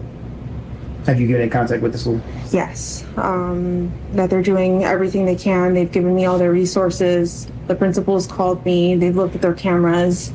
I don't think they've caught anything on the cameras that's too far away from the sidewalk. Everything is too grainy, so they can't see specific faces. It sounds rehearsed. It does. I'm just waiting to hear anything else from them. Is this normal behavior? Not at all. To just not show up or call or text or anything? Not at all, no. She, from time to time, she will leave her cell phone at home accidentally, and that's actually what happened yesterday. She left her phone at home. She went to school. But that happens from time to time. She's got ADHD, her memory. She's very forgetful. So yeah, there's no way to track her right now because the detectives now have her phone. Do they? Well, it's pretty crazy. When they brought up detectives, she started shaking to death. The lie detector determined that was a lie. But this isn't normal behavior now. What was the last thing, I guess, the conversation that you two had, you and your daughter? Thank you, Sunshine, for the 13 months. I appreciate it. We spoke about her birthday party. She had a birthday party on Sunday. She had a great time. I couldn't make it because I was working. But she had an amazing time. She was so happy with all. See, that part I don't get because I know that I don't know. I'm asking the moms out here, moms that are in chat. Please hear me out, and I want to see honest answers from you guys. I just want to ask it. Would you miss your daughter's birthday party? Right? Would you miss your daughter's birthday party? Would you not be there? Would you let a stepdad run this birthday party without you being there? Or would that depend on your working situation and where you're at? I'm just asking moms I'm curious to know if you think, or if you would miss your daughter's birthday party. Would you not be there again and let stepdad run the whole entire birthday party, but you not be there whatsoever to give her a present, to give her a card, to give her, to watch her turn 13 years old? First of all, I can understand having to work. I think we all understand that, right? But missing the birthday party? You couldn't had rescheduled the birthday party maybe early? I don't know. There's just, no, I never heard. You said no, never. If I had kids, Ogdo says, I think the boyfriend tricked her into believing Maddie had just run away. That could be. Rachel says no, the party would have been scheduled when I'm off. Crime Time Grime, the birthday party wasn't on her birthday. Why not schedule when mom could be there? Great point. That's a great point. Sky Blue says it definitely doesn't sound like it's a birthday party. Gene says no. Whistling Dixie says, no, if I was working, I would reschedule. That's another thing that just probably stands off to investigators too. Jazz says, I would never not be at my children's birthday party under no circumstances. Bing bong. Never ever, says Honey Bunny. Kenzie says never. Deborah says grandma gave her a birthday party. Hazel Eye says nope.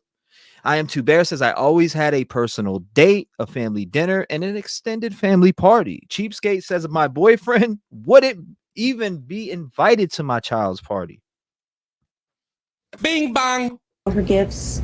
Not miss my kids' period, especially 13. Told her good night, and that's what I'm saying. Yeah, that was it. I Just an auntie. I wasn't the one who took her to school in the morning. That was my partner. You're a caring aunt, Anna. Yeah. 13. She's 13 years old. Yes. 13. Madeline. Madeline. What are you thinking right now?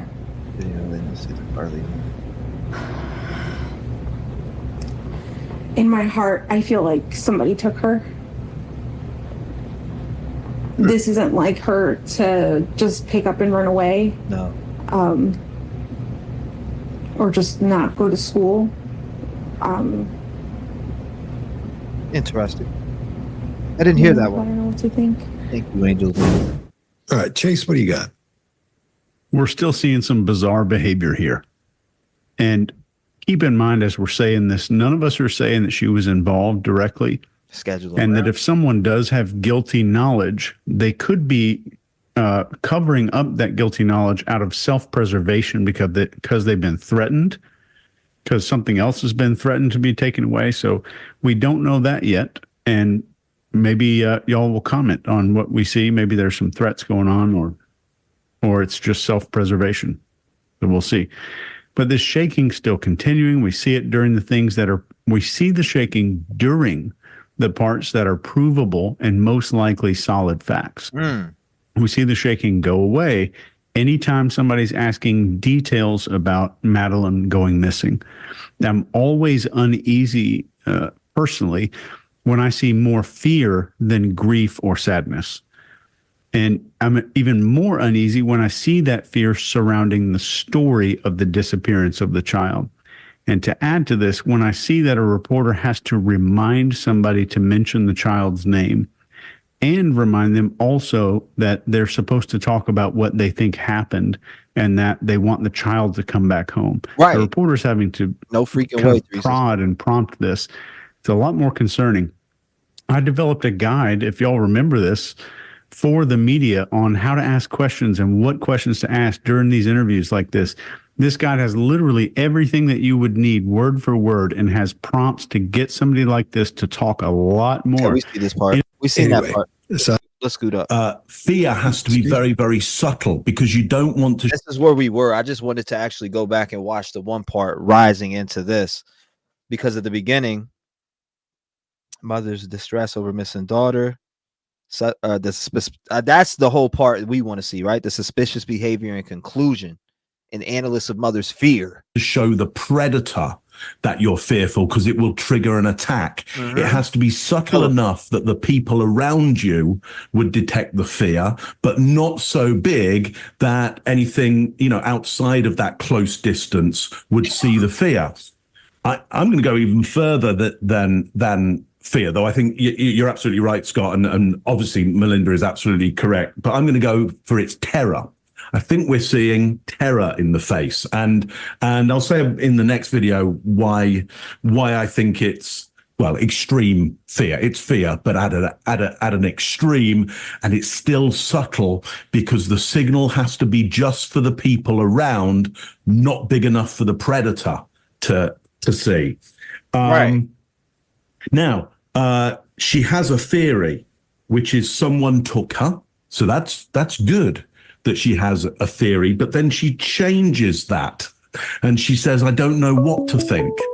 And that's, I think, the thing that you were getting fading facts on there, Scott. So that's interesting. She's got a theory, and that's too. Oh, so now hold up. So now this wants to work. 573. What's going on? You're live.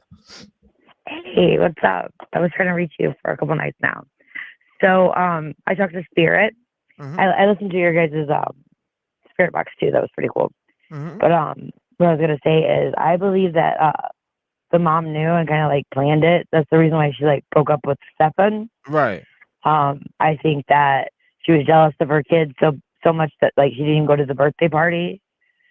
And I think that like that was like her stipulation to getting back with them, you know, that you had like choose between her and him or like lose both of them. Or her and her daughter, I mean.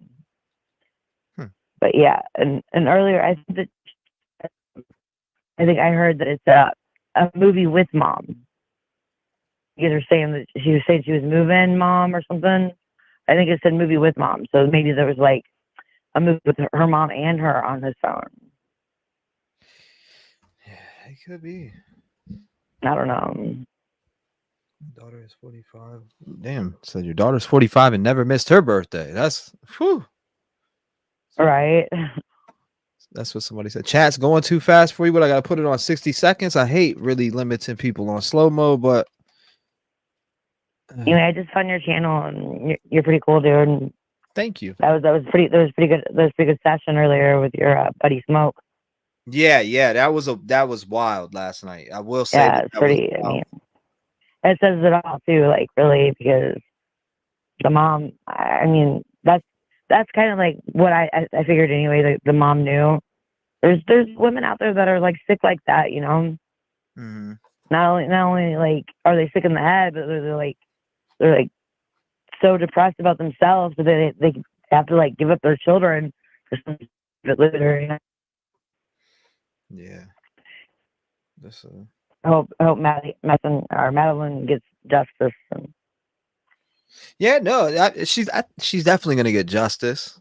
Now, hopefully, she gets full justice, and everybody, if there was others involved, and those are, you know, it looks like police are definitely taking their time with this one, and that.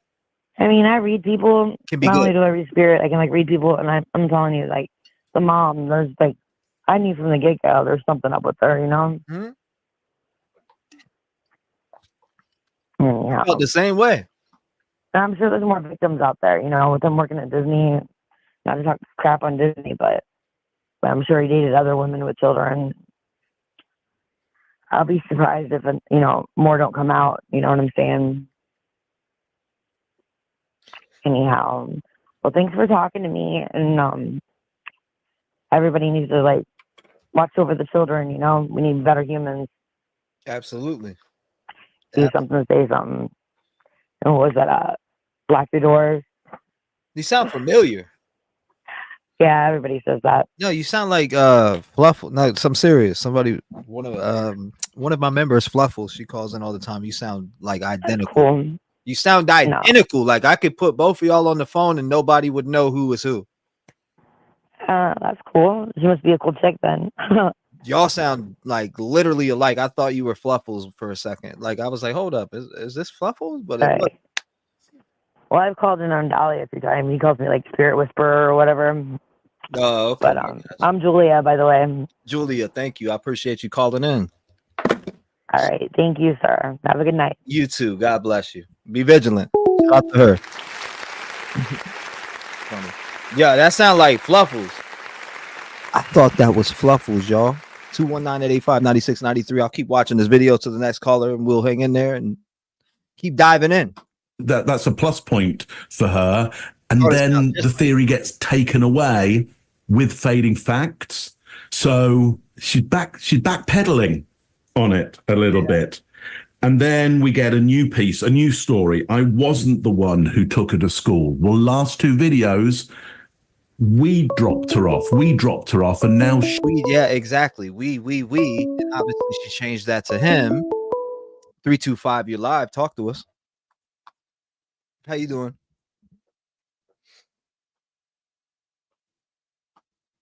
$325, you there? Because if you are, you're on mute right now. All right, we'll leave it like that. She's not any part of it. The story is changing significantly here. Why might that be? There's a lot going on in this third one. Is that all of us or Greg? Nope. Me still. Yeah, Greg. So I got the same thing, Mark. I think it is terror. I think it's a mild version of terror, but I think she's shocked and terrified by the question. Shouldn't be. What's the last thing you said to your daughter? Seems like a normal question. But then that agitation comes back. And we can all recognize shock, fear, terror in faces because, as you guys said, they're more subtle, but we all can recognize them. That's Darwin started that long ago. She does a lack of certainty with that single shoulder shrug, and then she goes to hesitant cadence, really hesitant. Almost loss of verbal fluency at I told her good night. Well, hell, you should remember the last thing you said to somebody like that. That's awkward for me. Yeah, and that was it. What? Yeah, and my question there is what he said is to question back on what he is saying and what Hash called in earlier and said, I think she's on Xanax. I don't know what she's on. I can't diagnose her with anything, but is she on something that would impair her to forget things like that? Because I know Xanax is, you can have memory loss with Xanax, right? I know that's a side effect to Xanax. So if that's the case, could you, forget little details like that? I'm curious to know if she was on anything. Because I thought that too, looking at not Xanax. I just thought maybe she was on antidepressants or something like that, just from her nervousness and the way that she is. Because there is some people that are naturally nervous, right? They shake no matter what. They get into situations. So those are the things that I also think about. I was about to answer that too. What? Justice. You say that after you say the last words you said to her, and here we're back to the truth needs no support but lies love a crutch. She's going to continue to qualify. I wasn't the one who took her, Mark. She says now we have a first person singular declaration of innocence. Now I'm going to drop back to video 2, where I saw things that look real. I saw things that like hopelessness and fear and sadness and that lip compression. And what did she say then? We are waiting. Let's keep that in mind. The only time I saw anything genuine was we are waiting. And there was a lot of fear and that kind of thing around it. Now she's saying, I didn't do it. It was my partner.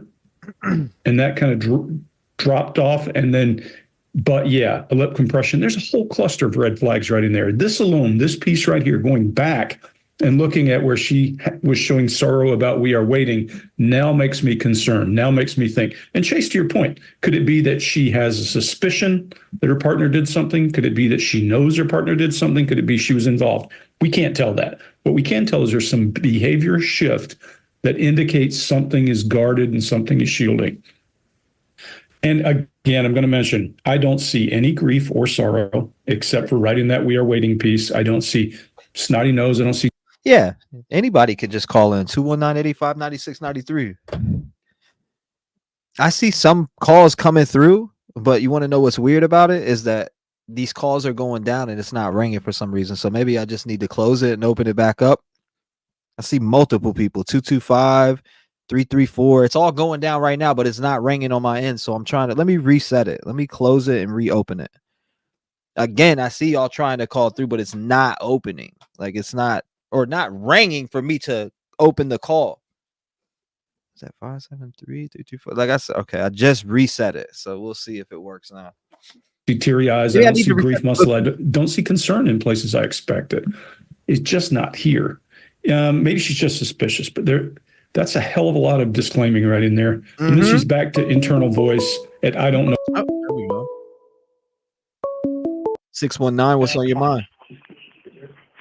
Hello? Yes, ma'am. You were live. Oh my gosh, I've tried to get on here for a very long time. I've been watching you. I think you're amazing. Thank you. I'm a mother, a single mom of 2 adult men now, but I wouldn't have missed. I work and have worked in hospital for the last 25 years. As a single mom, a 13-year-old for a female, that's a birthday you would not miss. Right. You're not going to say the 13th birthday. She's going from, your baby girl to a teenager now. You know what I mean? That's a celebration. It's not, oh, I had to work. I would have called in sick. Oh, well, if I didn't get the day off, I mean, something super fishy here. I've been watching. I watched these guys on another show, and from the very first interview, I'm actually a survivor of domestic violence.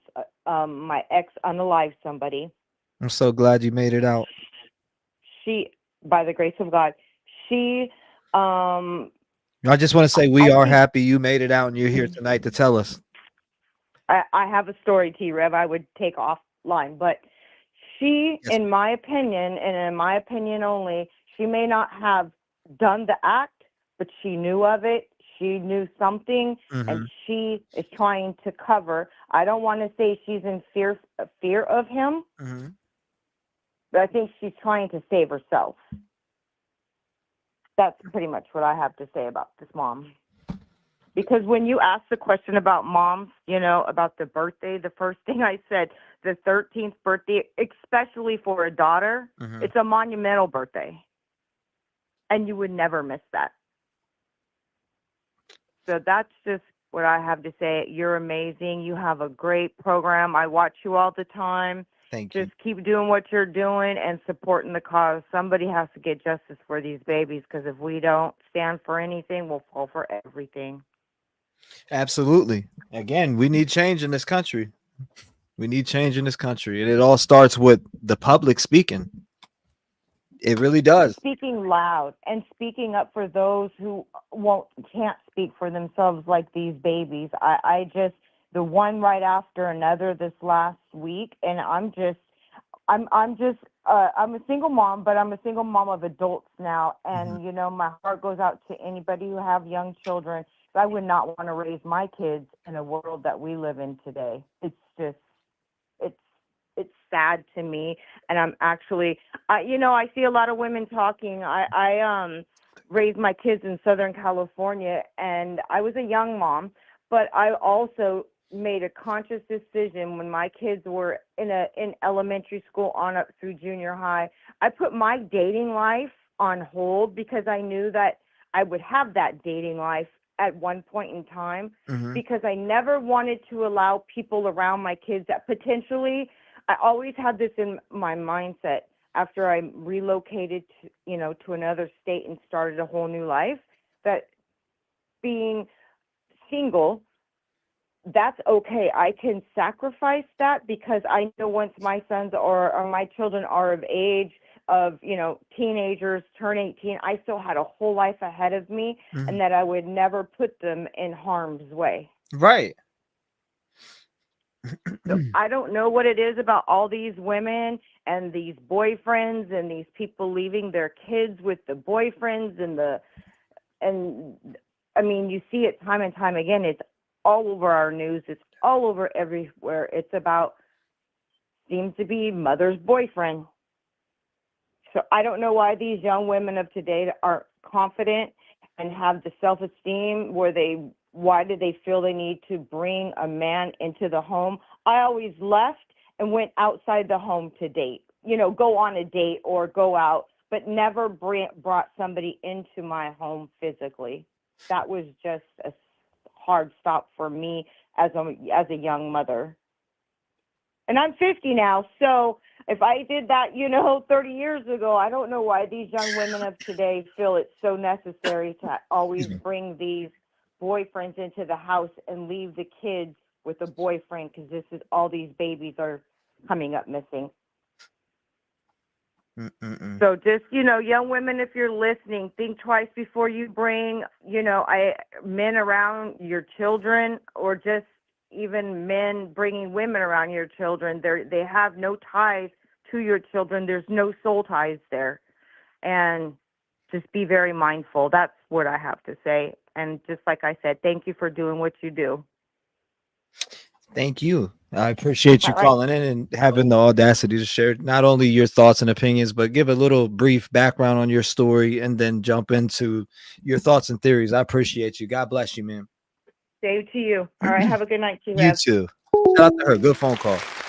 219-885-9693. After a few more callers, I could give us a whole rundown of the timeline. I mean, I have it sitting right here in front of me. I only put together a script for, know what to think, and back to that terror. It's crazy. Guys, this one starts to look worse and worse. One little glimmer of hope in the second video now starts to look like something I'm going to look for indicators that there's some kind of collusion going on. That's all I got. Analysts of others' fear. Scott, back with his contempt. This is what bothers me. What was the last thing, I guess, the conversation that you two had, you and your daughter?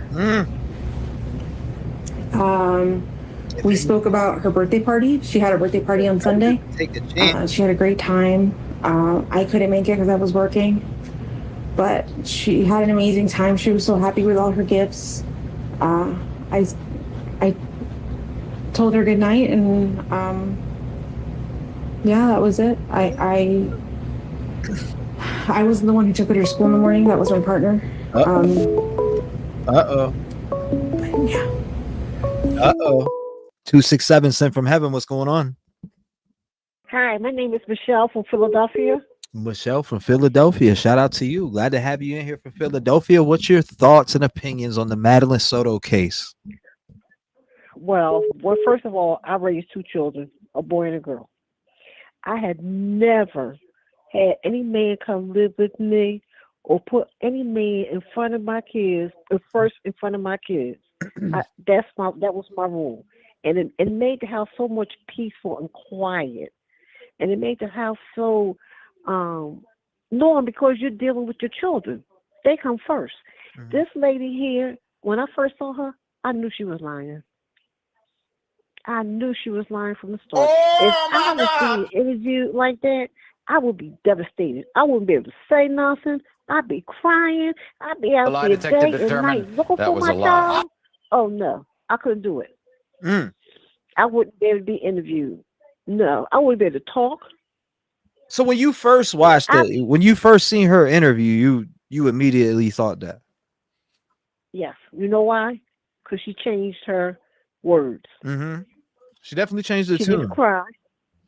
She didn't cry. She smiled a little bit. It's just she was just too calm at first until she started shaking. But I'm just saying that I couldn't have did it. I love Jessica to life. My daughter, if somebody kidnapped her or if she went missing, I couldn't do an interview. I wouldn't be able to do it. You'd be so broken down, you probably couldn't get a word out. Exactly. This world is horrible. Horrible when it comes to these kids. Because I know people that have men living with them and they have children. It's horrible.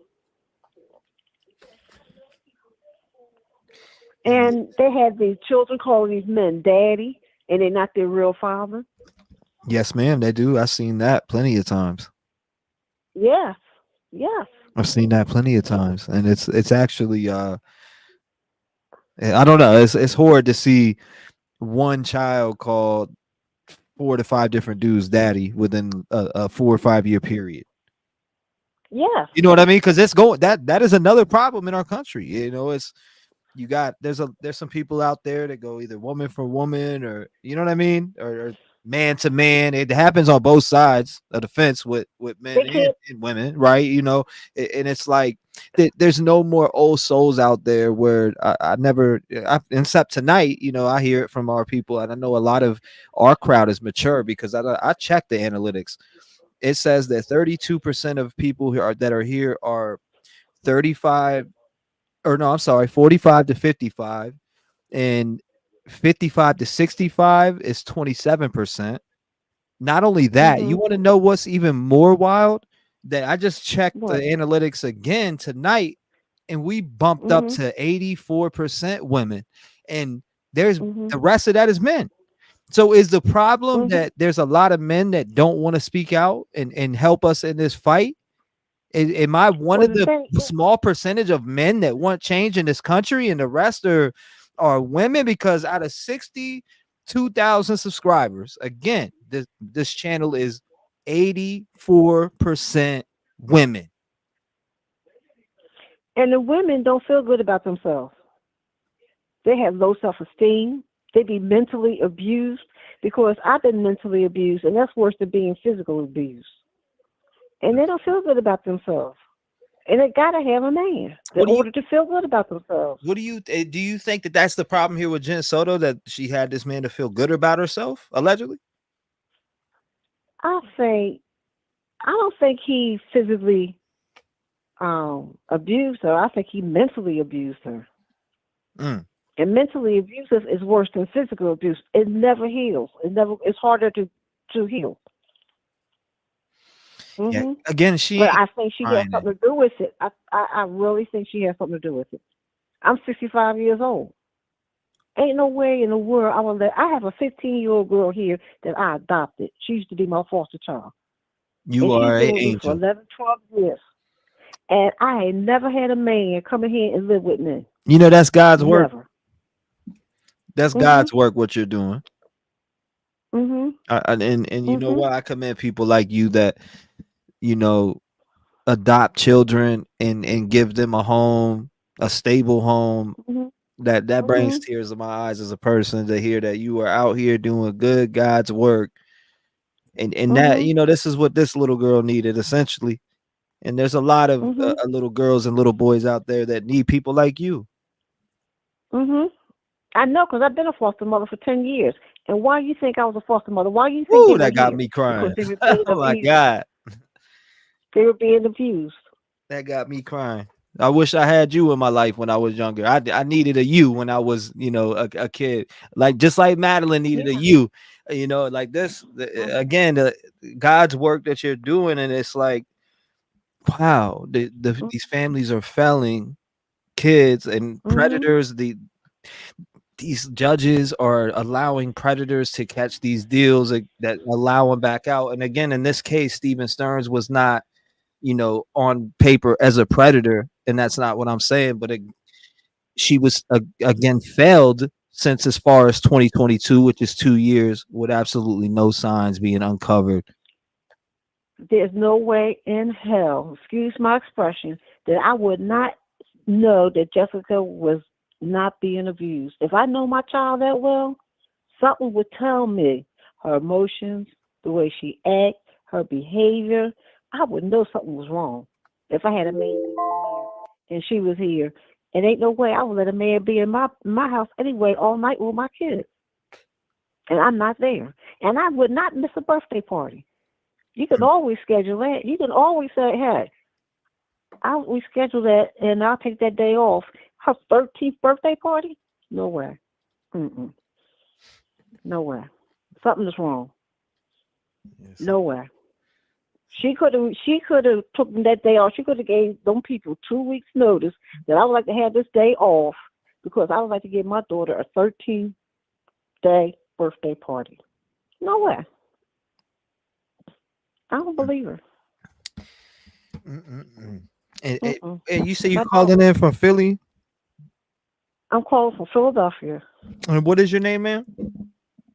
Michelle. Michelle, thank you so much for calling in, not only shining your light on the show, but and what you're doing. Again, it is God's work. What you did adopting, you know, adopting somebody and taking them in and giving them shelter and treating them like your own. God bless you for doing that. We need more of you. Thank you. And I appreciate you. Thank you. Thank you for calling in tonight. Thank you. And my doors are locked. Stay vigilant. God bless. Thank you. You are welcome, Michelle. Shout out to Michelle. She's doing God's work out here, ladies and gentlemen. 219-885-9693. We are covering the Madeline Soto case extensively around here.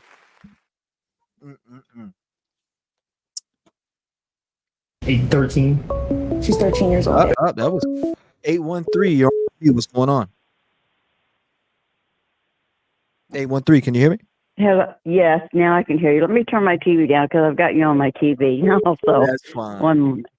Let me turn it down. Yes, ma'am. I have. Can you hear me now? Yes, ma'am. I can. Okay. I got it turned down. This is the first time I've ever called in. I've been watching your show. I think you're doing a great job. Thank you. And it's a sad situation that these things happen in this country. Absolutely. And you know, I was in Singapore for a while, and there's no crime, none. That, I mean, it's so, you can go walk at 3 o'clock in the morning. But, you know, they have a stricter system over there for their, you know, how they punish criminals. And it's a smaller country. You know, granted, we've got a huge country. We've got a lot of people that I just, you know, it's astounding. It's astounding because these things happen a lot. I've gone to counseling myself, and my counselor said it's astounding, you know. And most people, a lot of them, they end up doing drugs. And most, I mean, you know, I'm a survivor, but some of them aren't, and they go on and they abuse kids too. But I have a theory. This monster had premeditated this because she's getting older and she's getting out of his age range. And from what his friend said, he had just left his parents' home in Northport to go back to see. He actually said to see Madison, didn't he? I mean, I thought I heard that on one podcast. I can't remember the guy's name because there's so many friends that's called in. Because I'll watch your show and I'll watch another one. But he knew she was getting older. And when I was watching that video, I noticed she had dark circles under her eyes.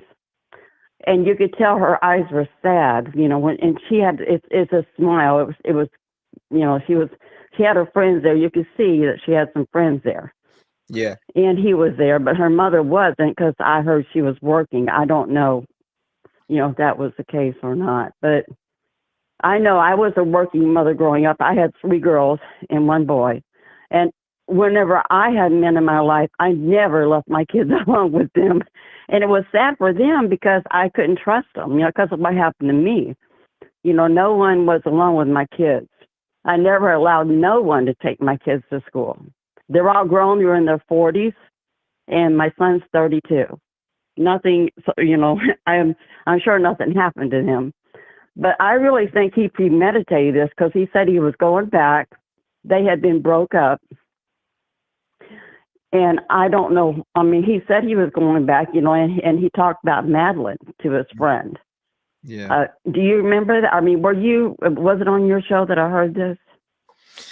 But anyway, I think that this is something that he planned. I really do. We definitely touched on it here. Yeah. And you think that he planned the actual murder? I do. I think it was premeditated. I think because she's getting older, and I think he may have noticed there was a change in her. I'm sorry, I don't hear you. No. Okay. I'm thinking to it, when I just sit here and think, I don't know if it was premeditated or not, right? Because I don't know. It's so weird. Yeah, I don't know. You know, we know limited information, but if like on my gut, I do think maybe it was premeditated. But then again, somebody also said something earlier that it's messing with my mind still, and I think I'm trying to remember what her name was in chat now that I can't even think. Oh, Audrey Cumming was Cunning. The girl. Was she in Texas? No. Well, the reason I think this is, you know, I don't want to take too much of your time. I know other callers. Somebody said that I just remember somebody said earlier that they think that the mom was jealous of how much time she was with Steven. And it was just, it made me think like, damn, is that what happened here? Okay, you know what? I maybe so. You know, maybe so. It could be anything. You know, hopefully we'll find out. And I don't. You know, they're taking so long to charge him with her murder. You know, I worry about that because it's like, you know, they have to do the forensics. I mean, hopefully he didn't clean her off and wash her off and put jeans on her and just, you know, because it kind of reminds me a little bit of, because I used to follow that case in Delphi, Indiana. Yeah.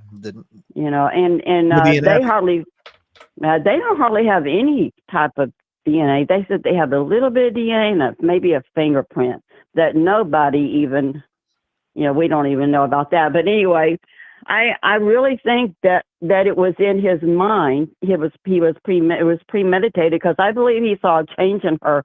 She may have been getting ready to tell someone, and I heard rumors that she did tell someone. I know she told someone that her stepfather was mean to her when she was a little bit younger, or maybe recently.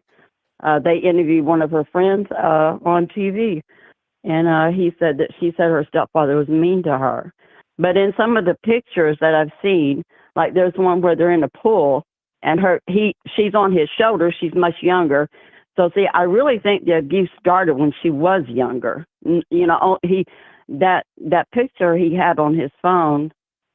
You know, it doesn't mean every time it happened he took a picture or video, but he probably erased a lot when he did that factory reset. We don't know what happened that last day. He could have attacked her, but I really do believe he was planning on killing her, because I think he thought in his mind, one of these days she's going to say something, you know. And whether her mother knew or not, I don't know. I really don't.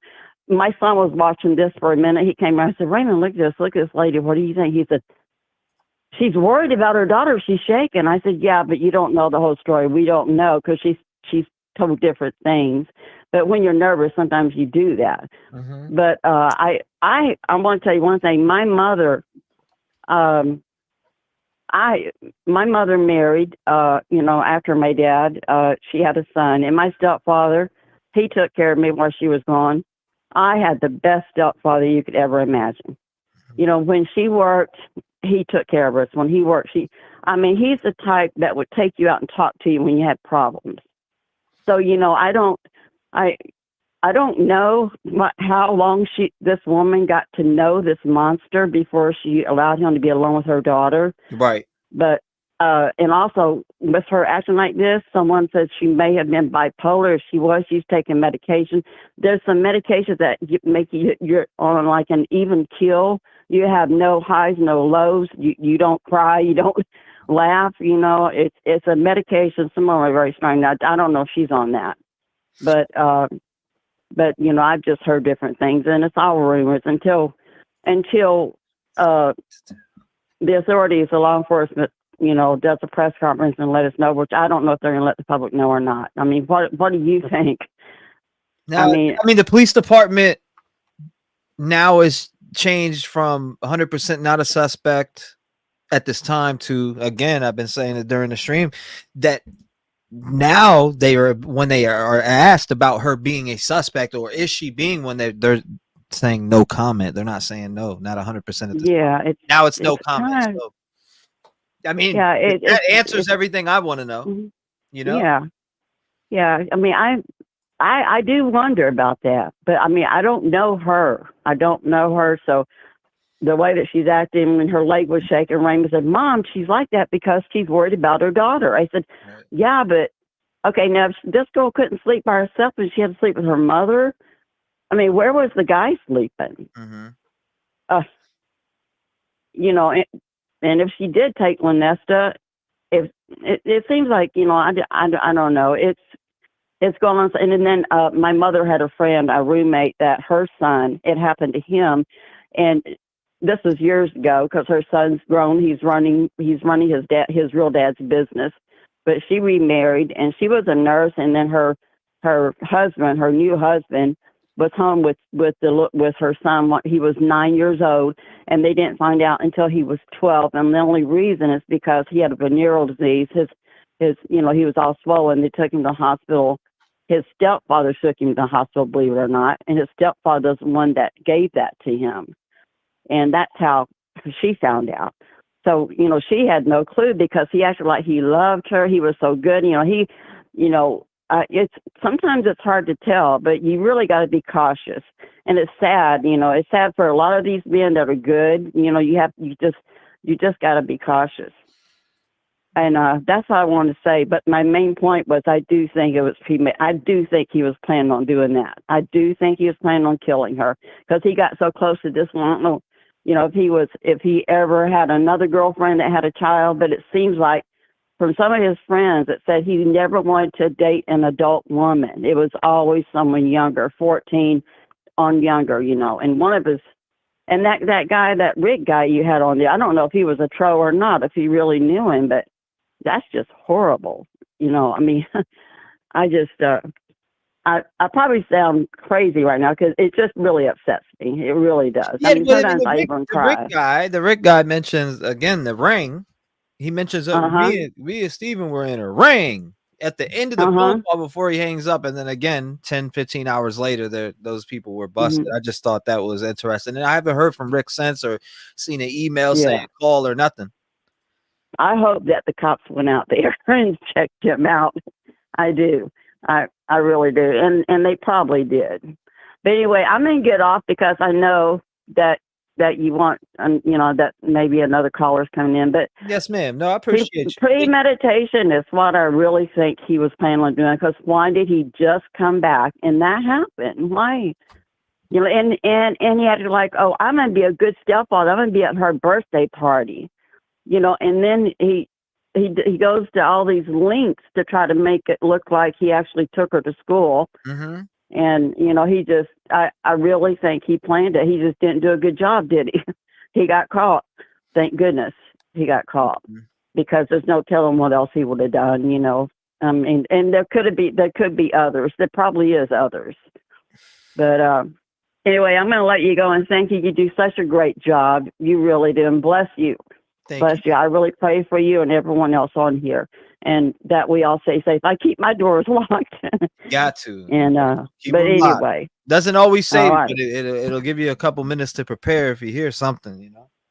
Yes, and I live here in Florida. I don't live very far from there. Oh wow. You know, I don't. You know, if you see my area code on my phone, you can tell where I live. But you know, it would only take me about an hour and a half maybe to get there, but. You know, Florida, it seems like there's always something bad happening here. Everybody says that. Always there's some sort of bad crime happening here. But, I mean, it's happening all over the world. But we got a lot of crime in this country, and I wish there was something that we could do to, you know, well, you're doing it. You know, you're putting it out there so people can hear it and know it, you know, to know what really goes on. Because I think some of these women, like me, it happened to me, so I was more cautious with my kids. Some women it's never happened to, they're more trusting with these guys, you know. But sometimes I think she knew, and sometimes I think that she was just, I can't think of the word. I've had a head injury. I went to a windshield on the interstate, so I had brain surgery. So I know what I'm talking about. Sometimes I can't get the word on, you know, the word out. But I think that she was indifferent sometimes. Maybe she was indifferent. Maybe she just, I don't know. But I just can't get over the fact she said 8 o'clock she saw her daughter. You know, and she was, and there's other things, then. You know. Yeah. She was dead then. So it's like, hold up. Yeah. What? Wait a minute. It's hold up. Yeah. Well, immediately. But I appreciate you. Thank you so much for calling. Yeah. Thank you for sharing your thoughts and theories with us. I appreciate you, ma'am. God bless. Thank you. And thank you for the kind words. God bless you. Okay. Good Lock night. your doors, double Bye-bye. check them. You might have left one Yes, they are unlocked. locked. In fact, yes, they're locked. And my son's here. I'm not worried. Well, He's big. shout out to your boy too. Yeah, he's visiting me. He lives in Tennessee. He'll be going back pretty soon. But his dad. We're not married, but his dad has prostate cancer. You know, and he's. Oh, I'm sorry to hear that. God bless him. Yeah, me and too. everybody in chat, put a prayer down for. Is that your husband? Right. Or no. But My his daddy. Prayers for his No, daddy, though. I mean, that's still his daddy. No. We're not together anymore. But he is. Yeah, his name is JoJo. Well, we call him JoJo. Prayers to JoJo Okay. and your boy. God bless you, ma'am. Thank you, and God bless you too, and God bless everyone in your chat. Thank you so much. Okay. Shout out to her. I appreciate it. 219-885-9693. Wow. He said it was all valid. The interest in strange in itself. Caller is probably accurate. If it's how did she miss the party? 559 was on your mind. Hello. Yes, ma'am. You were live. Yes. Oh, I'm live? Yes, Okay. Well, this absolutely. is my first. Good. This is my first time calling in, and I've never called in before. Wow, So, I'm glad to have you on. yeah, it's great. I love listening to everybody, their insight and input. And so I have a twin sister, Okay. and her son, 16 years old, went missing for 3 days before they found him. And I remember how my sister was. She was a wreck. She was so emotional. She was heaving. It was really terrible to see her that way. And it was really hard, the whole thing that we went through, the whole family. But watching what she went through was horrible. So to watch Jennifer Soto down so, I know she's shaking, but she just seems kind of calm and collected for the most part. If you close your eyes and not watch it while she's talking and just close your eyes, it'll give you a completely different perspective. It sounds very just matter of fact. And so unless she's really in big time denial, I don't understand how she can do that.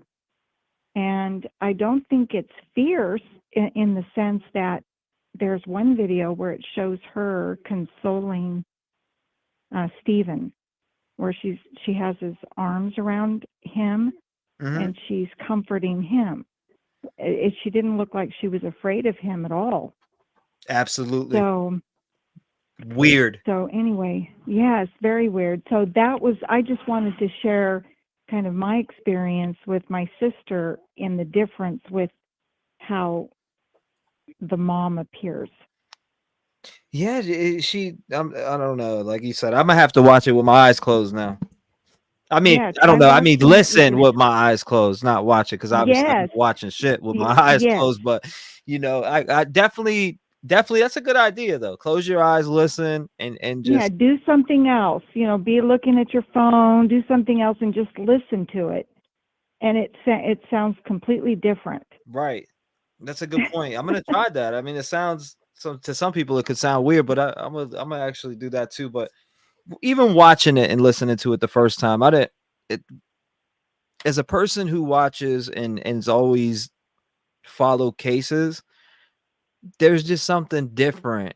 I've seen grieving mothers come out and speak, and they speak with such conviction and tears. It's just I see a normal pattern in a lot of mothers that come out about their children, and and they speak to the press. I've seen them completely broken, almost every single mother.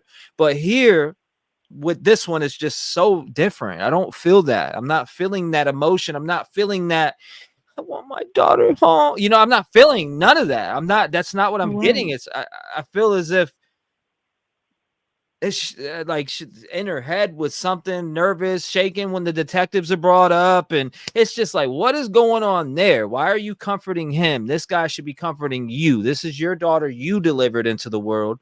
This guy was over here, abusing her. So it's like Right. it doesn't make sense. And you're right. She didn't seem scared of him at all. You're absolutely right about that. Right. And when the police were questioning my sister Mhm. about, okay, what was the last interaction you had with your son? My sister knew every detail, and she would say it exactly Mhm. what happened. She didn't say, well, like the mom is saying, well, we dropped her off at the school, but then it was we dropped her off near the school, and then it was she wasn't even involved in dropping her off. It was her partner that dropped her off, and that doesn't make sense either, because my sister, she wanted everybody to know every single fact and detail so that it would help them in finding out what happened and where he was. So, yeah. Yeah, I'm sorry to hear Well, about that with your sister, and your nephew, right?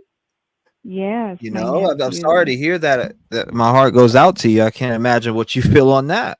I don't know when that happened, but and I appreciate you calling up and sharing that experience. So here, you're seeing a disconnect with mom. You think maybe mom's involved Yes. here, or at least know something. Where you at with Yes, it with that?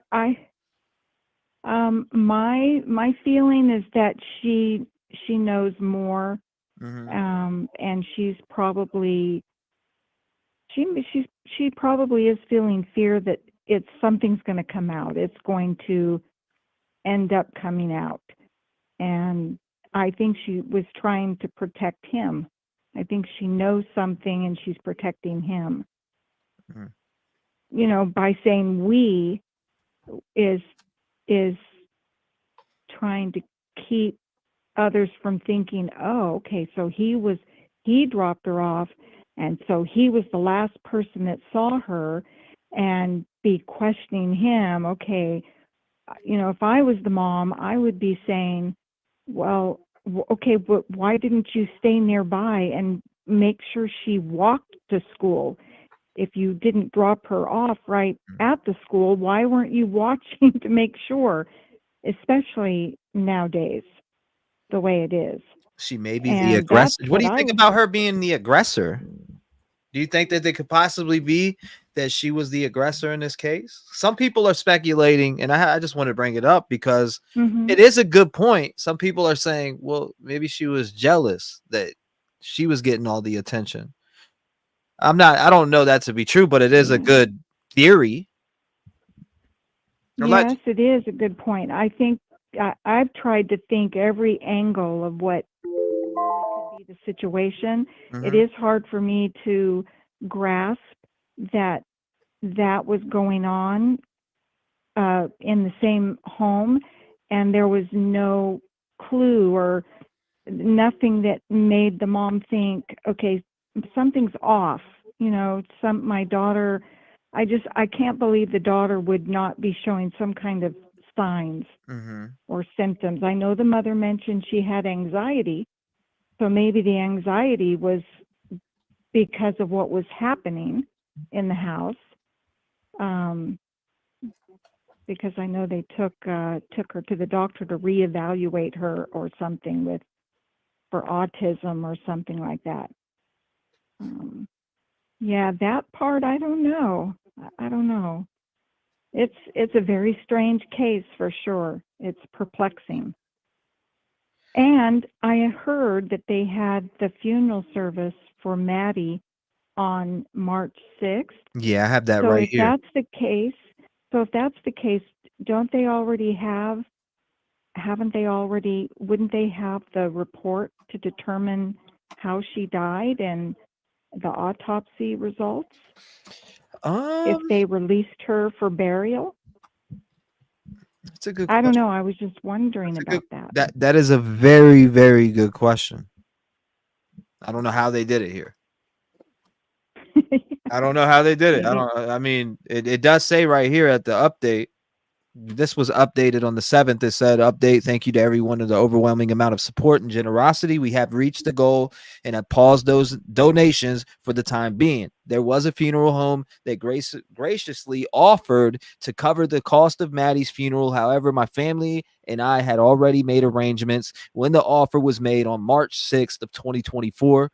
Our precious Maddie was laid to rest in a private service surrounded by family and close friends. Again, thank you everyone for your support. Now, that was the update on the 7th. So as you were just talking about it, you were right about that as far as that going Yeah. on. So you would think that the autopsy is completed. I Yeah. would think. I mean, yeah. And or at least a preliminary. Right. At least everything they need. I don't know how that's all done, but whatever they have to send out to the lab or whatever, but it would seem like they would. Yeah, I don't know how all that Well, works. I mean, we know the preliminary can be released within 24 hours, right? That can be out within 24 hours, but it takes up to 6 weeks to prepare. Could take up to 6 weeks to prepare. So I don't know if they got the preliminary and they're just waiting for the main one to come out, or I don't know. Again, Yeah. it says it could take 60 days, so, or 90 days, depending on the complexity. You know, it's another question is when people lawyer up. That's the phrase that's used. Mm-hmm. And it seems like once you lawyer up, even if you've committed a crime, you're protected. And it almost seems like because of that, there's a lot of information that doesn't get to come to light or get figured out because they're in a protected state. They aren't. I don't think they're going to release it either. And I think you're right about that, Alicia, when it comes to they're not releasing it. But they said Gannon Starch. Okay, yeah, his autopsy was released, Debbie. Interesting. Oh, they aren't releasing it. I just saw that on the screen. Some people speculate that they won't release it. I think that it might really come out. Why would they not release it? This is a big case, so I think it'll definitely come out. Maybe not very soon to the public fully, but we will hear it. Whether it's at a trial date, I don't know, but we'll definitely see it. Oh, okay. Because remember the Gabby Petito case? They released that pretty quickly. I think we'll see the autopsy. It just will be a long time, personally. Yeah. I think it'll be a long time because I've seen some autopsy reports on kids that are lower. You know, kids that lower than 18 come out, but after trial. So. Oh, wow. Okay. Either after trial or sometimes even during a case. For instance, what was it? Kylie Rodney. We've seen a lot. We've seen some stuff. So. Was it Kylie Rodney? I can't remember. I look at so many different cases over the years that I just know, and I've looked at autopsy reports to several different cases of people under the age of 18. So I don't. But again, we never know. Every case is unique. You don't know what they're going to release, what kind of information you're going to get. For instance, I can reference Idaho 4 as one of those cases where there's not a lot of transparent information out there besides, what they want to give you. Right. And a lot of that's suppressed. So I don't know why they don't just, when they have it and they're going through it, you might as well just drop that information out there. I get not trying to, ruin the case or taint a jury pool. I understand that. So there's aspects to it, but I think they just need to be a little more transparent with the details because I feel like they conceal a lot of those details from the public. Right. And here we are out here roaring, wanting to know information, and we have to wait. It's a waiting game. Yeah, because we're wanting the justice for Maddie and for anybody that is treated anybody that's harmed by others. You just. Yeah. How long have you been doing this? Online is for 2 years. I've always been following true crime though since I was a kid. I mean, it started with Unsolved Mysteries on my grandfather's lap.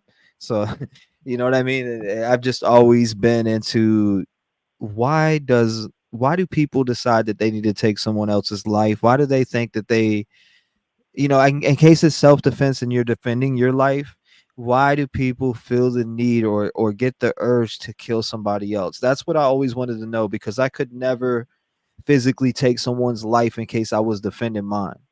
Never. Never. I don't care how mad somebody made me.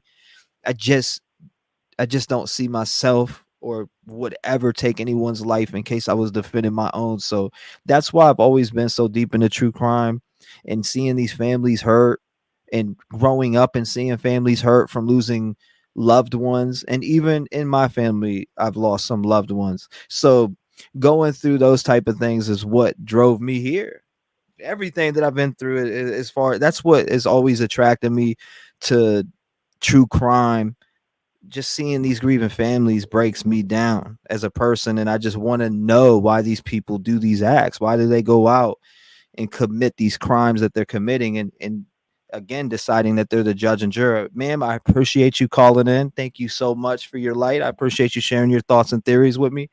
I hope you have a blessed night. Make sure you lock your doors before you go to sleep. God bless you. Thank Shout out to her. I appreciate her calling in. If you want to call in, it's 219-885-9693. Is Jenn Soto a liar, allegedly? Or is Jenn Soto a grieving mother? Did she not let down, man? That's what I want to know from the callers that are calling in. 214, you're in the door. Talk to me. Hey, T-REV. How are you doing? I'm good. How are you doing tonight? I'm just chilling. I'm sitting back and wondering what's going on with who I believe is lying, Jennifer Soto. And if I am absolutely wrong, then I will stand up and apologize on behalf of the Rev Gang family and let her, and be sincere about it. But we have answers, and we want those answers answered, or else we are going to sit here and talk about this case until we get some damn answers. How are you feeling? I'm feeling like maybe he's saying that she killed her. Because why wouldn't they have charged him yet? She was in the car dead, That's exactly. You see her in the car dead with Steven Stearns getting out of the damn car and going into the apartment and obviously going back in that car. And then you have the mother saying 8 a.m. seen her getting dressed. No, she was dead. What's going on? Yeah. So I'm thinking he's saying, hey, I may have done whatever I did, but I didn't kill her, And so maybe they're trying to get more evidence. I don't know. I'm just guessing, because what else is, she's lying, so she knows something. So, and I don't know. I saw in an interview. What do you think that she's concealing? Before you go about what you're about to say on that interview. Let's see. I think she was involved. I hate to say it because I'm a mom, and you don't ever want to think that your mom could do something like that. But with what I'm hearing from what friends are saying, she was really bipolar. I don't know enough about it, but they said that they went to go visit, the couple went to go visit a family in Colorado, and that she was so manic that she was inside laughing 1 second and she would have to go out to her car and cry bawling the next minute, and then she'd come inside and apologize and go back to being just doing 180s. So maybe she just snapped or flipped, or I don't Did she snap? And you were about to say something about an interview. I want you to touch up. That's the interview, and it was just a friend of Stefan's, and he had been friends with him, I guess, for over 20 years, he said. And he had actually visited them at that condo. And he said whenever he was at that condo that they had to go straight up to the bedroom, and they could only stay in that bedroom because some of her family was living in there also. Now, I don't think that they were living in there at the time, but he said that Madeline had her own room. So, it was a 4-bedroom condo, so I don't see why she wouldn't have her own room. But, and he was just saying that Stefan would tell him that they were like real kinky and wild in the bedroom. He was saying some weird stuff. Yeah, I don't even want to think about that weirdo. Yeah, exactly. But, and then I've heard several people saying she was real bipolar, and I don't know if that will just make you snap. I don't, Is it with her being is it confirmed that she's bipolar, or is it just She posted on like her doggy Facebook. I saw a post from someone that it was like Mental Health Awareness Day, and she posted on there and was like, "It's Mental Health Awareness Day, blah blah blah." She was bipolar. Okay, so she allegedly posted on Facebook that she was bipolar. Yes. Okay. I didn't hear that. So, You're the first person that I've heard different things talked about, but I haven't heard nobody say that they've seen a Facebook post with her talking about she was bipolar. So I appreciate you confirming. Yeah. And then, you know, I saw that. And then with the other interview I saw with one of his friends, I was like, oh, you know, that's pretty wild to be crying one second and to be, you know, laughing the next second, you know, if you're not drunk or something, you know, because whenever you're drunk, you know, your emotions are going crazy. But I mean, from what I understand, she was sober. He said she wasn't on the right meds for bipolar or something like that. That's what he assumed, you know, but he did know that she had bipolar disorder. So anyhow, I just, you know, you always hope that the mom, you know, but you have to know something. I mean, she said her daughter didn't know her address. I mean, my 4-year-old, I teach her, she knows our street name and the cross street name. You know, I teach her points of interest that are by our house. So she, you know, God forbid anything ever happened, you know. You know. You got to teach them all. I mean, so a caller said earlier, kind of sticking with me, is teach your kids if they're being touched wrong to tell somebody. It's like, it's sticking with me that I know it's sometimes hard to expose them to that type of thing, but at the same time. Oh, I tell my kids, I tell them those are your private parts. Yep. They're private for a reason. And if anybody ever, you know, nobody's allowed to ever touch your private parts, and you don't show your private parts. Yeah, we need that to be done a little more. I know, like I said, I know some people don't want to expose that type of talk to their children, but at the same time, it's like our justice system. Are we going to continue to let them fail all of us as a nation? I called yesterday and I said these, that, you know, they're going to jail for, you know, a year or two or whatever they're going to jail for, and they're getting out and they're more than likely going to silence their victims because they don't want to go back. And it's sick, you know? Yeah, it absolutely is sick. And it's not right what they're doing to our kids. And it's scary. I mean, you know, I was chased as a kid on my bike, you know, and I was scared, you know, but you can't let your kids even go ride their bike. I'm not going to let my kids go out and go ride their bike without someone watching them, you know? No way. Absolutely. It's just a different world. It is. There's a lot of things changing. We live in a social world right now, obviously, where social media and devices are a lot of a part of a lot of our lives. But I feel like I want to use it in the positive way. That's why I'm here. That's why we're here talking about it. You're doing amazing. I'm just saying, in general, I'd rather use it in a positive way than use it in a negative way. I mean, I've used it in negative ways in the past, as far as like making posts and just crying out about dumb shit that I've never should have been focused on in my life. I really should have been doing light work, and knowing that, you know, I spent so much time in the dark thinking. And what I mean by that is just negative thinking, always worried about something, always worried about this.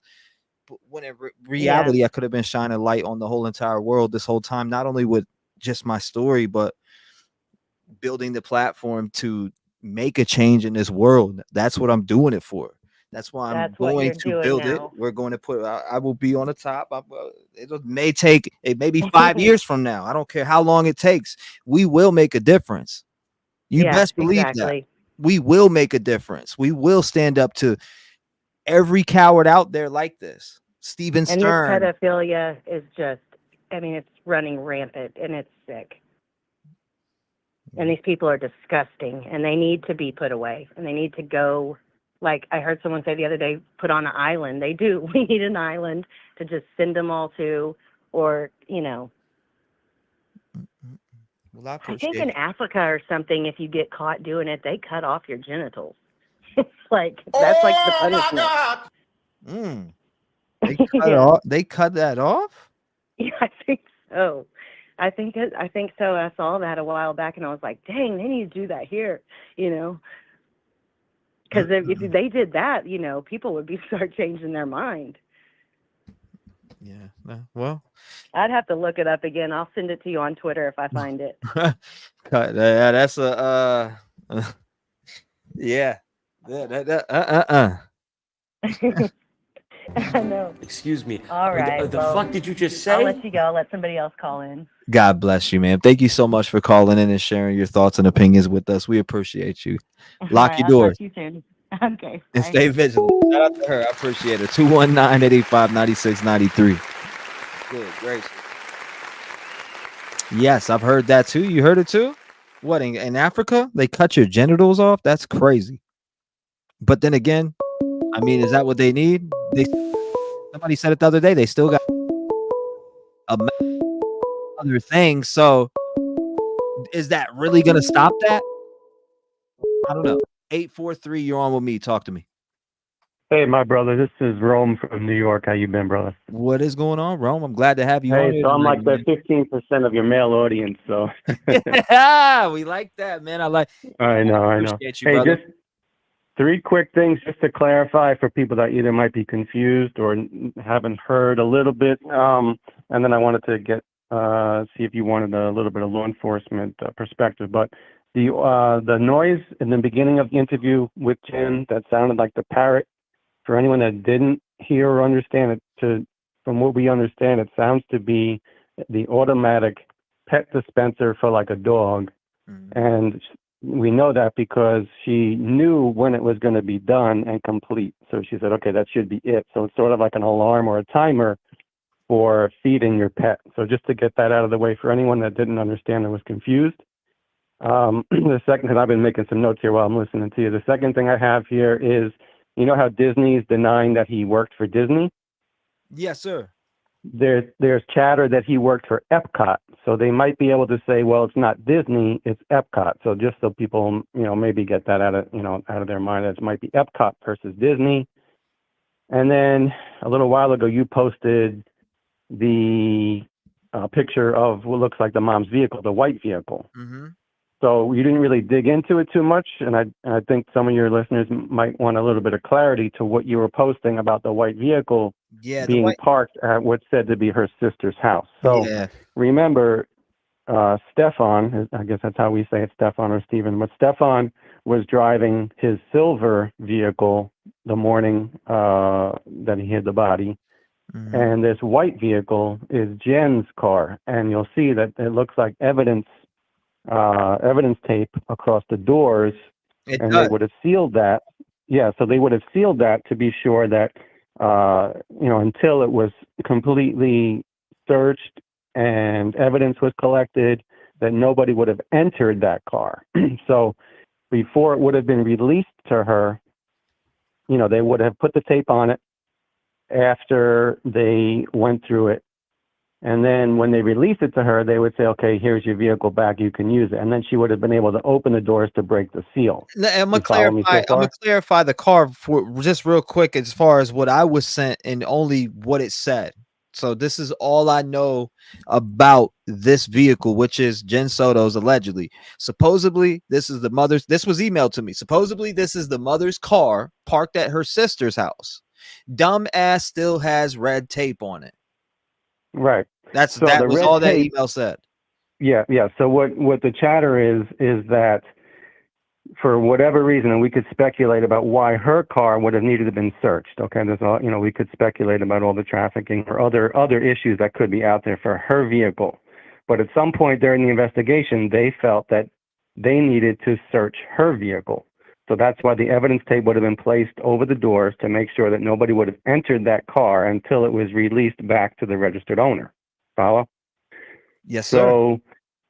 So I don't know if that vehicle was searched where it's currently located, because I don't know who's taking these pictures, who might be following these people around. There could be PI, there could be, news agencies. There could be a lot of people that are trying to be the sleuths and trying to figure things out. So depending on where that vehicle had been over the last, let's say, week, all right, the crime scene investigators would have searched that vehicle, taken fingerprints, collected hairs, or whatever they were looking for in regards to that vehicle.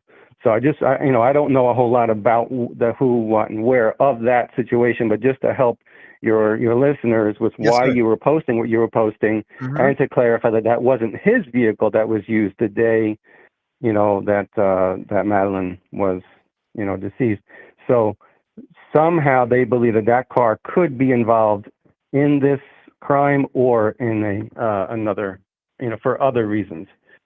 So what's the red tape for? A lot of people want to know what the red So like I said, that's to seal the door so that to make sure no one can go in there. It's basically like at the crime scene, you see the yellow crime scene tape. So basically, it's saying this vehicle needs to be searched. So they would have put the evidence sticker across the doors to make sure that they could see when the seal was broken. So until that vehicle was released to the registered owner, nobody should have been entering that vehicle to preserve evidence. Understood? Is that cool? Yeah, that's okay. Now, if I could just bring up the interview, we would have to listen to it again, but I don't recall if it was Jenn or Stefan that said we, and paraphrasing, we organized this interview, or if the TV station organized the interview, and that would be critical, and I'll tell you why. So did Soto and Jenn and Stefan, did they say, hey, our daughter's missing, let's get the news involved so we can get the word out? Or did the news show up and say, hey, would you guys like to do an interview? And that's not 100% clear, but I'll tell you why it's important and critical. I believe, based on my training and experience, I believe that the sheriff's office sent the news to the home to do a casual, comfortable sort of interview so that they could observe, okay? They could listen and observe to people who were potential suspects at that time. Now, of course, you're not going to say you're a suspect because they want to see what's going on. They want to watch you and listen to you. So these two people, Stefan and Jenn, didn't even realize that they were potentially suspects at the time. The news station was sent to get an interview so that the police could continue their investigation and use that to look at the body, mannerisms and the statements. Does that sound pretty clear? Yes, sir. Absolutely. Okay. Now, in the interview, you'll see that the interviewer said, now I know you had conversations with detectives, and then he kind of caught himself and realized, I don't want to tip them off and make them uncomfortable. He said, but I don't know what, paraphrasing, I don't know what they said. I don't know what that was about. But in essence, he said, I know you had interviews with detectives. So that's what also leads me to believe that the news crews were sent to get as much information comfortably as possible so that they knew that they weren't in custody and it was a casual interview, not realizing that the interview could be used as evidence as well. Now, I am not a body mannerisms expert. The body, the panel was... yeah, I was prior law enforcement. Okay, so we do have prior law enforcement on the phone. Okay. Yeah. Do you mind? I mean, what state? I was NYPD in Florida for about 7 years total. Okay, so you were. So I'm not an expert, but I've seen enough. Yeah, you know law in Florida. Okay. I do know both. Correct. Let me ask you a question then, since you were law enforcement in Florida before. Do you think that mom is a prime suspect or a person of interest at all in this case? I certainly believe she is a person of interest. That's certainly clear. My personal opinion would be that she has information. I would be speculating to say that I think that she could be involved somehow. But I personally believe that she has information on what happened, and based on your prior shows as to why, all her inconsistent statements, her body movements, all that stuff that's already been made clear to your listeners. Yes, sir. But in that interview, and again, I'm not an expert in this at all, but when people say, and they're giving you a sentence, right? They're giving you a sentence, they're answering a question, and like she did, at the very end, she'll say, so yeah, or and yeah, or but yeah. Those are critical. Why? Because you're about to continue saying something. You're about to continue along a certain set of facts. When you say so, usually you answer something. You say, so that's why I went there, or and this is what happened, or but I didn't realize. Okay, that's how you would sort of finish the sentence. But when you say, so, yeah, and that's it, or, and, yeah, or, but, yeah, it's like you're knowing that there's more information, but you're stopping yourself from giving that information because you're either getting lost or you're realizing you might reveal something. And as good as that panel is of those four guys were outstanding, I was surprised that they didn't hit on that one sentence, because to me that is critical. When you start a sentence, say but, and you just end it quickly with yeah. Does that make sense? Yes, sir. All right. And then in the interview, they brought up the arguments. They said, what was your last conversation with her? And I think that's a critical section of the interview again, is what was your last conversation? And she was thinking for a second, and then she happily and confidently was able to realize, oh, wait, the birthday party, and zoned in on, we spoke about the birthday party, you know, trying to make you believe and make it confident that, oh, we spoke about that. I have some doubts about that section. But in that interview, they talked about what was your, like, sort of arguments. I don't recall. I'd have to watch it again about the arguments. Did you ever have any arguments? And from what I'm reading and the chatter I'm seeing is, I think that the relationship between the mom and the daughter was sort of strained. I think that they did argue more than is said, and she had to sort of keep it as if they don't. And even Stefan in one of the interviews said she's a happy girl. She brings us joy. And when he said she brings us joy, I said to myself, I think he meant she brings us tension. She brings us stress. I think there's a stressful aspect to that. The last two things I'll hit on for you, and I'll let you go, is some people are saying, why did they cremate? And if this is true, we don't know 100% if the body was cremated, but why would they have cremated her body? Again, just remember, about 5 days in Florida, heat, in the woods.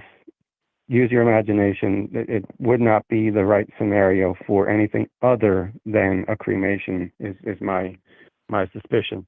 The press conference, remember this, the police do not have to come out and speak to the public. Do you agree with that? Yeah, absolutely, 100%. Right. Nobody told Chief Mina, who was the Sheriff Mina, he used to be the chief of Orlando, Sheriff Mina, no one said that Sheriff Mina had to come out that day and give a press conference and give up a lot of information. He gave up a lot of information that I'm not usually used to the police doing. And the reason why I say this is police give out only what they want to give out. They don't have to give out everything until the case is more developed or over, really. They don't have to come out and tell the public anything. They give out disinfo. Okay, there's misinfo and there's disinfo. Okay? Misinformation is when you misunderstood something, but you repeated it. Disinformation is more of intentional. I'm going to intentionally misinform. That's the difference between misinformation, sort of like a mistake, and then disinformation is more of intentional. So they know more than they're going to tell you. They give you little pieces at a time, but remember, it's not necessarily just for public consumption. It's also for the suspects. It's also for the people of interest. So whatever they're giving you, it's not so that we can hear it and understand and be like, okay, now we get it. It's more that to see what the next move of the suspect or person of interest is going to be. It's like almost like playing chess. You make a move, I make a move. You make a move, I make a move. And that towards the end of the game, you have less moves to make. So the departments are going to give out information that they want to give out to see what the next move of the suspect or people of interest are going to be. Last two things, I know I said that before, but last two things. Nah, you're good. You're good. Said, I like hearing your perspective, man. Okay. On point. All right. Listen, when Sheriff Mina came out and said that we're transferring the case to Kissimmee because, and I forget, we'd have to watch it again, but he said something to the effect of, we believe, I think he said the murder happened in Kissimmee. I think that's kind of how it was phrased. We'd have to kind of do a timestamp on that and watch Sheriff Mina again. But exactly. In essence, he said we're switching it to Kissimmee because we believe the murder happened in Kissimmee. Okay, then why were they involved originally. All right. So originally the 911 call came in from the home location, which I guess would be located within the, Orange County area, but some of this happened in Kissimmee. So we'd have to listen to that again to get that locked down. But I think that that's of interest as to why there's two agencies that were or are still involved in it. And then just regard specific to the case, when they say he returned home, I think we all need to question, what does that mean? Okay, so where did this occur initially? And why would he have driven with Madeline in the car back to the location? That's just something that we need to kind of like filter out and really figure out, why would someone do that? And then again, the words picked up, when Jenn says he picked her up, that means that he wasn't staying in that home either that night, or they had broken up and just back and forth. So maybe he was staying at a different location and then came to the home. That's very confusing to me. I still haven't figured out what that all means with regards to why Stefan would have had to pick her up as opposed to just wake up in the morning and take her to school, right?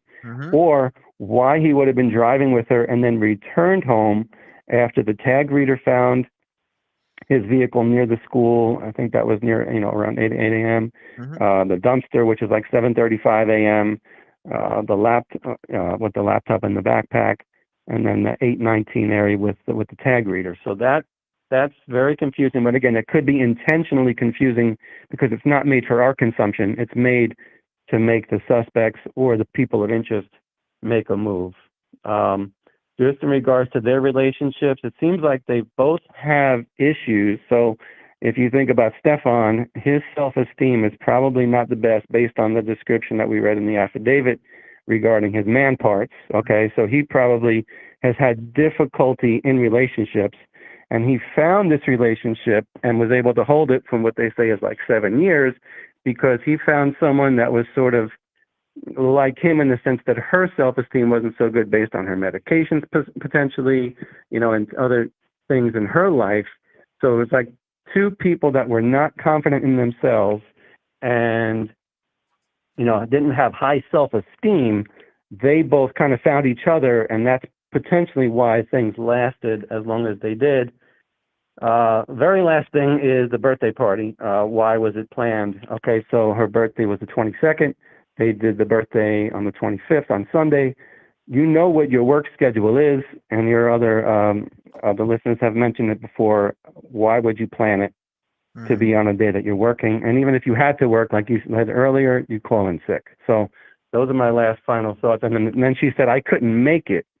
I think as a parent, you would say, I couldn't be there, because we always want to be there for our family, not make it, right? I couldn't make it to my doctor's appointment, but I couldn't be there for my child. So that's all I got. Now, do you think that this child ring that they busted is connected with Stephen Stearns? Do you think it's so? That's the James and Henry Cox case that has they call him Santa Guy. I see that it is close to the area, but again, it would be speculation to say it's related. But like your other listeners have said over the past few years, there's been a lot of this stuff going around. So it's potential, but I wouldn't say specifically that's related. Now, somebody is saying that house for James and Henry Cox, the one with the Santa with the blue house in St. Cloud, it's sort of on the way from Stefan and Jenn's home in the Venetian Bay and towards where the body was located. So that could, and again, we'd be speculating, but it could fill in the piece of why would Stefan have returned home? Is it possible, and again, just throwing it out there, is it possible that if it's related to this other case in St. Cloud, is it possible that he brought Madeline to sort of visit at that other house? Right. For if it's connected. I don't want to go into further details, but if it's connected, is it possible that he brought Madeline there for a visit? Okay. The other thing is, Sheriff Mina said, we believe Stefan moved the body in the early hours that morning. So that's another sort of clue. That's like early hours. Okay, is that 7:30 when we see when we have some of the video evidence, or could this have happened overnight, Sunday into Monday, and early hours means more like 2, 3, 4 in the morning. So again, that's not clear, and again, it may not be clear intentionally. Yeah, I can get that. Yeah, they're not gonna, show their hand. I know that. And exactly. I think they're going through because I'm speculating in my head, and maybe you've heard me say this already, but I'm speculating that not only are they going through mom's phone records, checking CCTV footage with officers sitting around the desk probably right now, falling asleep, drinking coffee, looking to see if they see anything out of place. I think that's what's going on right now behind the scenes as they try to uncover if either mom or they probably maybe already know she was involved, or they're trying to find out if she was involved. And that's why there's no charges day 9. As a Florida officer, what are your what's your thought process and retired, right? Are you retired? Yeah. I've been at 8 years now. Okay, so you've been out 8 years now. So as a former Florida officer, and what do you think about that being 9 days with no arrest, not even towards Stephen Stearns? What are your thoughts processing on that? Like, what are your thoughts on that? Drop it to me. Let me hear it. Again, we only know what they want us to know. Okay, even the word leaked, these documents get leaked, these photos get leaked. We only know what they want us to know. Think about it. If you are working a case like this, you are going to have the very specific officers that are authorized to do certain things, and the information is only going to go through certain doors.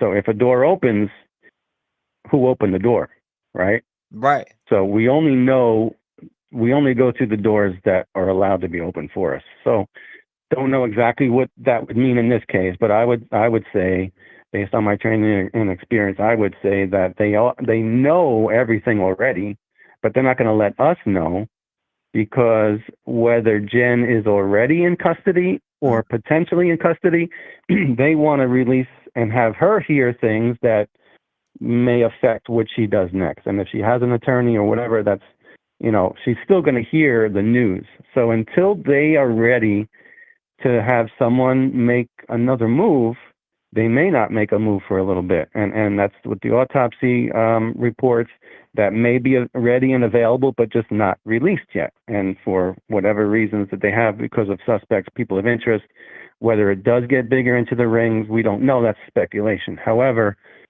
again, I guess the biggest point of this whole conversation could be we're only going to know, and we only know whatever they want us to know. So when Sheriff Mina went out, and everything he has said was intentional and for a purpose. Make sense? Yeah, it makes plenty of sense. Makes plenty of sense. Yeah. Logical for me. Like when just from picking up and watching investigation shows since I was young, I can picture what's going on behind the scenes right now, them waiting for certain records to come through to connect certain dots. And some people don't understand that you can't just unfold it all overnight. In some cases, you'll see stuff happen so fast, but then some cases like this, they may be waiting for phone records from a company like AT&T. They subpoenaed, and whatever it may be. There's a lot of stuff going on behind the scenes. You can bet your ass that. Well, and don't forget, he tried to get rid of evidence with the factory reset and all that kind of stuff. Don't forget, the vehicles will have their own navigation systems that will have said where these cars were. So whether the mother was involved with that white car, they'll be able to know where that car was. They'll be able to know where Stefan's car was. Oh shit! I just thought. Yeah, don't forget. And go ahead. No, I just thought of something. He threw away her laptop, right? Well, it was in the dumpster with the backpack. Yeah. Why? Why get rid of her laptop? What's on that laptop? Yeah, because. Well, on that hard drive. I don't think he would have used her school laptop for that. That's my gut instinct. I mean, like, I wonder if he wrote something in there, or you know what I mean? Like, what's he discarding it for? What are we discarding the book? But you could have just left the book bag at home, right? Well, no, my question more would be, why didn't he just leave the book bag and the laptop with her in the woods? Like, that would have made more sense. Because if someone did kidnap her or do something else, wouldn't that have been connected to her if she walked away to school and got kidnapped? So him discarding that separately, my belief would be that he thought there could be a GPS or tracking in the laptop. So he didn't want that showing where he was, driving that day. So does that make sense to you? Like, why would you, if a kid gets kidnapped going to school, they would have had their backpack on. So why don't they have the backpack on now, right? Yes, sir. Why would he separate the laptop and backpack from her? That's true too. Unless, unless, obviously he's not the smartest guy in the world, but I think it could have been the laptop reason is he thought that it could have had tracking in it, and that could have tracked him. And the last thing I'll say is, what about the tip, allegedly? Again, we only know what we're told, and we're told for a reason.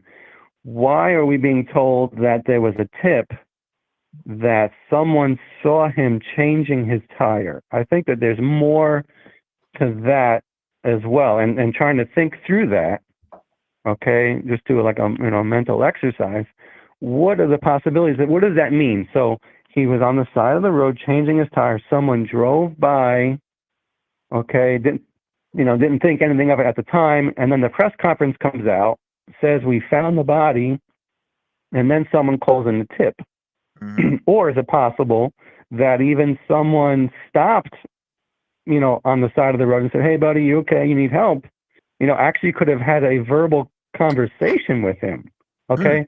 So again, just thinking through that, but to me, that's a piece that's still sort of not filled in, although you'll see the surveillance video does have I guess we call it the donut or the spare tire on the car. So some people have speculated that maybe he pretended or said, "Oh yeah, I stopped by this area because I had to change my tire."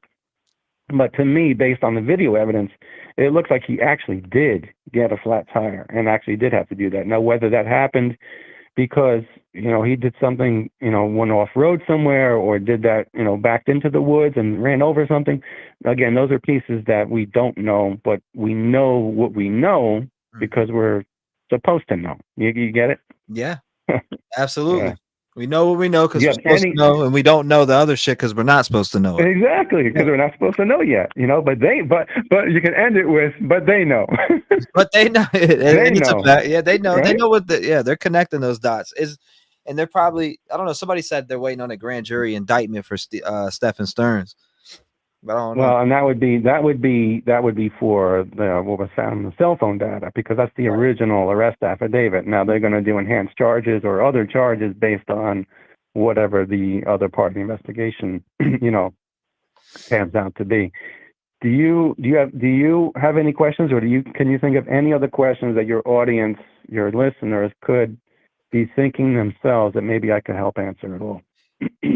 I think you covered all bases. Yeah. Okay. I was taking notes, and I'm like, this is all the stuff that I was kind of wondering when I was listening. Let's touch up on this as I see some new people coming in. Again, do you want to explain what this red evidence tape is here on Jenn Soto's car for the people that are just coming in? Right. What is this red tape as an officer? Let them know.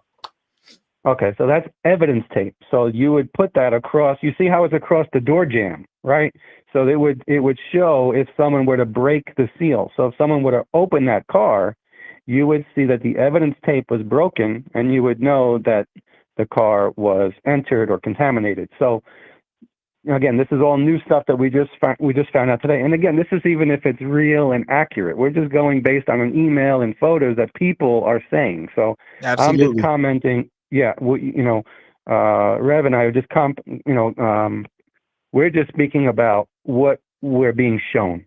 We have no independent knowledge to this. Absolutely. So, right, but based on what we're being shown and told, it's likely that this is Jenn Soto's white 4-door vehicle. I can't tell what year, make, and model of it from those photos. You can almost zoom in and get that tag number, but what you can do, as I noticed in your photo, is you can look at the numericals on the house. I couldn't read it 100%. Maybe you can zoom in on it, but then that would help us tell us what house that's located in and if that is her sister's. But based on what we know or what we believe right now, based on, again, speculation of what this is, it appears to be Jenn Soto's four-door white vehicle parked at what is said to be her sister's house, and with the evidence tape across the door jamb. Now, again, I can't see if that seal is broken, but I suspect, just based on what we're being told, is that she was given permission to re-enter that car. So that vehicle was searched, evidence was collected, photos were taken, whatever they were looking for regarding that vehicle, either in regards to Madeline or other issues, that vehicle was seized, it was went through, and then it was returned to the registered owner. And the reason why the tape's still on there is because it's very, very firm, sticky tape that you can't just peel off. I don't know if anyone's ever gotten like a tow sticker on their car if you park 2 days or more somewhere. A lot of times the police or sheriffs will come by and they'll put a sticker on your car like abandoned vehicle. If you don't move it within 24 or 48 hours, we're going to tow it. Those stickers are like almost permanent. So the reason why you're still seeing it, again, speculation, the reason why you're still seeing it is it was released to her, so she was able to open the doors, but you can't just pull off that tape. You'd have to literally get like a razor blade and scratch it off, and then you'd be scratching your paint. So does that seem to piece that together a little bit? Yes, sir. Absolutely. Okay. Anything else you can think of while you got me? Yeah, there's tons of things. But I mean, it's regular shit. That'd be like social service questions because nobody will ever know,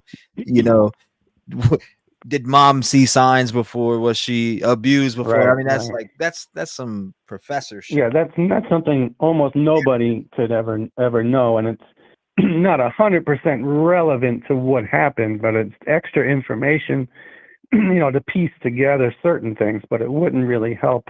Now, I do have a question though that I just thought of as I sit here. Now, if somebody, or let's just say, okay, I don't know if you ever worked in. You said you were an officer, but I don't ever know if you investigated cases. But I'm just gonna throw this out there because maybe you would know this from somebody who's been through law enforcement.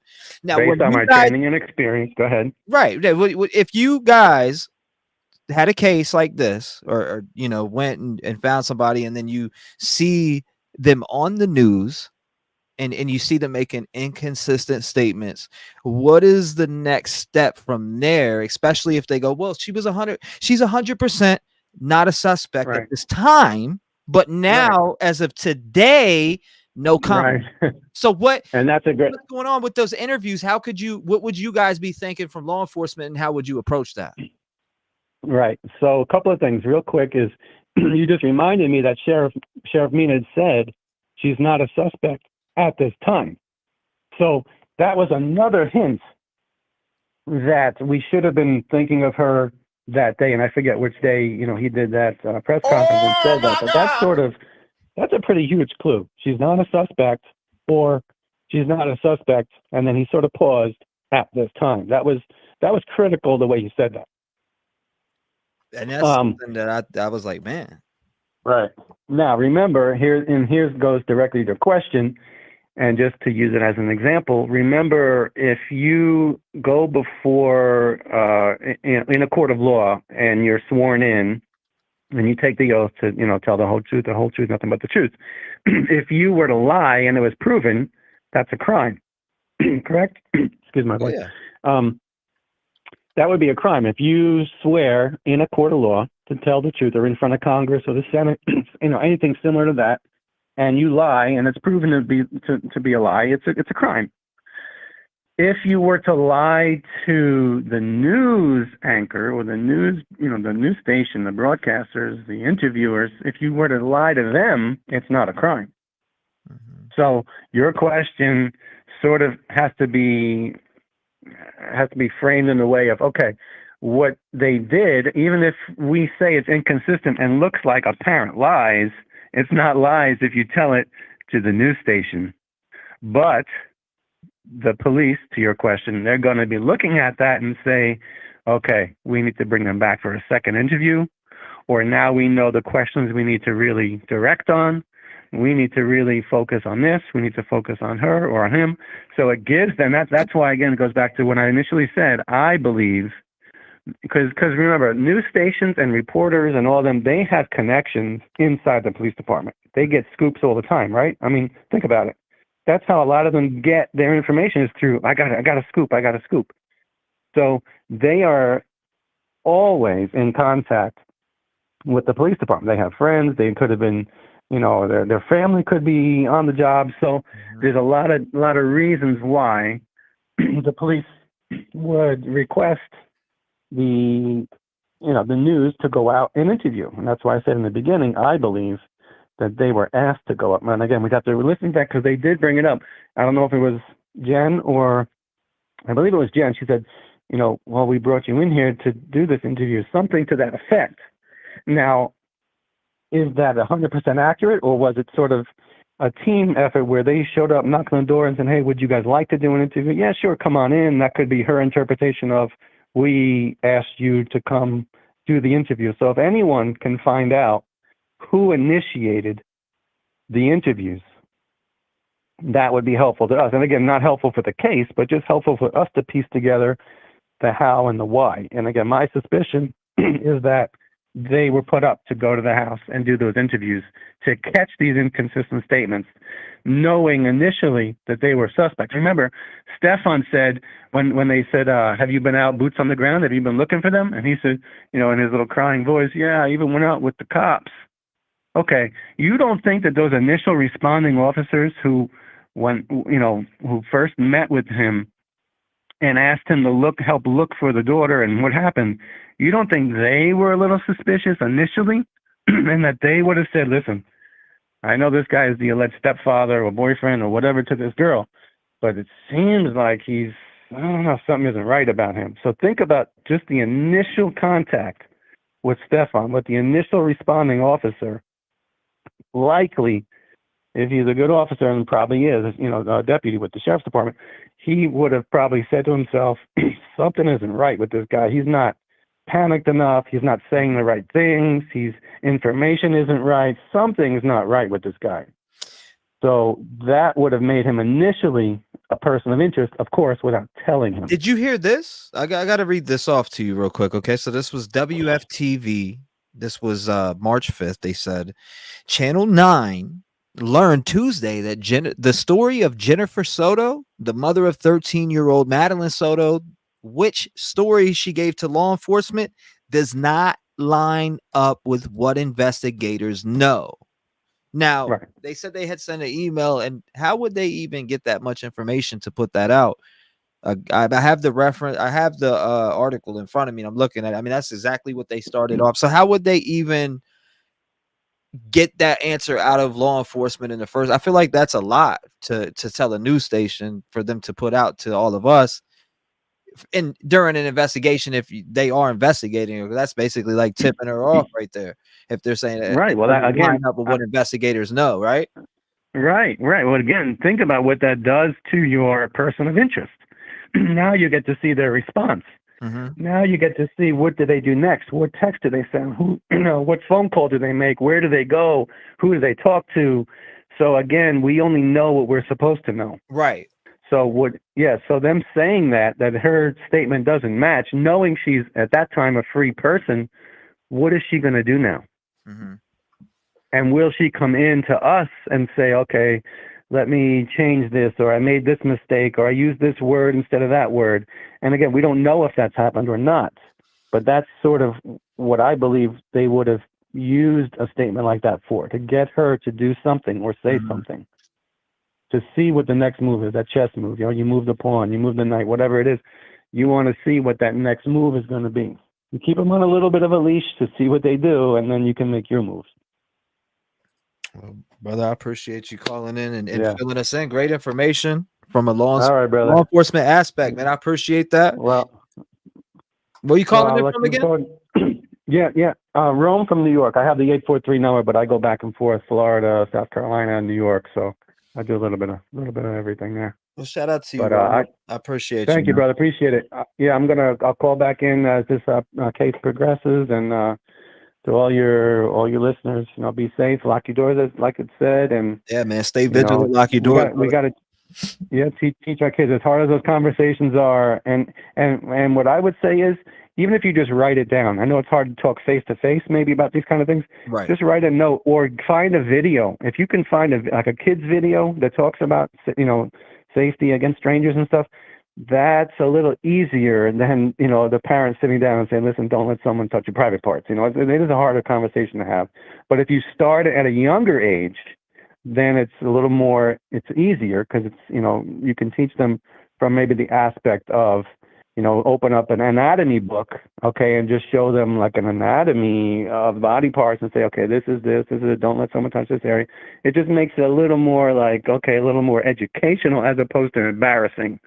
Or, like I said, find a video and just walk out and say, hey, 10 minutes, I'm going to be over here, watch this video, and then at least something got into their brain, from 4 years old, 4 to 10 or something like that. That would be just a suggestion that may be helpful to your listeners. So, for sure, and we appreciate you, brother. Thank you for calling. All right, brother. You got to be safe. You too, brother. Lock up, man. Make sure you stay vigilant too. Thank you, brother. Be cool. Man, we appreciate him. Former law enforcement, Florida law enforcement on the phone, or former Florida law enforcement. I can't even speak. It sounds like we done lost an hour over here. You know what I mean? We done lost an hour, but I think it might be time for me to get off, to go hang out for a little bit. I need to go chill for a little bit, right? Shout out to everybody who came by the stream. I appreciate you guys. You already know, love and light. I appreciate the support. I appreciate everybody who was in the stream. Again, hit the like button. Make sure you smash that like button. I don't know what we're at right now, but let's hit the goal of 2,000. If we could hit it, then we can hit that. But I will be back. We've been on 7, 8 straight days in a row. I don't know. All I know is I'm locked in. I'm in rare form right now. And again, we will be covering this story extensively, other stories extensively, as we always do.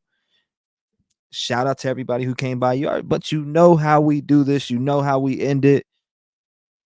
Let's end it the Rev Gang way. I appreciate everybody who came by. Shout out to Divine Timing, Macy, Cracker, Cold Case, Dawn. I appreciate you, Angelica, Carmela, Banana. I see you in the chat. Dawn. Yeah, nah, Ren. I see you. Mar, thank you. Delana, Desiree.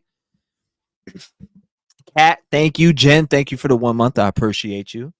Diane, thank you. I appreciate you coming by. Arlene, all my mamas out there. I appreciate all my mamas.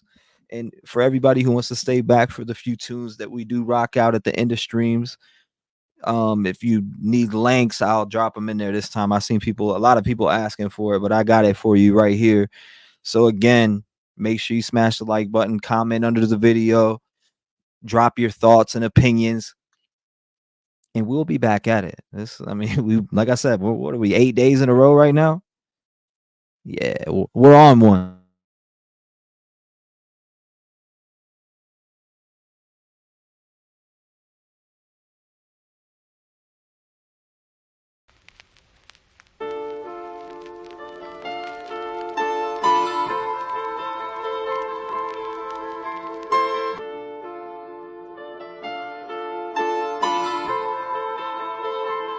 Yeah, dear Jesus, how should I move? I got these demons all on me, they tryna take over again. All of this money, I know it can't pay for this life of sin. All that I ever wanted was to win, but I'm not tryna be gone in the wind. Dear Jesus, I need you to walk for me, I need you to talk for me, cause I don't seem to do it properly. Dear Jesus, yeah, dear Jesus. Look, I wanted to change, I'm over feeling all of this pain. I've been through the struggle, I've been through the rain. These haters are looking for something to blame. They always are coming all up on my page, filled with their hatred, they think that I rage, when I am really laughing in the face. You either a rep gang or you are a snake. I don't give a shit about none of your drama. My faith is with God as I fix all my problems. You people be running and hugging the fence while I stay focused on myself and I'm evolving. I use my platform every day for love and light to make a better place. Watching these kids lose their lives just makes me turn and say, dear Jesus, how should I move? I got these demons all on me, they tryna take over again. All of this money, I know it can't pay for this life of sin. All that I ever wanted was to win, but I'm not trying to be gone in the wind. Dear Jesus, I need you to walk for me. I need you to talk for me, cause I don't seem to do it properly. Dear Jesus, yeah, dear Jesus. Look, it's nothing but pain. All of these families are feeling the same. Losing their loved ones to all of this violence. Our government doesn't want to make a change. It feels like a game, this shit ain't the same. All of y'all do is just pick at our brains. Give up a little info, they conceal the rest and expect us to believe what you say. How is change gonna happen? You let these pedophiles run around and trash it. They touch kids but the judge gets an ass kiss. And you expect us to wanna roll with that shit? He touched a kid and gets 2 years maximum, but gets back out on the streets looking for a scheme, sneaking in a family, then killing a teen. And now we stand together as human beings. Jesus, I'm asking for help. These bastards should really be burning in hell. At least the rest of the life in the jail. We really don't understand all of the failed. Audrey Cunningham, Quentin Simon, Kylie Rodney to Summer Wells. All my life I've been waiting for purpose, and now I have it. I will prevail. Dear Jesus, how should I move? I got these demons all on me, they trying to take over again. All of this money, I know it can't pay for this life of sin. All that I ever wanted was to win, but I'm not trying to be gone in the wind. Dear Jesus, I need you to walk for me. I need you to talk for me, cause I don't seem to do it properly. Dear Jesus, yeah, dear Jesus.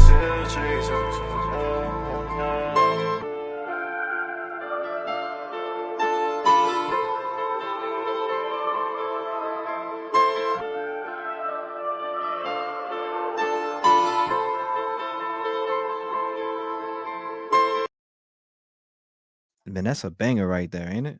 That's a banger. And if you made it this far, you're a real one.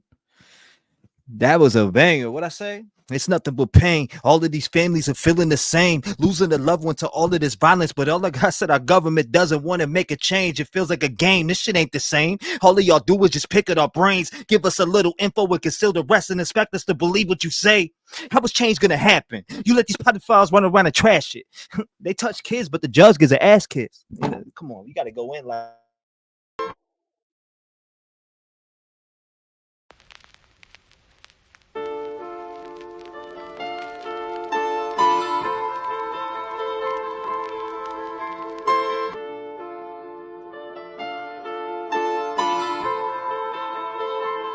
Yeah, dear Jesus, how should I move? I got these demons all on me, they trying to take over again. All of this money, I know it can't pay for this life of sin.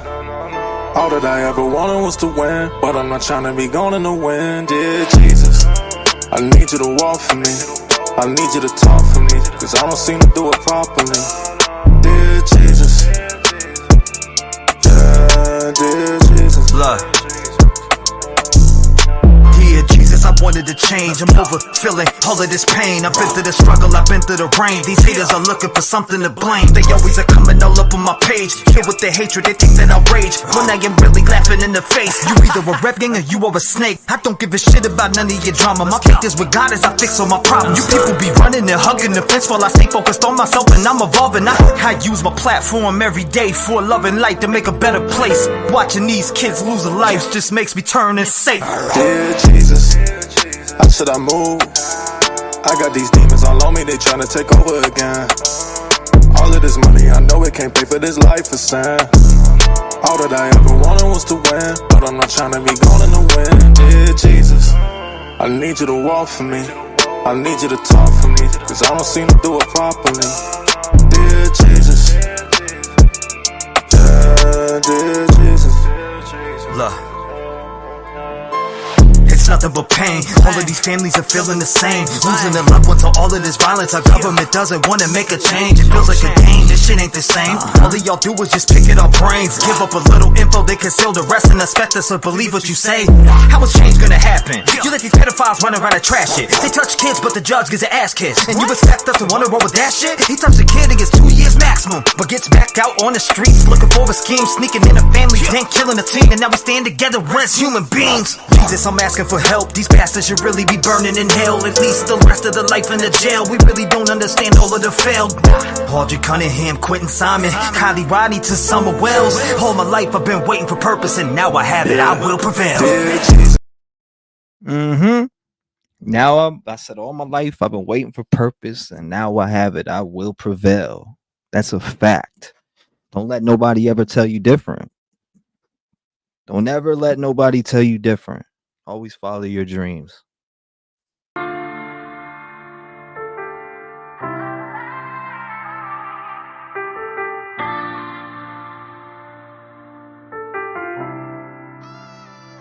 I count my blessings for the days when I was down and losing faith. They made me patient. All I can say is thank you. I really wouldn't be the same if I ain't gone through all the pain. Look what it made me. Whoa. Actually, and I want to say, 1 second. Let me get to this. I see the Sunshine. Thank you for the 13 months. PK. Thank you. Jenn. Thank you. C. Lauderhill. Thank you. I appreciate you. Who's this? Never Fear Truth. Love the name. Thank you. I appreciate you guys. All of you that show support. Thank you so much. All I can say is thank you. It wouldn't be the same with none of y'all by my side. You hold me down every day and it makes me strive. I wake up and look forward to doing these lives. A lot of y'all really came and opened up my eyes, and I hope I gave it back because it came with yours. No matter what they say, I know I opened up them doors. I brought a family together even though shit was rough. They tried to shut us down, but we really shut them up. No matter what, we stand together when shit gets tough. I wanna thank everyone for showing me love. The Rev Gang family is something I cherish and love, and I'll smack anyone for fucking with us. Blessings for the days when I was down and losing faith. They made me patient. All I can say is thank you. I really wouldn't be the same if I ain't gone through all the pain. Look what it made me. All I can say is thank you. No one the voice to the voiceless. People get killed for other stupid choices. Standing up for the families that took a loss is something that we find important. Rap game strong, chest up. Little homie, keep your head up. You can be whatever you want. Get rid of the fake and it will add up. All my life I strive for greatness. I manifested my time with patience. People try to copy us, but respect is earned. It's not an obligation. I love the fam and they love me back, and that's why I always have the backs. I give a voice to those people who were never given a chance for them slimy cats. When you come here, you ain't a number to me. I really take time to read what I see. Don't forget to lock your doors, cause there's danger all up in these streets. Y'all really put life into the air that I breathe. I really am thankful for all of my peeps. Your loyalty means a lot to me, so this is a special thank you from me. Blessings for the days when I was down and losing faith. They made me patient. All I can say is thank you. I really wouldn't be the same if I ain't gone through all the pain. Look what it made me. All I can say is thank you. Thank you. Thank you. Thank you.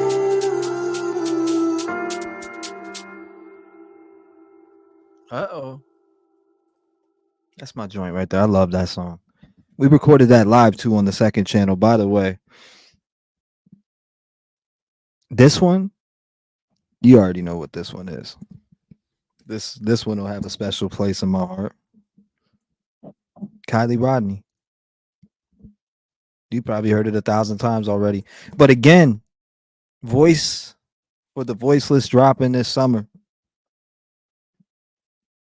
There's a lot of heart and soul put into this project. Dear Jesus is on it. Rev Gang Strong is on it. And I might just, I could put the Truckee Way on it, but it was on the last album, but it really fits on this one just because it's voice for the voiceless. But it's time to speak out. And if you have talent, you can speak out through that talent. Kylie Rodney, she'll get justice one day. You gotta stop doing this.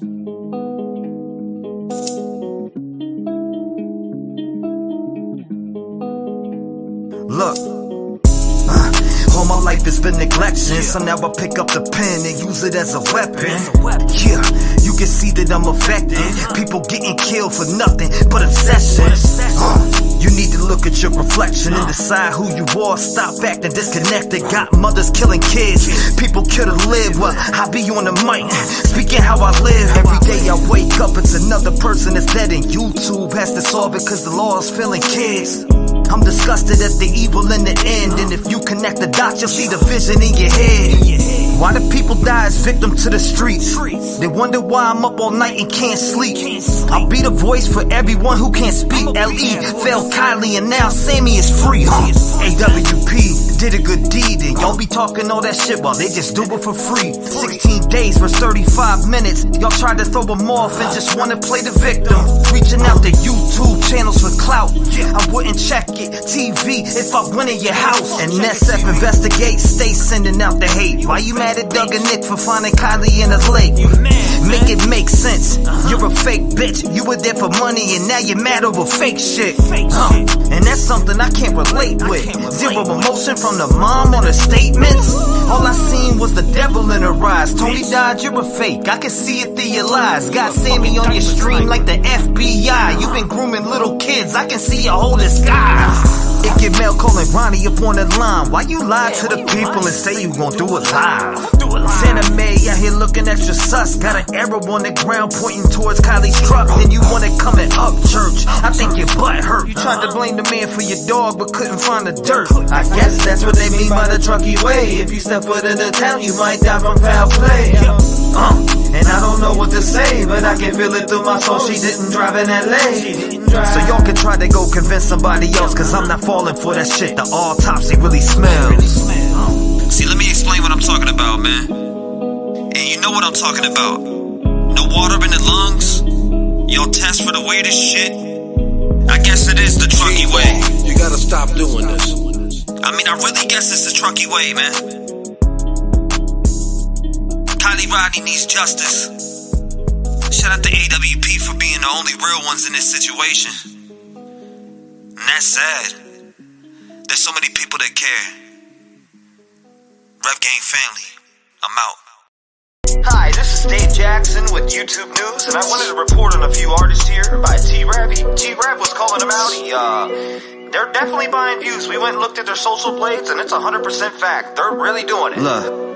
Unique. Listen to me when I get on these beats. I put you to sleep with a pillow for free. I say what I say and I live what I speak. I don't give a shit about none of your beef. Ride with the heat, I'ma tell you what it be. Evidently you came around fucking with me. I'm talking to peace, I'm not trusting the streets. Everybody is a thug till they get put to sleep. Definitely moving ahead of these. I got the energy, I got the remedy. You will eventually see that I'm mentally on another level that you will never see. I got the legacy, this is the better me. Give him the beats like I'm swinging the enemy. You ain't a friend of me, you just pretend to be. Give him a Grammy, he's acting tremendously.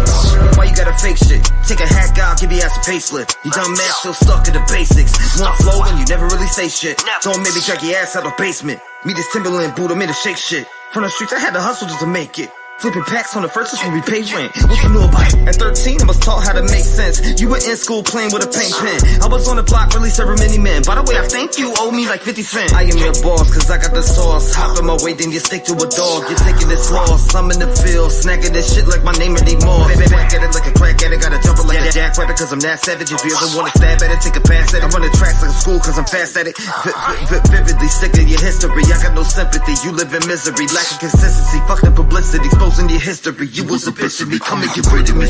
You don't really wanna try that. Fuck around, you be stuck like a fly trap. Uppercuts make you wiggle from the contact. We ain't from the Bronx, but you know I got a bomb that. Bring the humidity, I got the chemistry. This ain't a trilogy, we got the victory. Fuck all the industry, I'm independently signed to myself and I got all the infantry. Been ahead of my prime, I really think it's about that time that I take one of these rappers and put them in the back, cause they literally buy views from online. People respect this, I'm a neglected and tell the whole world you're faking your checklist. I'm eating my breakfast, I bet you regret this. Every single one of you gonna regret this, man. You're disconnected from reality, and that's a fact.